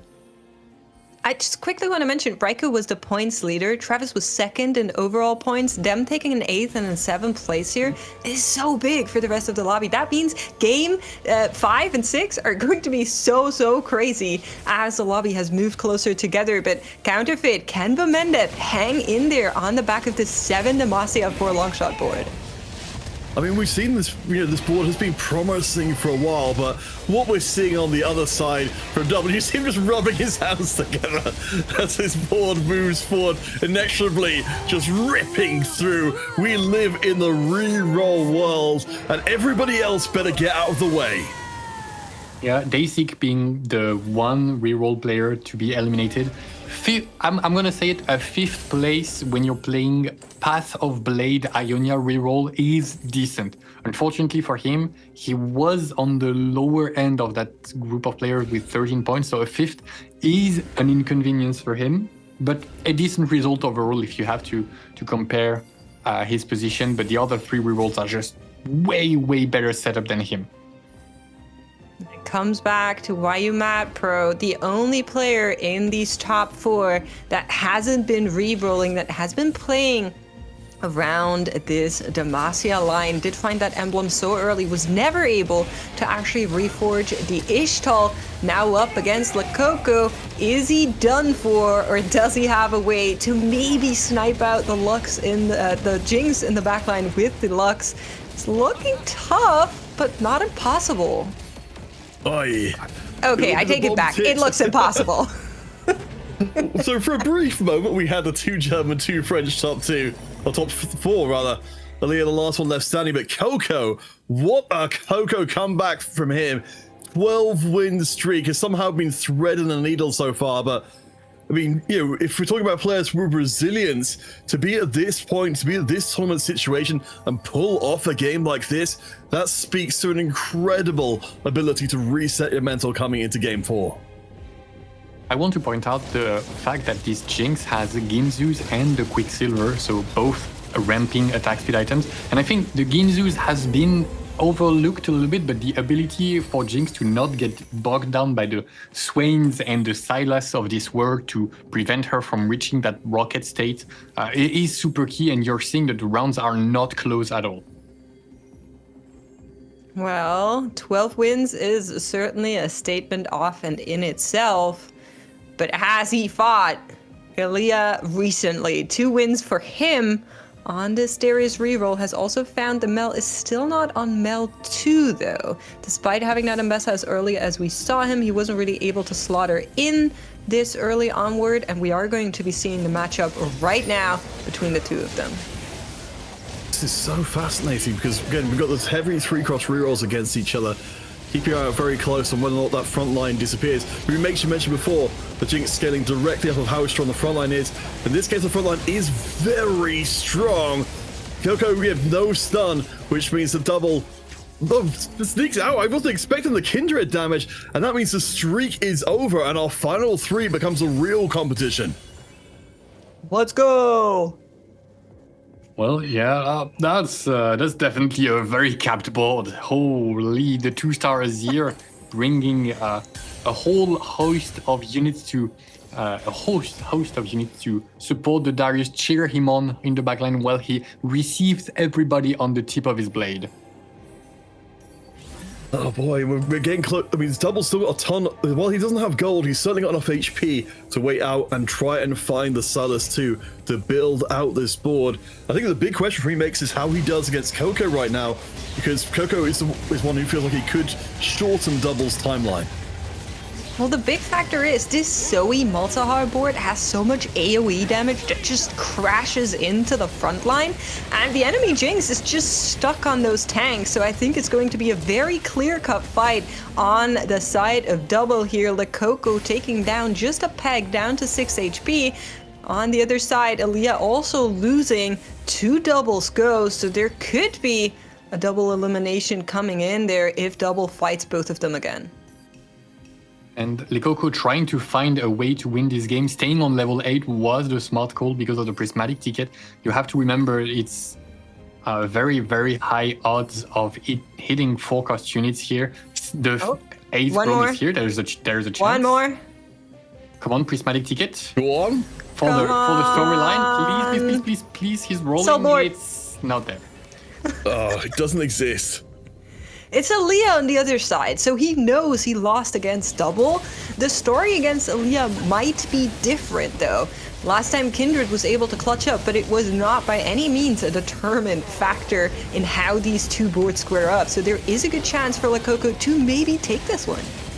But it's a ghost board as well, so it should be a little bit less strong.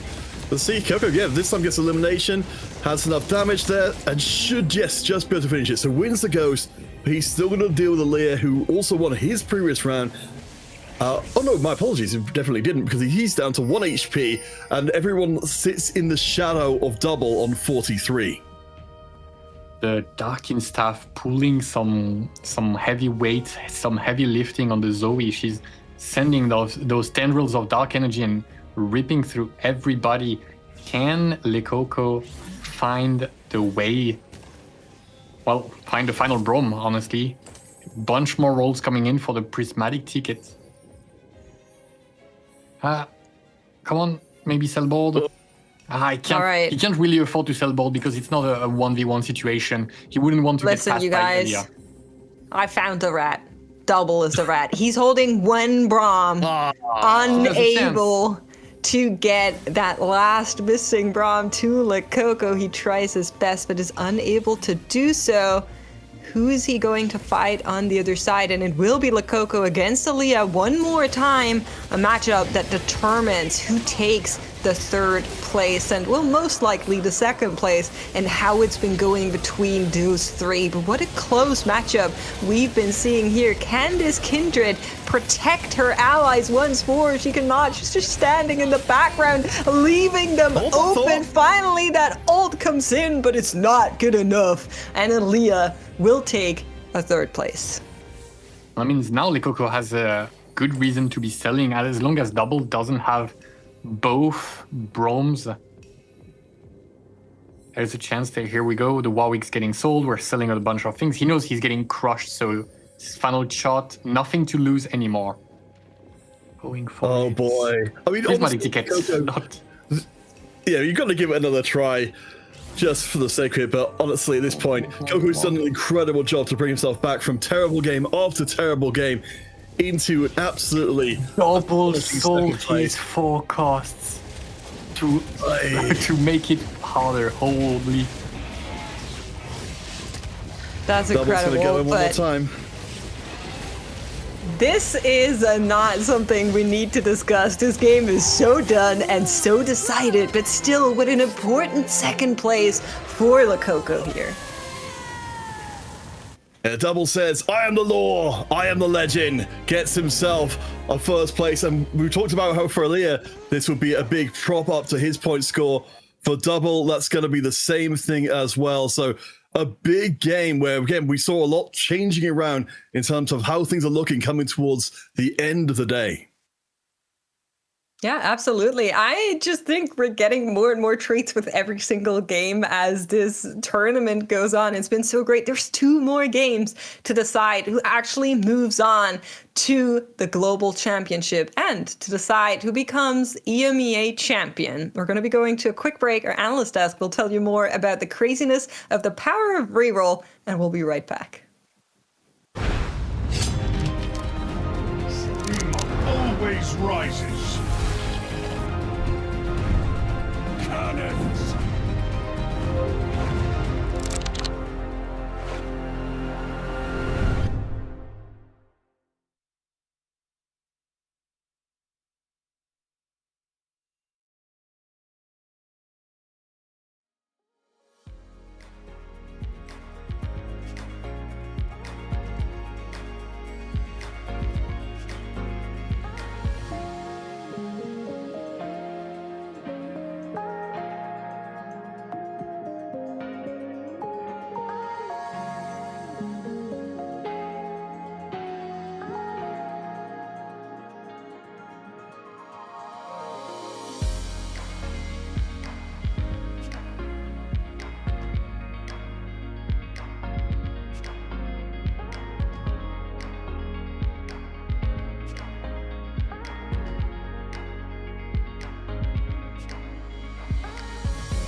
Always rises. Cannons.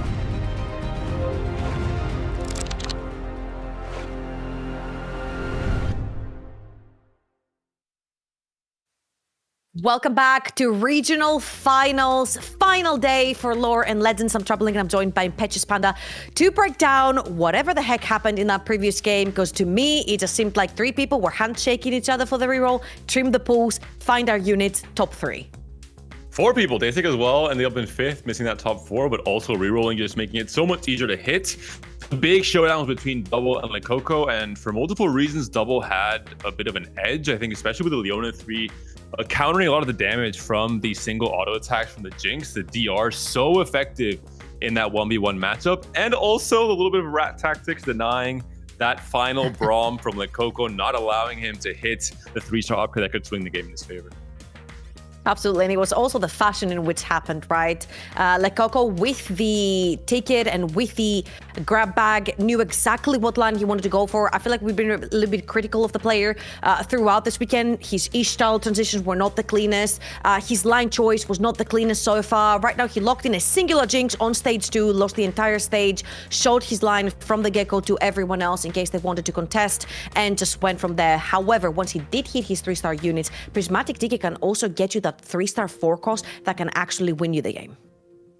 And that's part of the road he needs to travel to try and make that 5th place position, to try and make Tac Crown a first or a second really is his goal for all the remaining games in this tournament. I want to commend YU Mad Pro as well. He's someone who's been around the 3rd or 4th place in the point total since all the way back in game 2. And he's not trying to become a hero and maybe win the entire EMEA championship. He just wants to play for the Tac Crown position. And he's doing so by playing very consistent Demacia top 4 boards, achieving exactly 4th place in the last 2 games on the same exact line. I really like kind of this humble approach from YU Mad Pro, who is now rewarded by sitting 3rd place in the standings 4 games into this grand finals. And that is huge, coming in from a player that we don't know much about, doesn't have a lot of competitive experience that we can rely on in terms of research, and also he doesn't have a study group. It's all him. He's been making the research for himself. He's been growing as a player. And right now, he has been mixed in with some of the biggest and best names of EMEA. Let's see who's actually going to be taking this regionals finals champion home. This is going to be game number 5, and Lekoko still at the very bottom of the points. Really, really difficult to pull a W, but if anyone, Panda, he probably can. But right now, you know what? I've had enough of you. I'm going to shoo you away. Go join Makes and Kenobi for that game 5. You know what? I didn't like you anyway, Trouble. So happy to join my friend Whoa. Makes and Kenobi on the Casper desk for these final 2 games, for the conclusion of what has been a very exciting Set 16 Lauren Legends here in EMEA. Still a lot of stories to be written for the 8 players as we come into this game. Listen, we've been casting together for a long time. I didn't know you considered me a friend. I will reevaluate how we see each other. Just for today, just for today, Makes. And you had to ruin it. Damn you. But well, let's get into this game 5. We're gonna take a look at the first boxes. Well, Elia getting his pick of the 3-cost rerolls if he wants with that box. Jinx and a Draven to start off. That's right. We also know Prismatics are coming for us as last augment, as we did see Cillian Portal crop up at the start here. So something players mentally have to be ready for. Taking a spin with Fortuna at the very end of that game. Looking across the board, I'm seeing some of these Ionias being picked up as well. Bomendeth and YU Mad Pro considering for sure. It's important at this high of a level of competitive TFT that small things like knowing that your final augment is prismatic can definitely alter your game plan. I think some players have to consider things like Demacia boards setting up into Dragon Guards, for example, the importance of Call to Chaos if you're trying to gamble your game for good or for bad when it comes to a game 5 in a grand finals like this. So players already start thinking, what comps and lines will most benefit from having a final prismatic at 4-2. Where is Bomendeth? I can see him move his little legend, but he's not there. I think his camera might have fallen over, and that's we are getting a roof angle. Okay. Tech. A ceiling angle, sorry, rather. And Double and Lekoko both selling their entire board and just fielding Kiana to get through the final PvE round to get that 10 gold to start up their economy and try and get a leg up, but it's just a silver augment. So we're going to see some of these silver dice that are liked by the players so much. We're going to update you on what the results are very, very shortly. And another Destiny for Double, giving him the Twisted Fate. Players like the Gamba, as we're finding out in this day 3. There has not been a single game where we haven't seen a high level of variance deciding the game plan for most, or at least some, of our competitors. That's right. And of course, we do want to know what the Caretaker's ally is that Bomendeth has picked up. We're also getting word that Transcendent is going to be our Ionia. So that makes sense. While our players were holding those units, I think it could be Ashe looking at the comp there for Bomendeth. very well be. It would be very funny if it was Twisted Fate as well. See for Raiko going for good for something. Just playing for an econ starter, stage 2, I think is something we've seen a lot from Raiko across the entirety of this tournament, not just today.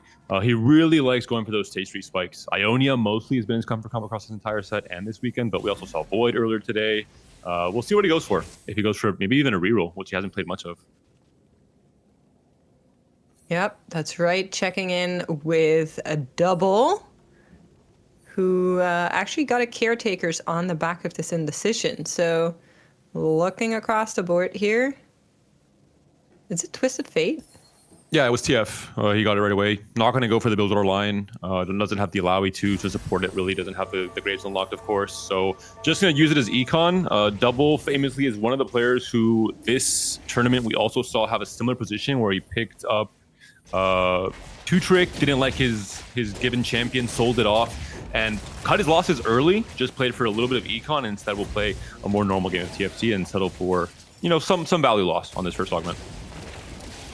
Yeah, I believe we saw actually exactly that from Double before. I want to say on day 4 of the tournament, but seeing how it works for him right now, he will take a loss, and that also means our players are starting to build out their win and their loss streaks respectively. Dasik there seems to only be fielding a single Jarvan for now, as he has picked up Patience is a Virtue, so he can just select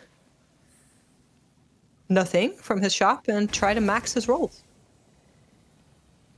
Well, So he had an interesting enough shop to go for the Bard here, which I think it makes the most sense with Patience. I will say, Kenobi, do you think he's playing into Void, or do you think the more traditional kind of Demacia 4-1 spike is what he's looking for? Well, I know, but there's definitely a chance that he's gonna go to level 7 as soon as he can to try and get the Kaisa and get the Herald to stabilize. But right now, he doesn't have quite the gold to be able to do that on 3-2, on 3-3, like we've seen Raiko do so successfully.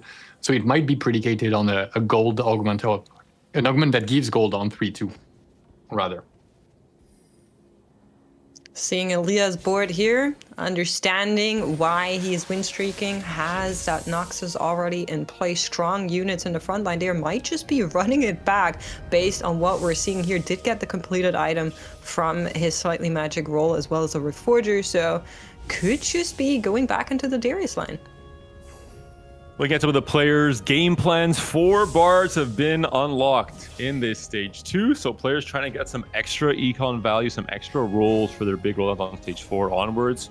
Not going to have the strongest of boards set up for stage 3, which a few players can maybe take advantage of. Someone like Travis right now with a Buzzwater start, with a TF2, with an Aoi 2, can definitely try and get a bit of a tempo advantage on this line. Yeah, anyone trying to win streak is going to have a much easier time against roughly half of the lobby, but it doesn't change the fact that Elia and Travis are both going to be playing super aggressively. You can see that Elia has invested his entire gold into that early push. He's struggling to just make 10. He's going to be selling, I believe, the Anivias, but he's got quite an expensive board with the Darius pair costing him a lot. If he goes against Travis and it doesn't go his way, it's going to be a huge problem. Well, thankfully, Travis is not on the other side. I do quickly want to mention that we did see Travis' board. There's 2 players in this lobby who picked up Caretaker's ally. Both of them got Twisted Fate. None of them are playing Twisted Fate. And the one person that is playing Twisted Fate doesn't have Caretaker's ally. It's actually Travis. So a little bit of just pushing units over to other boards happening between our players. There can only be one Pirate King. I think Travis sent the message yesterday on that 10 Bilgewater game. Everyone else respects his status and his cannons, of course, as well. Not going to try and contest that line. I love why you Mad Pro set up again. We just saw there on the other side of the board, playing a stable game, trying to play for a top 4 just for Void right now. Maybe Demacia, which he's played in the last 2 games. This is a player who knows his position coming into this grand finals. I think he is quite humble in his approach of just trying to farm top 4s, trying to guarantee attack round slot. In his breakthrough set, really, I think is a really good strategy overall. Yeah, trying to make his mark on the biggest stage rather than gamble it all on first or 8th plans makes a lot of sense, especially if you want to try and make a career as long-lived as possible. There's no better stage to to make your mark than the Tactician's crown. But in the meantime, he still has a very realistic shot at winning the regionals. He's just a couple of points short behind Elia, who is currently leading in point. So don't count him. Count him. I give up. We're Can't not speak counting anymore. Count him that. out. Don't You got worry it. about it. Thank you. We got you.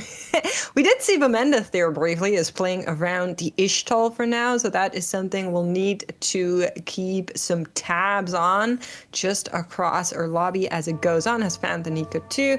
Will be a little bit stronger on the back of it. But the rest of the lobby is just trying to play very open, like you mentioned earlier on, Panda, trying to just keep that prismatic in mind that will come for them. Both of the win streakers, the tempo players, have achieved that 5 win streak for now. Elia and Travis looking to continue winning across most of the start of this stage 3. That's really what fits their game plans. Top right corner, we're getting word that none of our players have yet locked their Tactician's crown slot. The lobby's quite close together. They will need to look out for those next 2 games. It's all on the line for them here. If Elia, Double, YU Mapro could lock in a first place here, that does bring them a lot closer to making it though. Yeah, Vomendef investing into his XP early on. I believe that's him completing a specific quest here, trying to get as many Ishtal fragments as possible. That does put him in a position that is quite tough. If he doesn't get offered gold here in his augment, he's gonna take a while to rebuild his economy and compensate for that. That's right. Checking back in with Elia. 2 copies of that Darius. Darius 2 does a lot of lifting if you can get it early. Going to be getting an augment set after this, but it would be so big if he can keep that streak. Same as Double. Is he even that? The answer is yes. Travis. And Elia maybe not too happy to see Double, considering moving into the Mel Flex and Noxus AP line overall. Of course, still very flexible between Noxus and Freljord as you go into stage 4 and 5 and decide what exact line you're playing for. Elia seems to be playing the more traditional line, definitely playing for Darius items here. Just had a lot of success playing this Darius reroll last game, so maybe just saying, hey, why change it up? Let's just do the same thing again.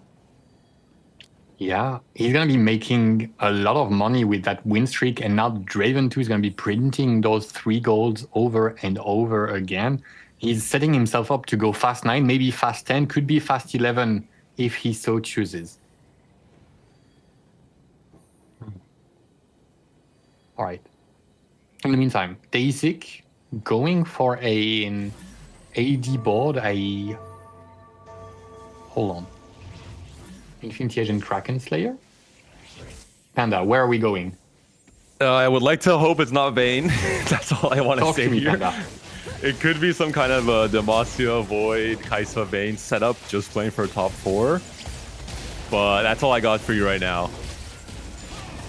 Daisy is in a position to just accumulate points. He's 6th in the standings right now. Again, I think for most of the players here, their realistic goal is just finishing in the top 5. They value the tack round chance that much more than becoming a EMEA champion. They don't want to take any big swings. They want to play for a consistent placement. Yeah. I'm sorry, I was trying to figure out what Daisy was doing. He's most likely trying to play towards Jinx, having slammed the Kraken, and then going into the IE, even though it's not an ideal item either for Warwick or Jinx. But it's looking like it's going to be a Kaisa unlock if he adds an extra component to that Caitlyn here. I'm uncertain, and I'm quite scared for him, to be honest. Holy! I mean, we've seen Kaisa do really well before, but yes, this is indeed a rare sight, Panda. One large Alawi coming on through from the Coco. Usually it's Rift Herald putting in the work with the Golden Dragon, but Alawi says, don't worry guys, I got this. I'm a 1-cost, but surely I'll be able to tank enough to allow this Rageblade Ahri to do her thing. Not sure exactly what Coco's cooking up just yet as well. He is pretty open-ended with his game plan. I don't really think it's going to be Ahri Yone considering the Rageblade slam and no real AP items whatsoever. Yeah, and I don't think we've touched on this, but Lekoko having picked lunch money here, trying to play for this early tempo and down to 55 HP on 3-5. is a rough position to be in, picking up the Golden Dragon, but not making that much money with it as well. It's going to be very tough for him. You can see that all the players in the bottom 4 are level 7, having leveraged these lost tricks and these early interest thresholds into level ups, but he hasn't managed that, and yet he's still losing. Yeah, it's a rough spot for him. Hopefully, the Prismatic will eventually box him out, but we are taking a look at this carousel here. Seraphine was picked up as one of the 4 costs here. No Ambessas, no Garen for the players. Hopping on over to Double, who now also pushes 7.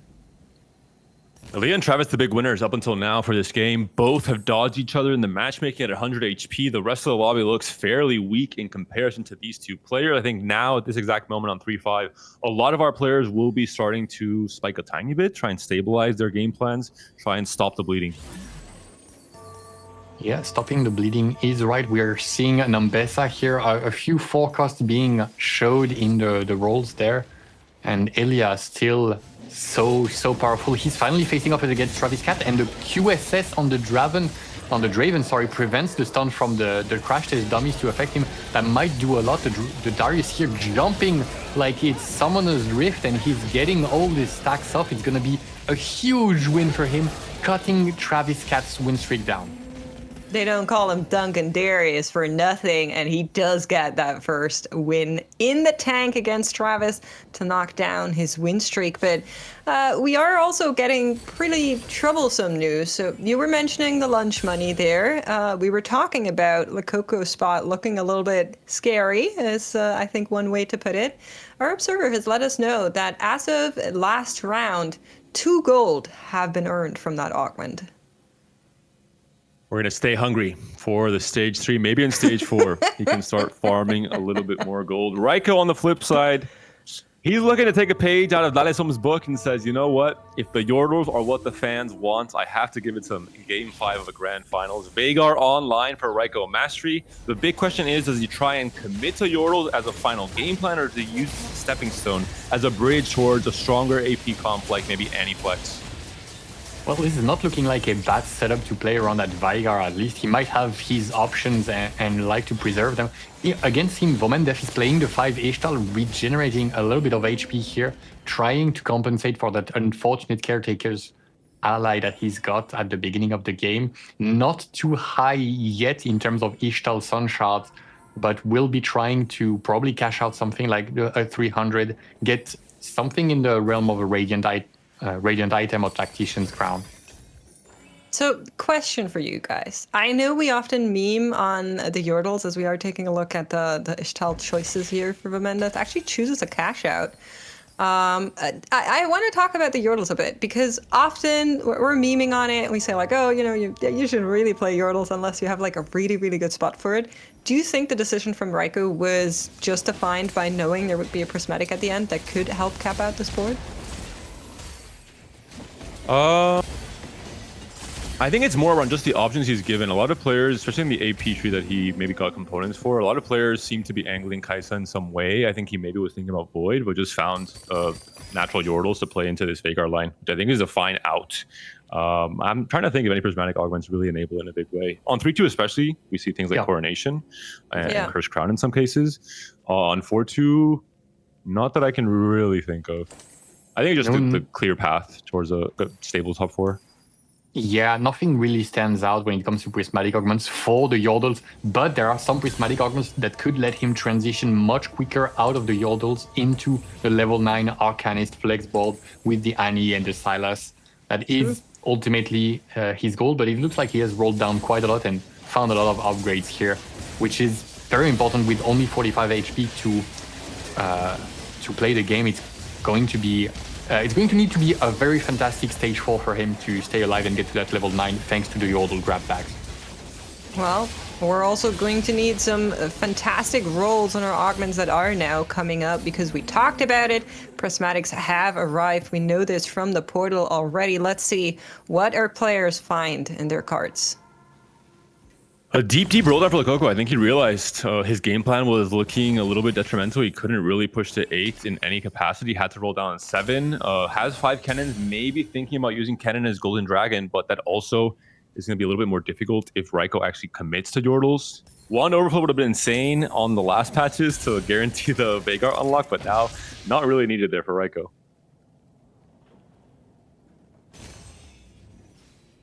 Taking a moment to ponder on doubles board, kind of an older board, but it still checks out, especially with the Disruptor emblem to enable that Lissandra. But that roll down has looked a little bit thin when it comes to finding damage sources. So The Slayer emblem not really ideal here. We were talking about how rich this lobby is with the early streaks building out, EMEA still streaking on 100. Money Monsoon might just throw a wrench in that plan, as this lobby has gotten a lot more rich on the back of this prismatic here for sure. Double Soul Awakening, triple Hold the Line. Combat is what our players needed in this game. It seems like they needed to have something to help them spike on stage 4 in particular. I'm not sure if anyone will be taking down EMEA for now, especially if he's able to get any more frontline upgrades to pair with his Darius. Hold on. Well, Combat. he just lost. Yeah, combat You is cursed the it. word, but well, a couple of money monsoons have been picked up, as well as Travis picking up the blue buff, red buff, and duplicator prismatic augment in a commanding position in the lobby. This is super powerful because when he gets to level 9, this adds a lot of consistency to his ability to find the key legendary 2-star that will stabilize his game. That's right. Early Mel, with all things considered, that means he can also expect that Radiant to come in towards the middle of stage 6, depending on how many casts she can get out in this matchmaking here. We are getting word that EMEA's streak was snapped by none other than Double. And Double is actually just playing around a Lissandra 1 for now, so that's pretty impressive to me. Shows the power of the Disruptor emblem. It has always had kind of crazy results on the Lissandra. And here we can see Lekoko with the Golden Dragon trying to win this round, but it's not going to be enough. And the position is now absolutely critical. Lekoko 2 off of that 3-star Ari, but she has exactly 0 items. Strange combination of augments for Lekoko as well, no? With Golden Dragon into Hold the Line. Not sure how much value he can get if you're trying to solo frontline your cannon mostly. Yeah. This game seems uncharacteristically rough from Lekoko. Trying to go for the launch money, as we said, he's playing for first place, second place to try and get that 5th overall. So he's taking big risks, and he said, if I can't win streak this early game, then it's going to be too rough anyway. So I might just shoot my shot and see how it goes. But obviously, this was not a 3-pointer. Considering Lekoko needs a huge comeback as well, I think it's just not looking good for his chances to finish among the top 5 to return to the TAC round 4. I think the 5th time in his career. Unfortunately, the setup is just not quite there. He's not really that close to the Ari either. Still 2 copies off at 0 gold that makes. Well, yes, I'm with you, right? It's looking pretty doomed. I'm not trying to ignore that, but his best shot is winning one of these 2 rounds, making it 2 Raptors, and then trying to find that Ari and that Yone. And even then, I'm not even sure this board can contend with some of the other ones we've seen. RE3 is not the strongest unit right now. We have a player going on the Darius line in here. We have this weird Yordle board that we're looking at on the other side from Raiko that just has so much early power and will serve him a loss. And I think that's just, it's not the right synergies for this board. It's not the power spike he needed to really find himself.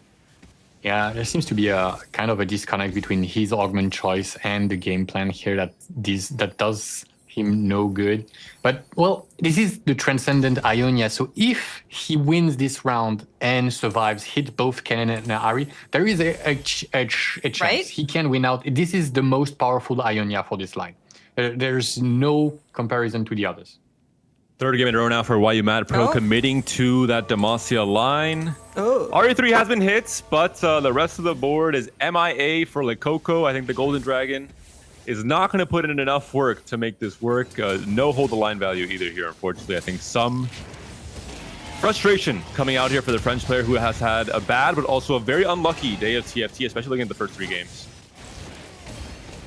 rough situation to be in. He recognized that he had no shot at beating anyone else in his pool, so he gave it a go. But as you mentioned, the frustration must be incredible after playing for 6 days to get there just to have one of the roughest finals we've seen. Crushing. Good news for Lakoko is he did make his way back into the TPC after being on the brink of moving out, so that has to be what he will keep front, mind, and center of his thoughts for now, as this has not gone his way for the moment. We're going to be hopping over to Raiko. Is tempted. Is there a world where we go Veigar 3? You can keep the option open. I think it really depends on how many more natural Veigars he gets from the egg Yordle gift bags as well. Most likely, I think if he sees a few Annies, if he has a way to pivot out of this into either just 6 Yordles or just directly into a full Annie flex board with enough gold, I think he'll go for it. He has great combat augments as well, right? Spirit Link into Soul Awakening can work quite well with any kind of fast line setup. Yeah, he's gonna be going for the role here, not selling the entire board, just going to, I believe, upgrade his board with a Fiddle 6 2-star. He's win streaking, so he doesn't have to full transition yet. He's quite powerful like this, and he might just stick with the Yordles and slowly but surely replace the weaker ones, replace the Lulu with the Swain, add in a Volibear if he finds a 3-star cannon to hit the HP threshold. Like there are ways to upgrade the Yordle board without switching completely. I love to see that from Raiko, and we're getting a taste of it as he goes up against Fumendith here now. With Coco out in 7, Fumendith is next on the chopping block. Has been playing around this Ishtal, has cashed out a little bit earlier than we would often see it, but this Nidalee has been working so much to try and help out on the back of this Milio 3, and I mean, look at it.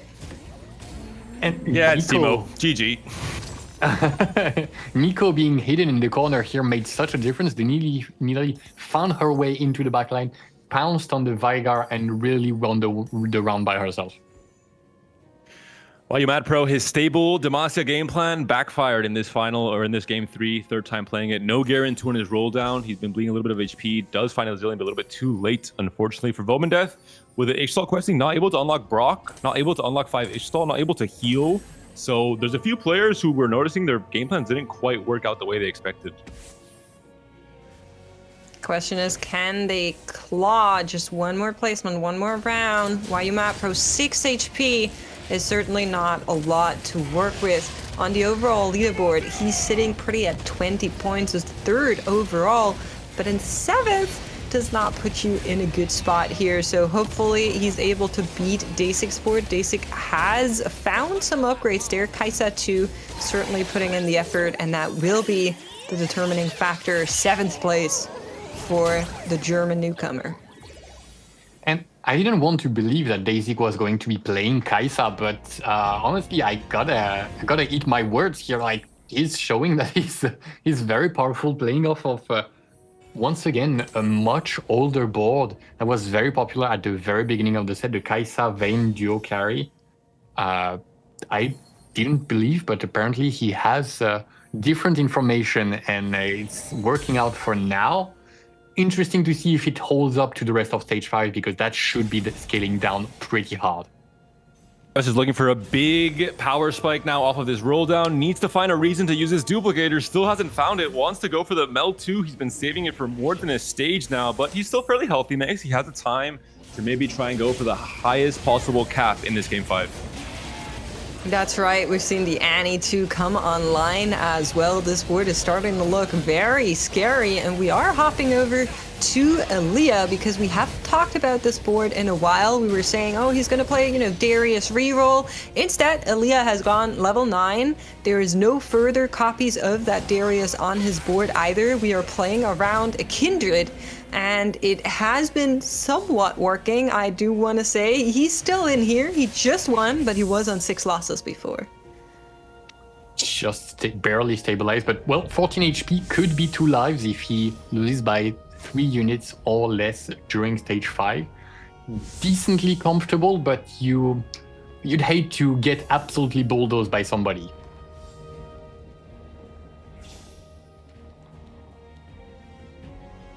Raiko, not too convinced by these final 4 items he's He's been like, left none of these over. are a Yordle. That's what you get for a 10 win streak, buddy. You can't just continue winning in life.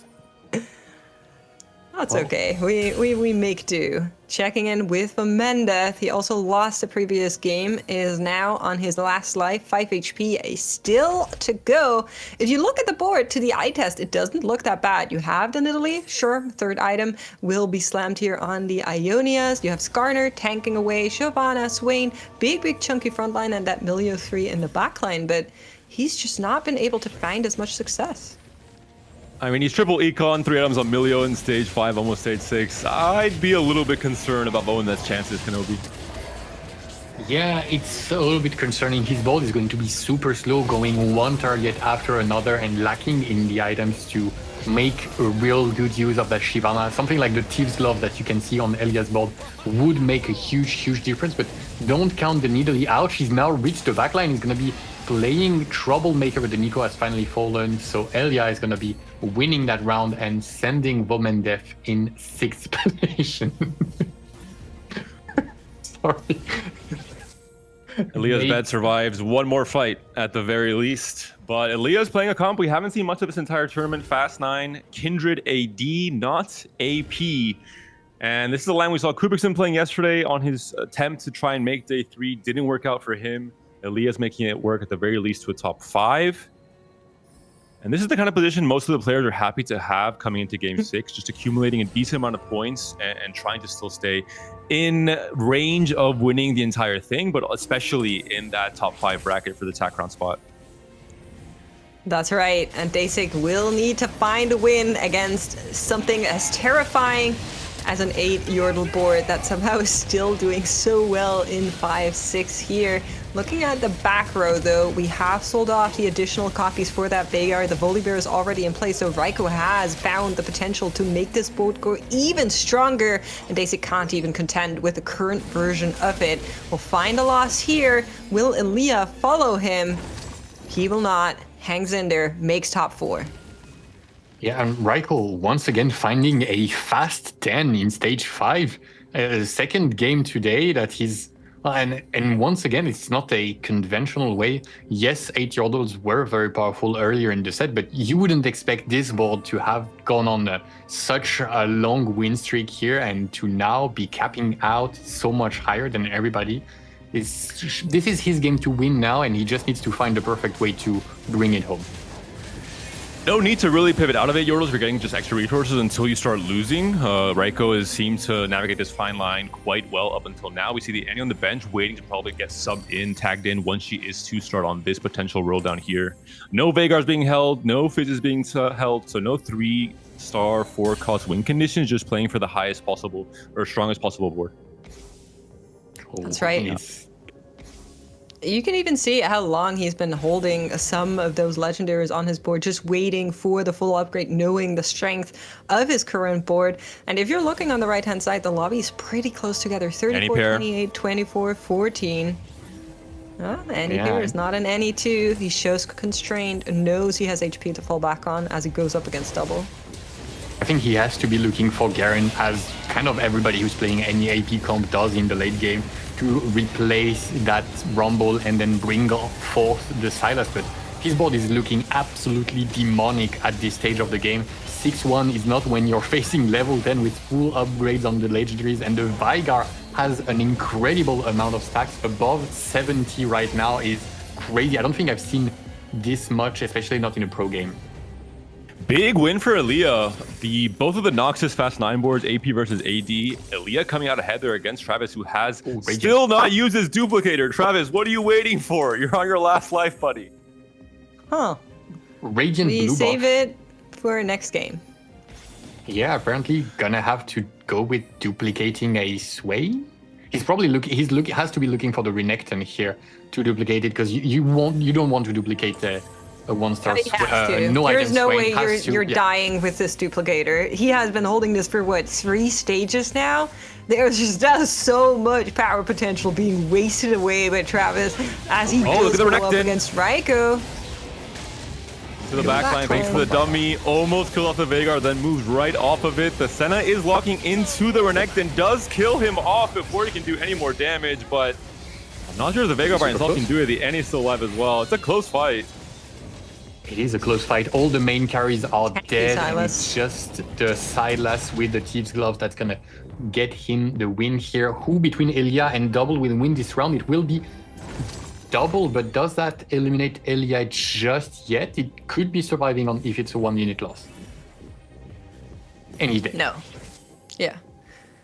Delay there. By the cinematic, cutscene does come in and take him out in 4th place. He was lobby leader, 22 points.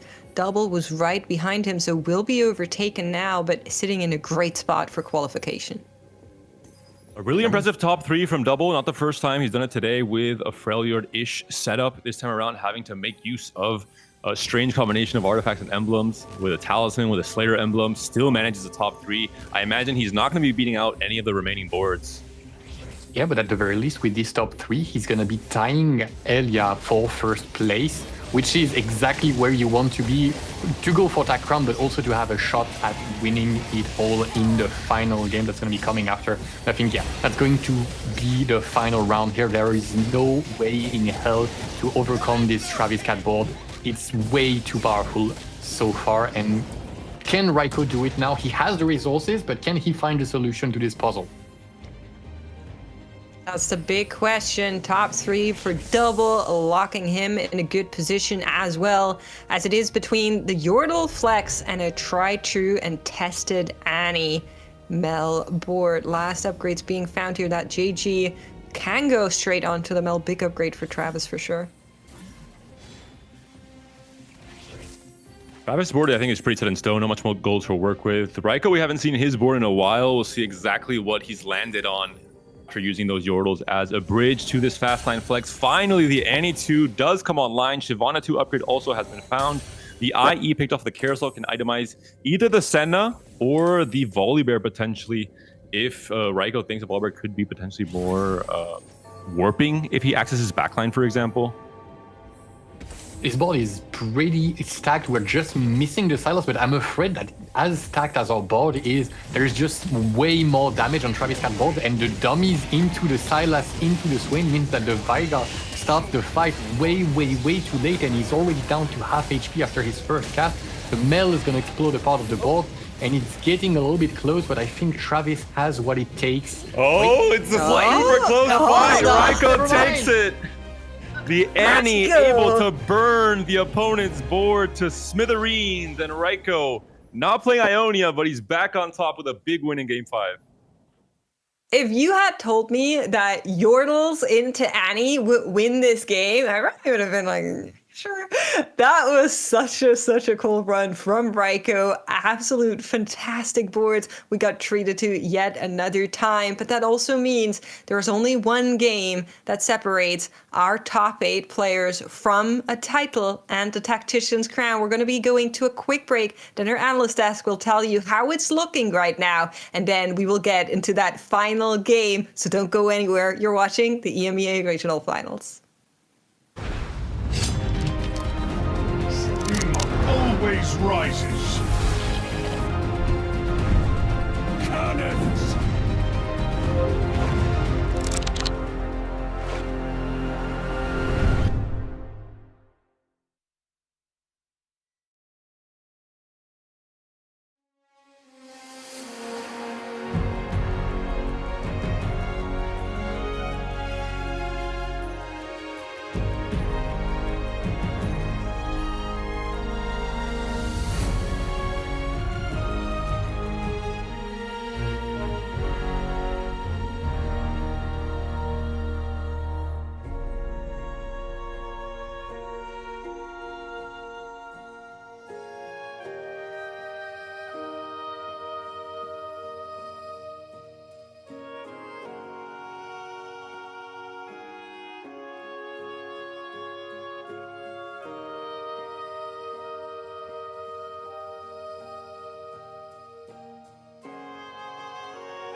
Welcome back, one and all. We stand on the precipice of a final game of crowning ourselves regional champion and finalizing our representation to the Law and Legends crown. Trouble, the last game, particularly Raiko, what an incredible showing from him. Absolutely. Franco has 100 fans. I'm one of them. If he has only one, that's me. If he has 0, I'm dead. I feel like the way he's been approaching this weekend has been incredible. We saw the 4 Void Soup into an incredible level 10 win. We saw the Yordles that he held on to for so long. Understanding the strength of your board has been the name of the game. And I feel like a lot of people back then would transition super quickly off of the Yordles. But currently, Raiko saw his strength compared to the lobby, used the Yordles for so long until he found the proper upgraded units in terms of 5 costs and 7 costs to put them into his board to then get as strong as he was to beat out Travis at the very end. So big props to him for finding angles that have been super creative this weekend and definitely makes him one of the big contenders to take the title. And it's kind of wild considering this is Raiko's 8th regionals he's been at. He's capped at 14th before. This is already his best performance ever in his entire TFT career. As we look at the table now, we've got to remember only 3 countries in the 13 regionals we've had so far in the modern competitive era have ever won. France, DAC, Poland. Raiko being at the top, tied with Double and EMEA, means that he could be the one to break that pattern after such a long time. Yeah, basically the top 3 players are playing in checkmate. If you win regionals, and that's it. EMEA, Double, Raiko with the first, they lock in and they are crowned regional champions. However, the points for the rest, except for Coco on the 8th place, are super close to also locking crown. So realistically, for our players that are in this 7th and 6th position and 5th even position with 22 points for Wayumat Pro, Dasik and Bomb Death, they're still playing for that last one spot to make it into the crown, which could be super incredible if they can lock it in. Of course, we'll also be keeping out for the possibility of the wildest outcome, seeing either one of Travis or Double managing to become double, or in this Double's case, even arguably triple EMEA champion, an unprecedented feat, which, you know, it's honestly, Trouble, it's amazing to be here at this moment on the edge of something that monumental happening. There could be history made. 3x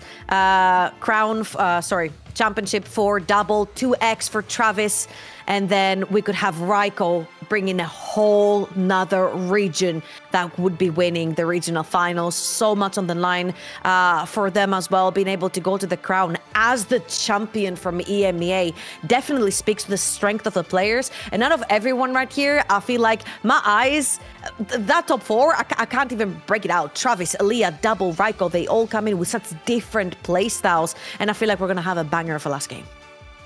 It's really unprecedented, because we were talking about checkmate before, and I think you said it absolutely well. It's so rare to have 3 players literally on the same points as each other. Travis only barely behind, which means, of course, he will need to push a couple of places above everyone else if he's going to be making it in and become the regional champion.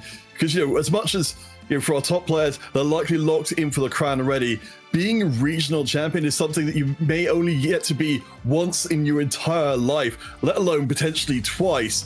It is a real legacy to leave behind. And also, you need to also remember, somebody could play spoiler here. Coco doesn't really have anything to play for. So if he chooses to contest your line, you're going to have to pivot off of it. So much on the line. 3 players on 27 points. You win, you take the crown home. Guys, take it away. Thank you so much, Trouble, Counterfeit, and Kenobi and Patches Panda. I have great news. There is no portal in that final game of our final day of the EMEA regionals. We're getting a nice and easy and chill game of TFT. I think that with everything on the line for most of these players, no portals mean that they're going to be going down in the mud and slinging punches at each other, scrabbling to get the final points and get themselves to the Tactician's crown. No portals mean fewer resources to fight over, so anyone looking to get an edge is going to have to try very hard to win streak or loss streak early on. And fewer excuses to blame Mortok for. if you're That's not right. able to perform in the most important game of the set for these 8 players. So much, or maybe just everything on the line. Excited to see what path and what game plan players go for. There's 2 real things they can consider.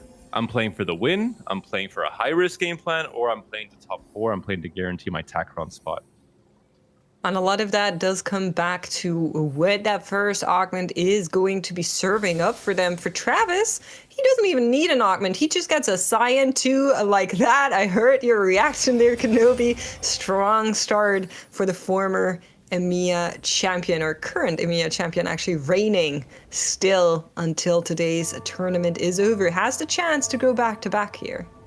Yeah, definitely doesn't want his situation to become a former champion type of thing. With that 2-star Cyan, I'm expecting him to try and unlock LeBlanc if we're getting 3 components on the start, but it's looking like, no, we're not going to be able to, because this is at the maximum a 2-component start based on what we're dropping.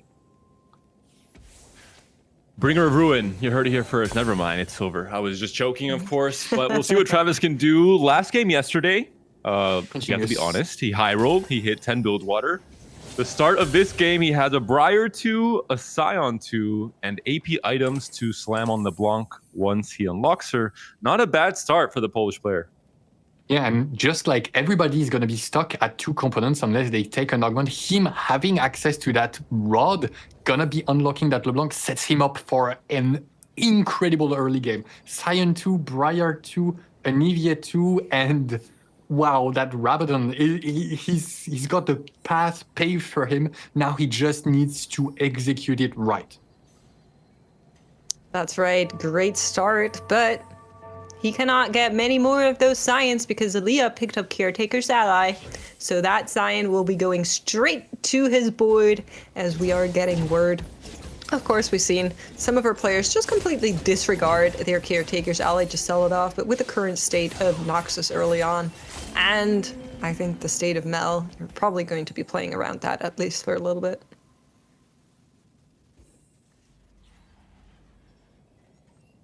Looking at why you bad pro picked up slightly magic roll. Curious to see what the outcome of that was. It looks like he's holding Demacia units again. So for the 4th game in a row, potentially why you mad pro considering playing into the one of the more stable lines in the meta for a consistent game plan. Yeah, and getting the slightly larger champions with the extra HP goes really well with an early Demacia game. You're going to be feeding these extra HP a bunch of extra resistances to make your board super tanky. That's the plan, but we can't get the Demacia just yet. No Xin Zhao, and cannot unlock the Poppy with the 2-component start.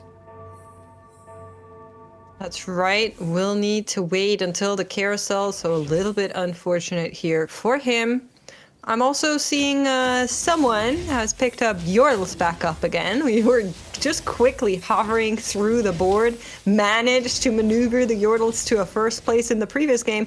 Raiko maybe enticed a little bit, hopefully not baited into playing around those Yordles for a start here once again, but he does have Lulu and Rumble on his board. Nothing too warping from the Silver Augments from what we've seen up until now.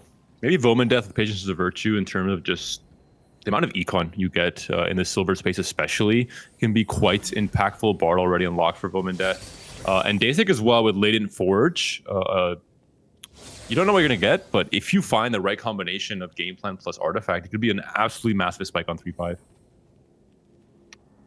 Yes, indeed. But be honest with me, Mix. Can anybody beat out Travis during this stage 2? So never say never, right? That's a generally good advice as a caster. You don't want to make any deterministic calls, but I would argue it's highly unlikely based on what we're seeing here. That's a very, very beefy front line he has built out. He also has that Anivia 2, has the AP items on that LeBlanc, so he should be, all things considered, cruising through stage 2, and who knows, even maybe the beginning of stage 3, depending on how much he can build this out.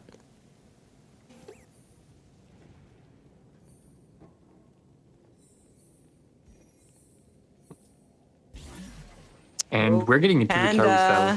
seeing getting if we have anything muted. spicy like spatulas and pans going on. Nothing of the sort. It's gonna be a standard carousel. Can Raiko get something valuable here? A rod, a rod means he's probably looking for a Rabadon's death cap to unlock that Vigar once again and try and maybe make a repeat of his previous game. It's okay. We all have one. Last choices We'll just pick up the here. Leona. I wonder if he's trying to play for a 3-cost reroll. I think players will probably shy away from 3-cost rerolls generally in this final game, especially if they're in contention for actually winning the entire thing. And a lot of players have been really relying on these more top 4 oriented game plans today. So I think there's going to be a big shift from someone like Double, from someone like Raiko in this final game. Yeah. This is a board built for early game win streak with no thought yet brought to the later game. Like, this is just strong units. Kiana is very powerful. Aphelios gives the armor reduction, and the Leona is just one of the best early game tanks. And it's just for now that's just it. And we'll figure out what we're playing right on stage 3. But right now we're just trying to save as much HP as possible. Not even slamming that BT. That's just chatty, man. He doesn't need it. He says, I don't care.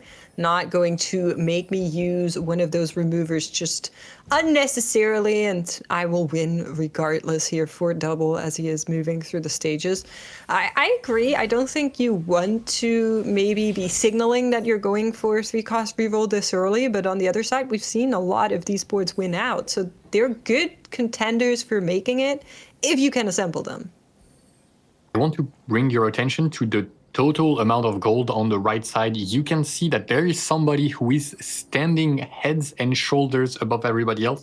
Raiko selling a lot of his board early on, already making a lot more interest than most of the lobby and taking a huge lead there. So I'm expecting another 3-2 roll down, and I'm wishing him all the 1% legendaries that he's got in the previous game as well here. Holding the Voids for the Kaisa unlock, not holding the Yasuo, so shying away from any kind of Ionia setup in this game I think makes a lot of sense if you're trying to go for the win.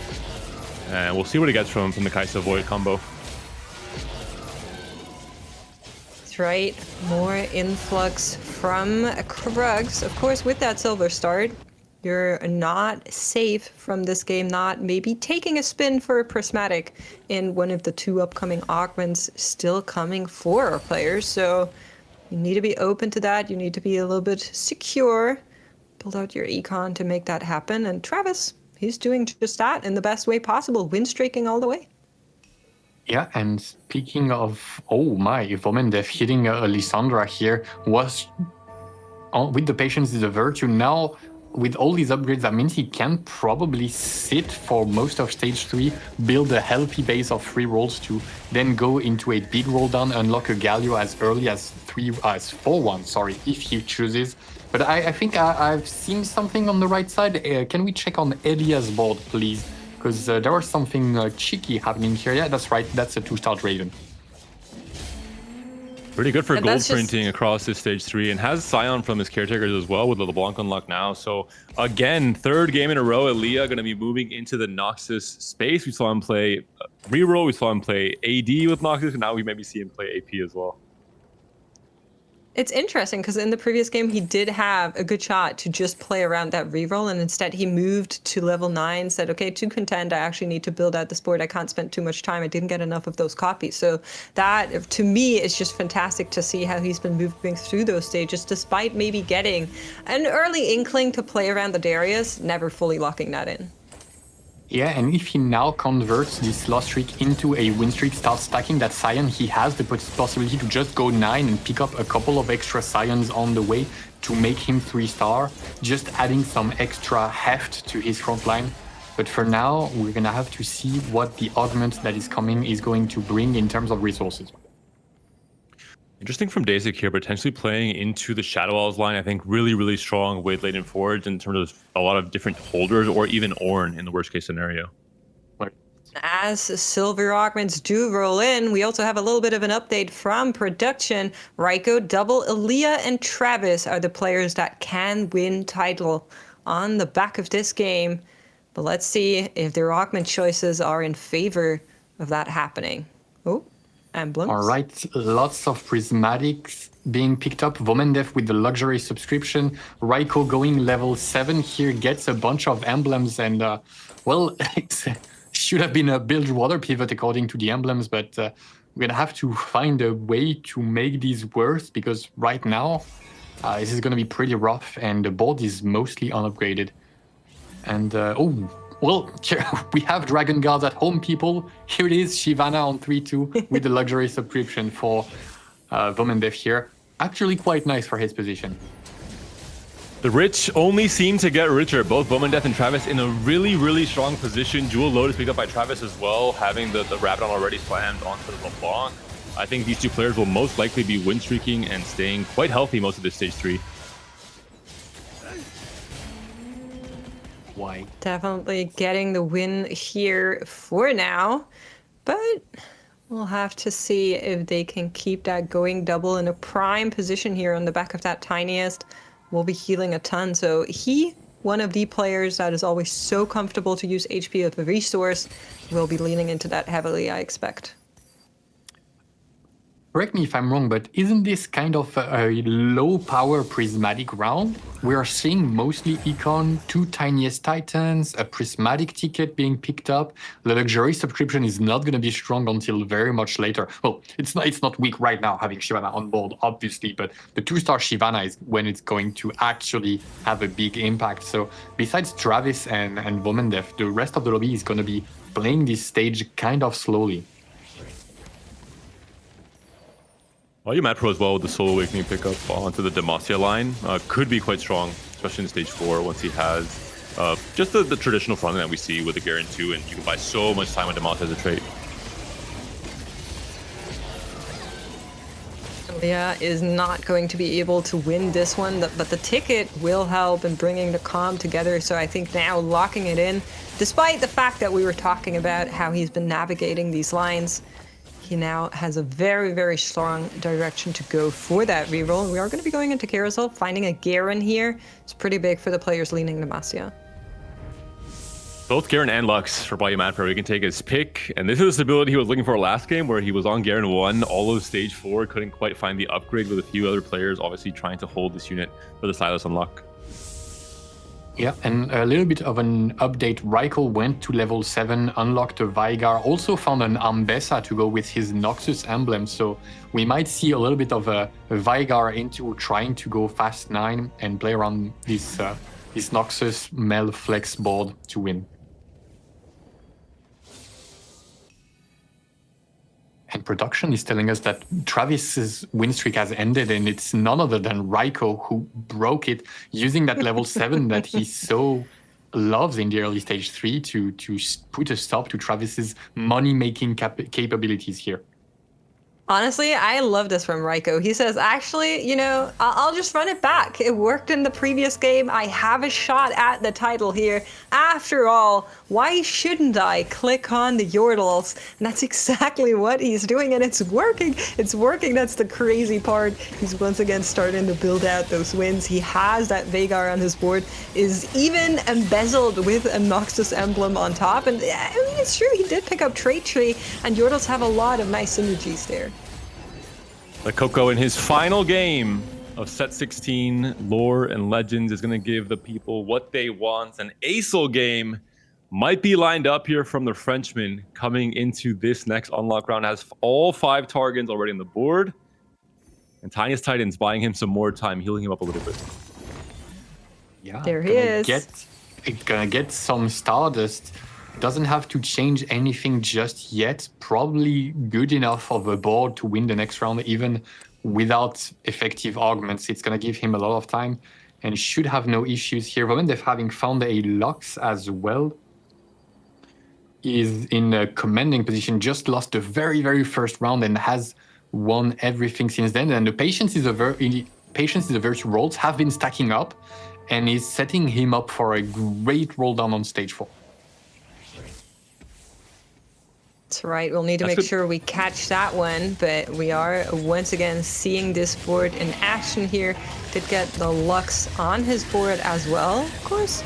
So missing a couple more upgrades to bring that Galio in. Maybe bad news for YUMAT Pro. No econ augments for the German player. He's currently sitting pretty low in the HP totals as well. And Bomendef, his contester is both rich and healthy and most likely rolling on 4-1. So we'll have to see exactly what Bomendef hits and how that affects YUMAT Pro's game plan.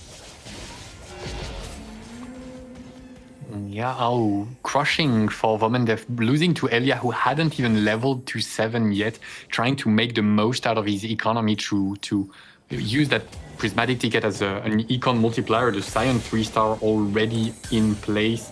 Here comes the final 2 stars here. Gonna have a little bit of a switch around. Using the Lulus here. Is there something I'm missing about using both these 2 Lulus? Oh, Kabuko?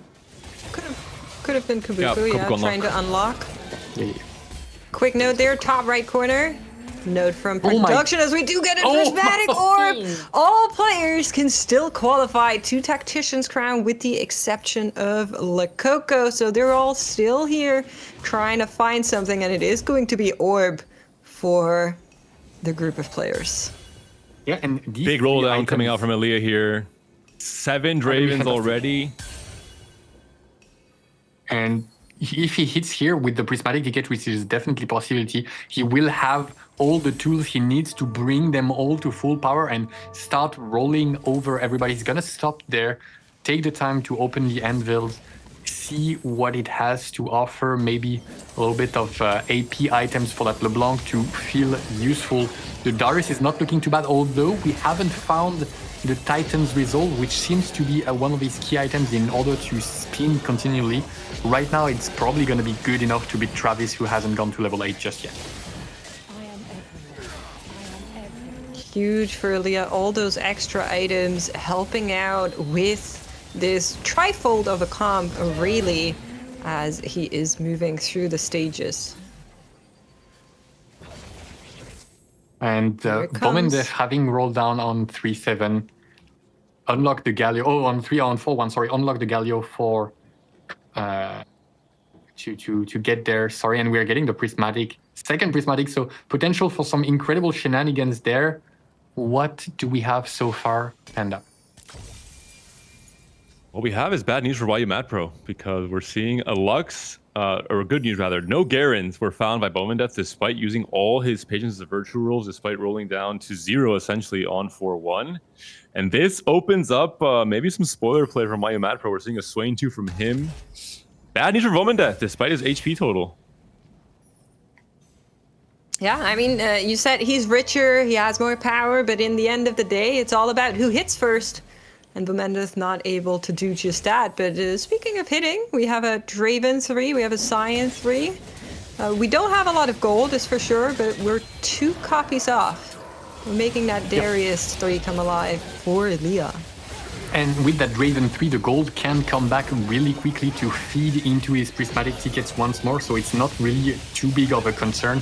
It's really the one you're happiest to get. Here, look at this 6x6. Every round that he wins, he's going to be getting this 6 gold based on the number of takedowns, and it's going to get him that much closer to this Darius 3, who could very well bring him the victory, unless double Raiko or Travis have something to say about it.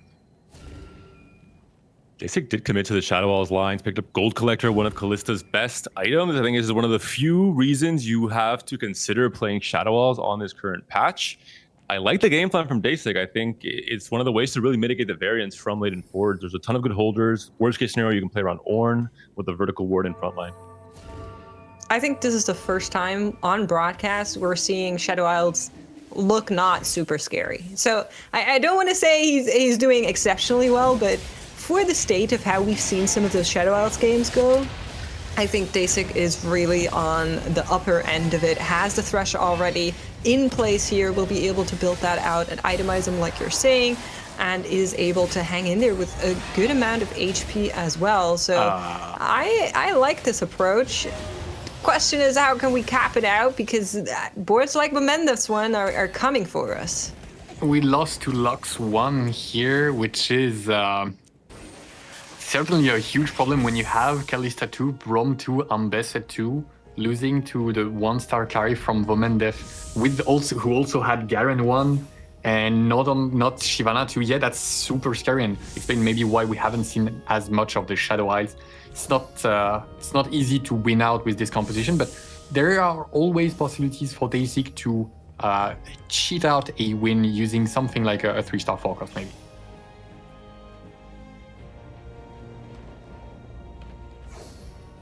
Coco now on a 3-loss streak. The Acel with double Nashers, JG, not seemingly stable enough. The Leona 3 is almost here though. We're just a few copies away.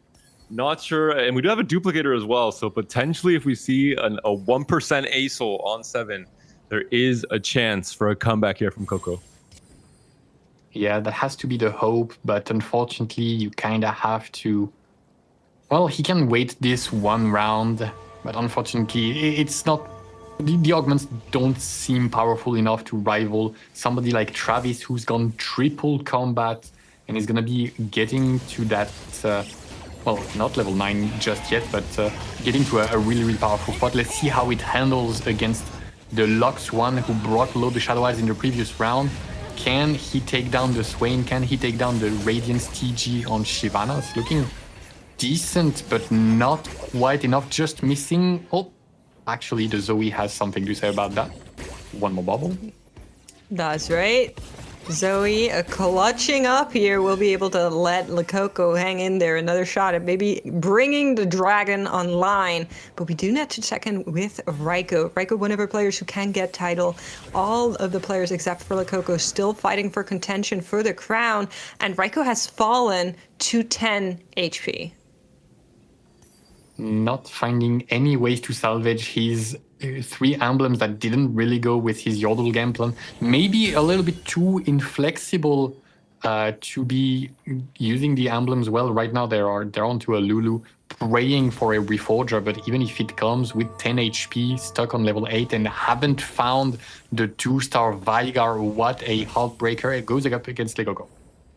And Lakoko has used the duplicator by the looks of it on the Leona to at least assure a solid front line, and that might just be too much for Raiko's board. Let's take a look at the Veigar can actually get that backline killed off. Fizz has found our Zoe in the backline, does leave off of her though, and that spells disaster for the Italian favorite player, Raiko, taking an 8th here in this final game of the day.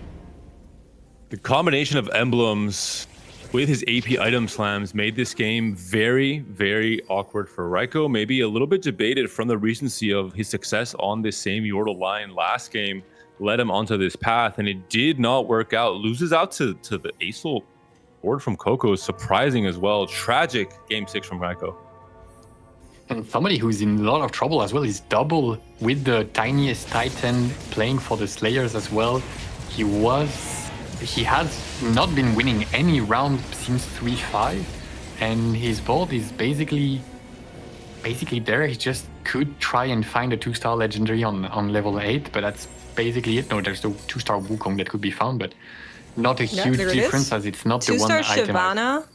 The Shyvana is going to be a big upgrade for this board if he's able to get it, but level 8, not a lot of gold to work with. Certainly not the best position to do just that, but I do want to mention Raiko was the player that was tied for highest points together with Double and Aaliyah. If Double now also finds himself on the bottom of the leaderboard, that just means the path for Aaliyah becomes so much easier to run away with the title here. So Double needs to clutch up, needs to find those wins now, even if he cannot find that Shyvana for now. And it is Lakoko on the other side once again.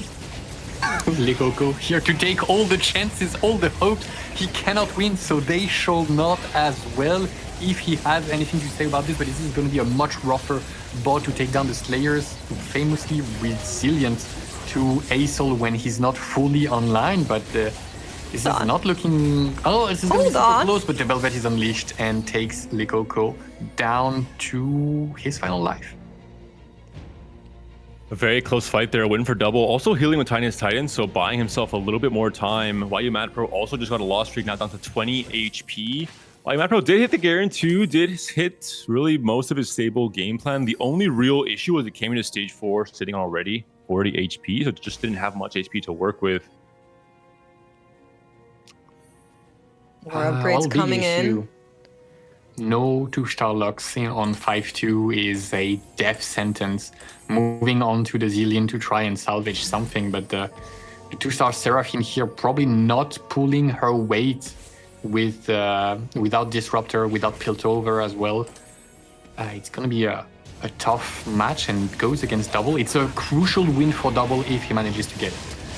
That's right. The last second item juggling there on YU Map Pro side onto the Zillion to try and guarantee you have a little bit more strength from that legendary unit than from the Lux itself. But you can see that half of the board for Double has already vanished here, and that Belvest is under fire. He's going to be taking a big hit on the back of this 5 units still alive. Double, maybe not for much longer, sits on 4 HP now.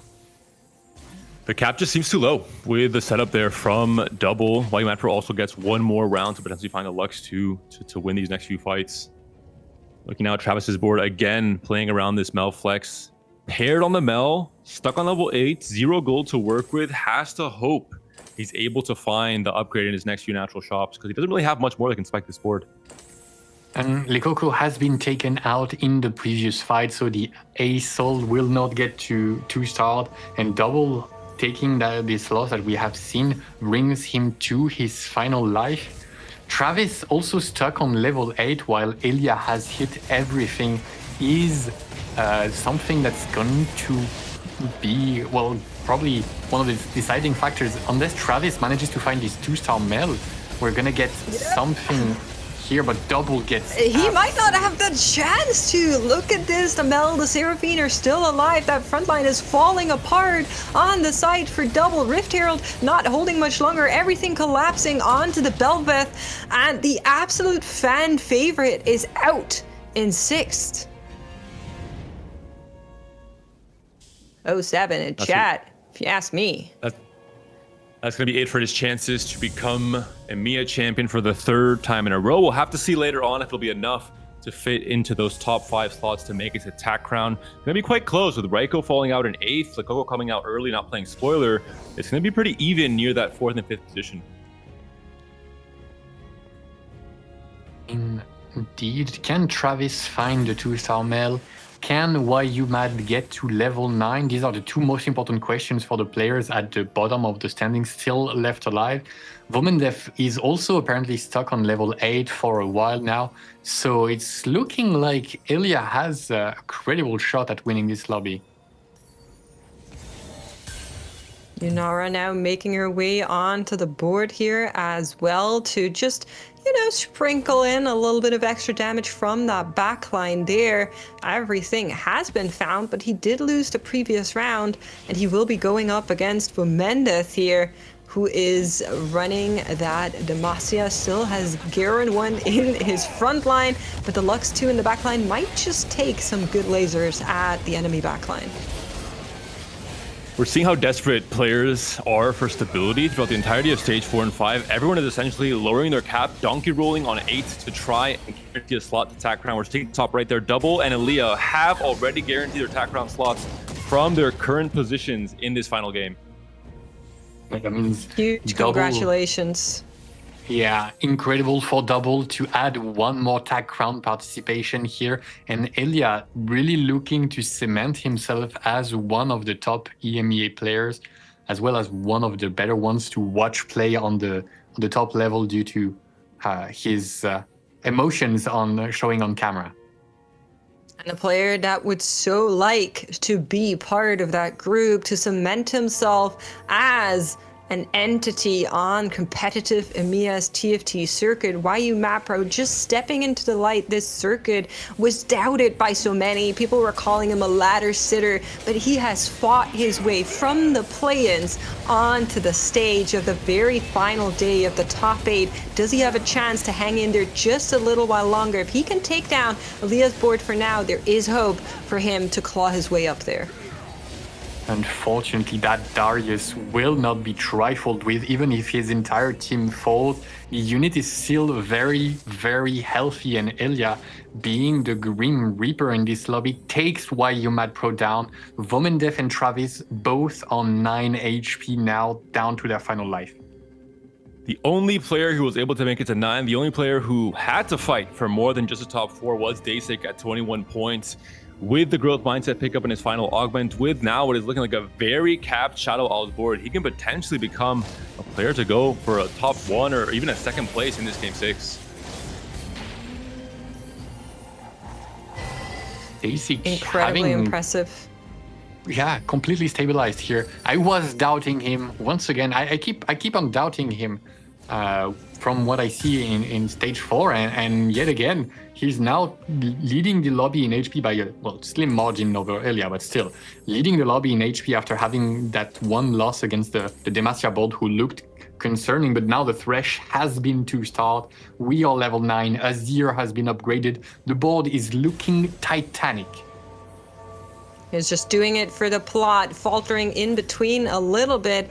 Mel 1, though, a familiar problem we've seen throughout the tournament day from Travis, and it will be elimination of either Bomendez or Travis coming in here, Panda. Not both can move on, and it might be a huge factor in who can go to the crown. Bomendez on their final 1v1 against Travis. The Mel's getting a ton of damage onto the middle clump. Is it going to be enough? Both of the backline carries, the Lux and the Seraphine, still full health on either corner. But the frontline from Demacia finally has fallen. Travis taking over in this fight. Bomendez out in 4th place.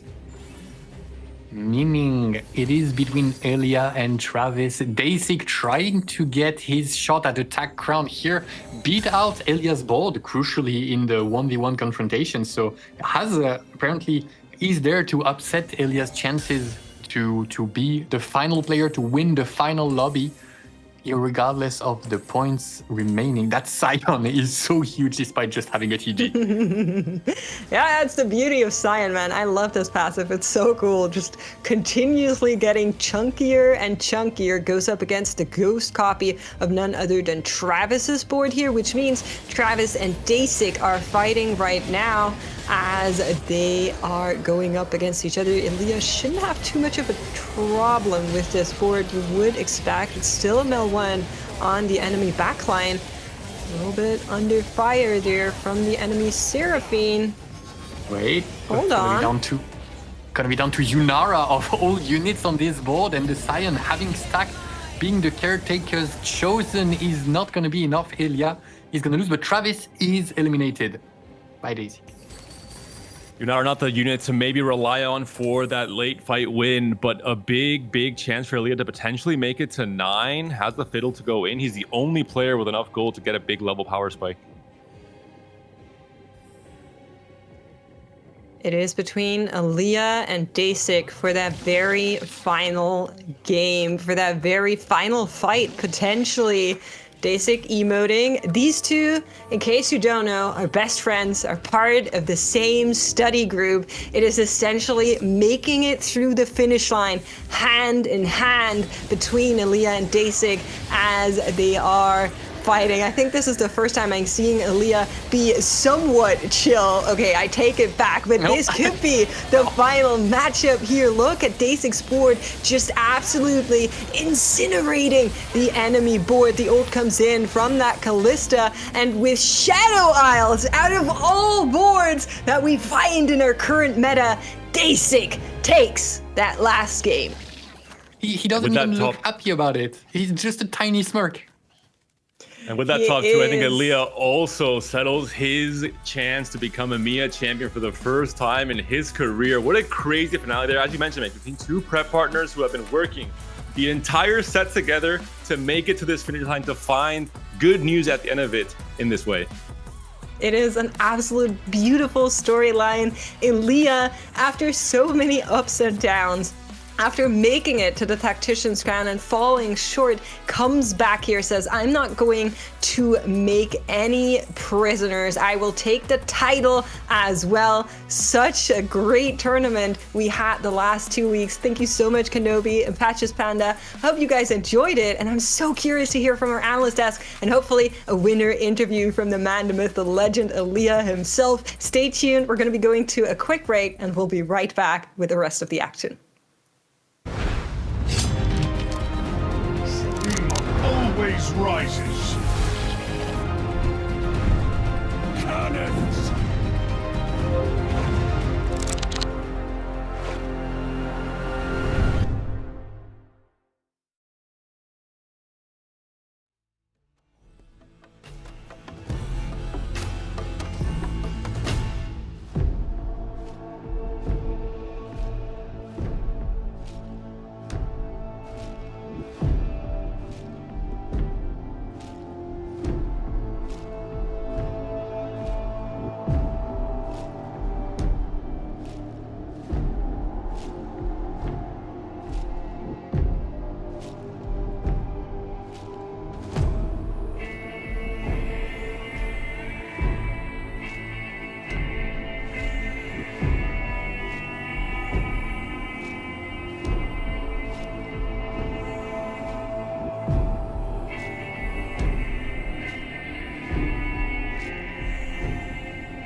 rises. Cannons.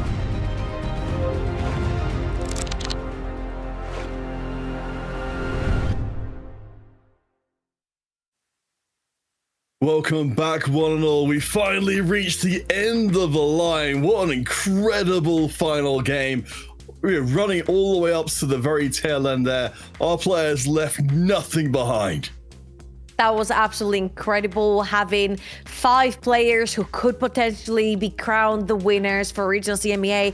Huge congratulations to Elia. I mean, he left his heart on the battlefield. The camera angles were going crazy. He was picking, he was getting up, he was sitting back down, he was flexing, he was pulling his hair. He really damn wanted this, and he got it with fantastic play. It ends up being a reroll line to take him through that finish line with the Draven, Darius, LeBlanc, and Siona's 3 stars.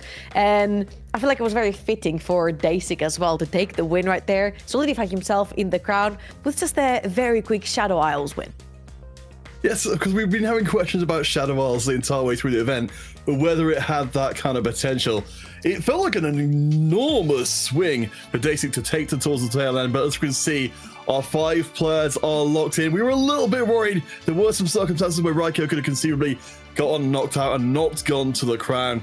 YMAD Pro will just miss out this time as well as Voman Death, but honestly, I think both their journeys, particularly YMAD Pro, being one of the newer players to the scene, to have gotten this far, to have played in this finals at all, is an achievement in of itself.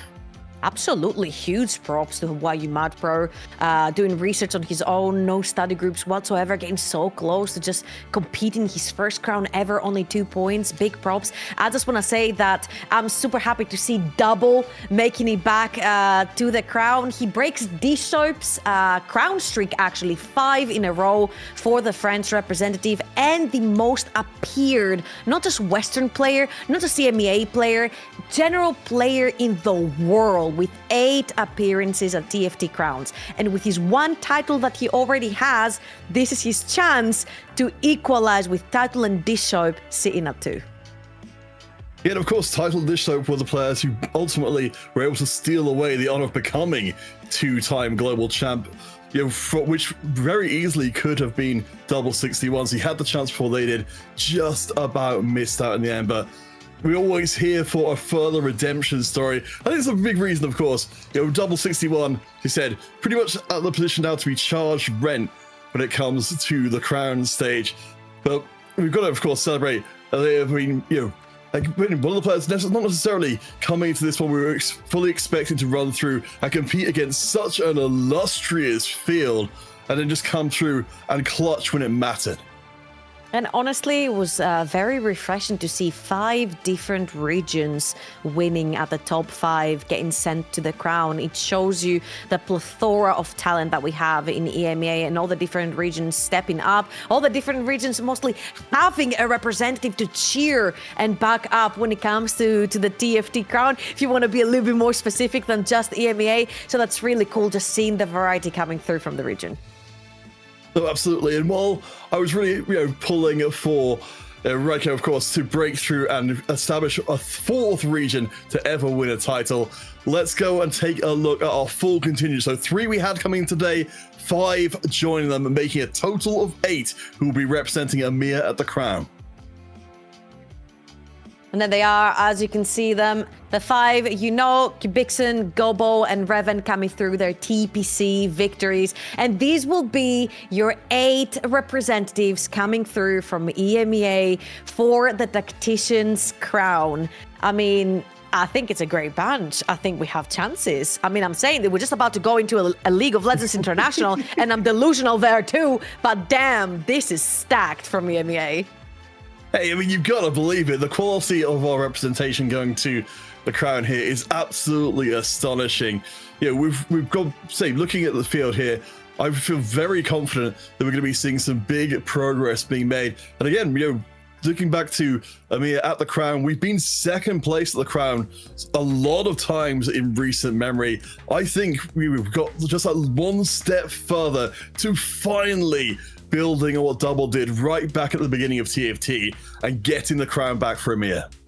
Yeah, I'm not gonna lie. I feel like the West overall looks super strong with Weijin coming through, Americas as well. This guy has dominated absolutely everything over there. So EMEA, the West in general, look really strong going into that TFT crown.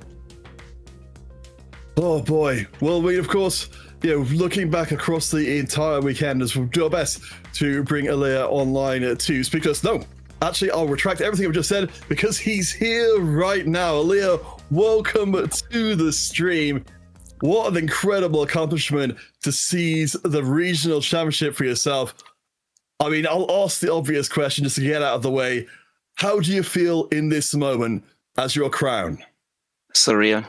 I didn't think I can make it especially after last set, playing against such good players. It's a little bit of imposter syndrome.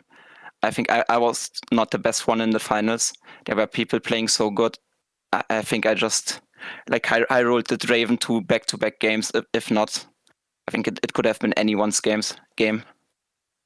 Playing against such incredible players, mate, they'll be seeing you in their lobbies and being worried in the next TPCs to come, in the next regionals. You played a fantastic game. You were super consistent throughout. I want to ask you one thing. You have given us so much passion, so much emotion through your camera. What's going through your head playing those games? Because you're one of the more emotive players that we have in TFT.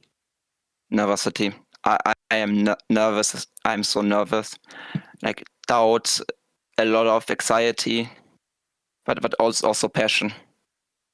It's just a lot of feelings at once. I can't really describe it. Do you feel relief now? Is that one of the feelings right now? Relief? It's over? It's done for now? Yeah, kinda. I'm kind of curious. You mentioned again, if this is too intense of a question to ask at this point, we'll just skip over it. But what kind of do you feel drives your passion for TFT then? So you're saying that was a big part of your experience. I love the competition, not really competing myself, but following the competition, the art of it, prepping for it, how people play, following that, doing it myself, then of my friends. It's this is the biggest factor. Without my friends, I would not be here. With everyone studying with me, helping me throughout my entire career from the start. I think that's the biggest point. My entire team behind me. All right. Talking about your entire team behind you, there was a guy right there that sort of stole your spotlight at the very end. You could have been crowned regional champion with a win. But Dasik, your buddy who you guys have been studying together, stole your first on that last game with the cheeky Shadow Isles game. So tell us more about what you guys have been cooking together and how much you've helped each other on this journey. I stole his spotlight. The guy has such an insane read. The guy is so good at the game. He made so many. He's so much of a better player than me. And we prepped for the entire thing together. We spent the entire day today, yesterday in call, weeks going up. He always believed in me. Yeah, I was so down last set after my performance. Dasik believed in me this set. And now making worlds with him together, final lobby. It's surreal. It's surreal. It's incredible to see how selfless and humble you are, Alea. You have played an incredible freaking game. You've been consistent throughout the entire duration of this regionals, and you don't deserve it any less than anyone else. You are the freaking champion, and you fucking deserve this. This is your time to shine, and a huge congratulations from us because we've seen an incredible storyline. I'm getting choked up too. Unfolding in front of us. And yes, Daisy gave you a lot of the knowledge, but you put it on the board and you did incredible, Alea. So please, as someone who's been in esports for more than 10 years at this point, never underestimate yourself. You've done fantastically well, mate. And you deserve this. Thank you. I do want, of course, to bring in a little context in as well. Gluteus, Dark Hydra, Salvi, Wet Jungler, and Leah, now you, the 5th champion from Germany. How does it feel to be amongst such esteemed company? I feel proud of my achievements. All great players, all friends of mine, making it amongst it's amazing. Okay, obviously this is a very emotional moment right now, so we're going to let you go and relax a little bit because, of course, this is a huge achievement. Please do lock it in your memory for a day, which is very hard fought for, very well earned, and of course, I hope that all of the EMEA players who made it through to the crown will be supporting each other, much as you and Dasik have done for each other. I know you kind of already acknowledged a lot of people already, so it's fine if there's no one else left in, but is there anybody else you'd like to specifically call out before we let you go and relax after your victory? I want to call Raptor, always supporting me. Löscher, been there. Memo at the start. Without him, I would not be here. Wegger, all the NA guys, all of the Brownie guys, all the guys from Memo days. KP, it's too many names, too much people supporting me. I'm sorry if I didn't say your name. I don't really know. Like thank you all. Without you, I would not have made it. Also, good luck to all the NA guys in my group that made it to finals there, and also are great players to Kai Wang, to Prosep.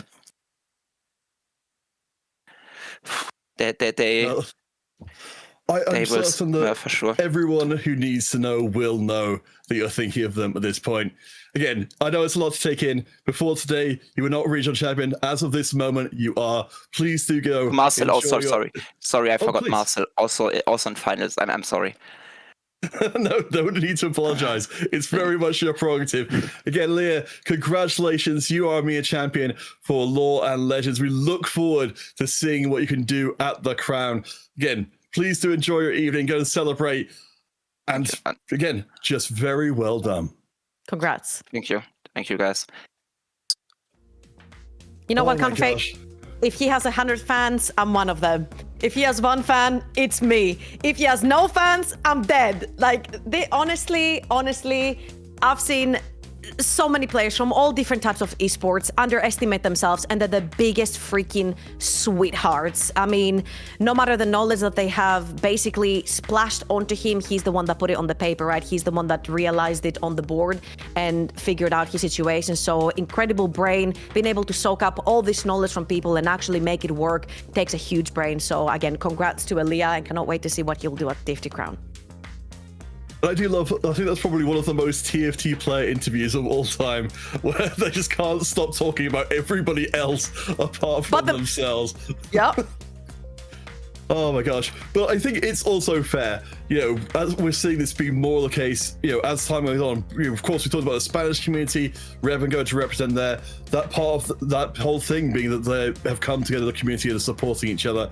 And very much the case here for Aaliyah, supported by, a huge network of people to get to this point. So absolutely, he delivered on the day, but there were so many days before that spent learning from each other, growing from each other, supporting each other to even make it possible in the first place. And he actually has a lot of people that he wants to shout out from Americas, if I'm not wrong. He did mention Brosef and Marcel P, who are going to be competing later on in the Americas regional. So he sent best of luck to them over there. But I just really hope what he really meant is see you at TFT Crown, so I can take your points. I think if we read between the lines, I'm pretty sure he'll get up that fight. For Aaliyah, you'd have to read very deep through the lines for him to say that, but that's just what I hope is somewhere in there. So, of course, our last few items of business as we close things out today, of course, the TAC Crown, we've been talking about it. You need to tune in for it for the 27th to the 29th of March. We know, of course, the Americas representatives. We now know the EMEA representatives as well. We know it's going to be an absolutely astonishing tournament. Oh, yeah. And actually, I cannot wait to see who's going to end up being the winner there as well. I mean, we've had a fantastic day of TFT already, and it's not over yet. Well, our side of things, at least, just a few more bits and pieces to get out of the way. Of course, if you'd like to follow more of the general scene, you can on X at Compete TFT, Teamfight Tactics on Instagram, and then Play TFT on YouTube and Facebook. If you'd like to follow ourselves specifically, we have on X at Kenobi, and Impetuous Panda at makes_. And then you can see us on the screen at CounterfeitCast and Troubling. Thank you to, of course, as well to all of our amazing staff who've made today's event possible, the admins, observers, production, everybody. You don't get to see them, but they've been working incredibly hard today. Again, congratulations to our EMEA champion of the year. We're hoping he has the night of his life after this. But for now, we hope you guys will stick around to catch the next part of the action later on. But for now, for us, we'll say goodbye, and we'll see you guys at the Crown. Always rises. Cannon.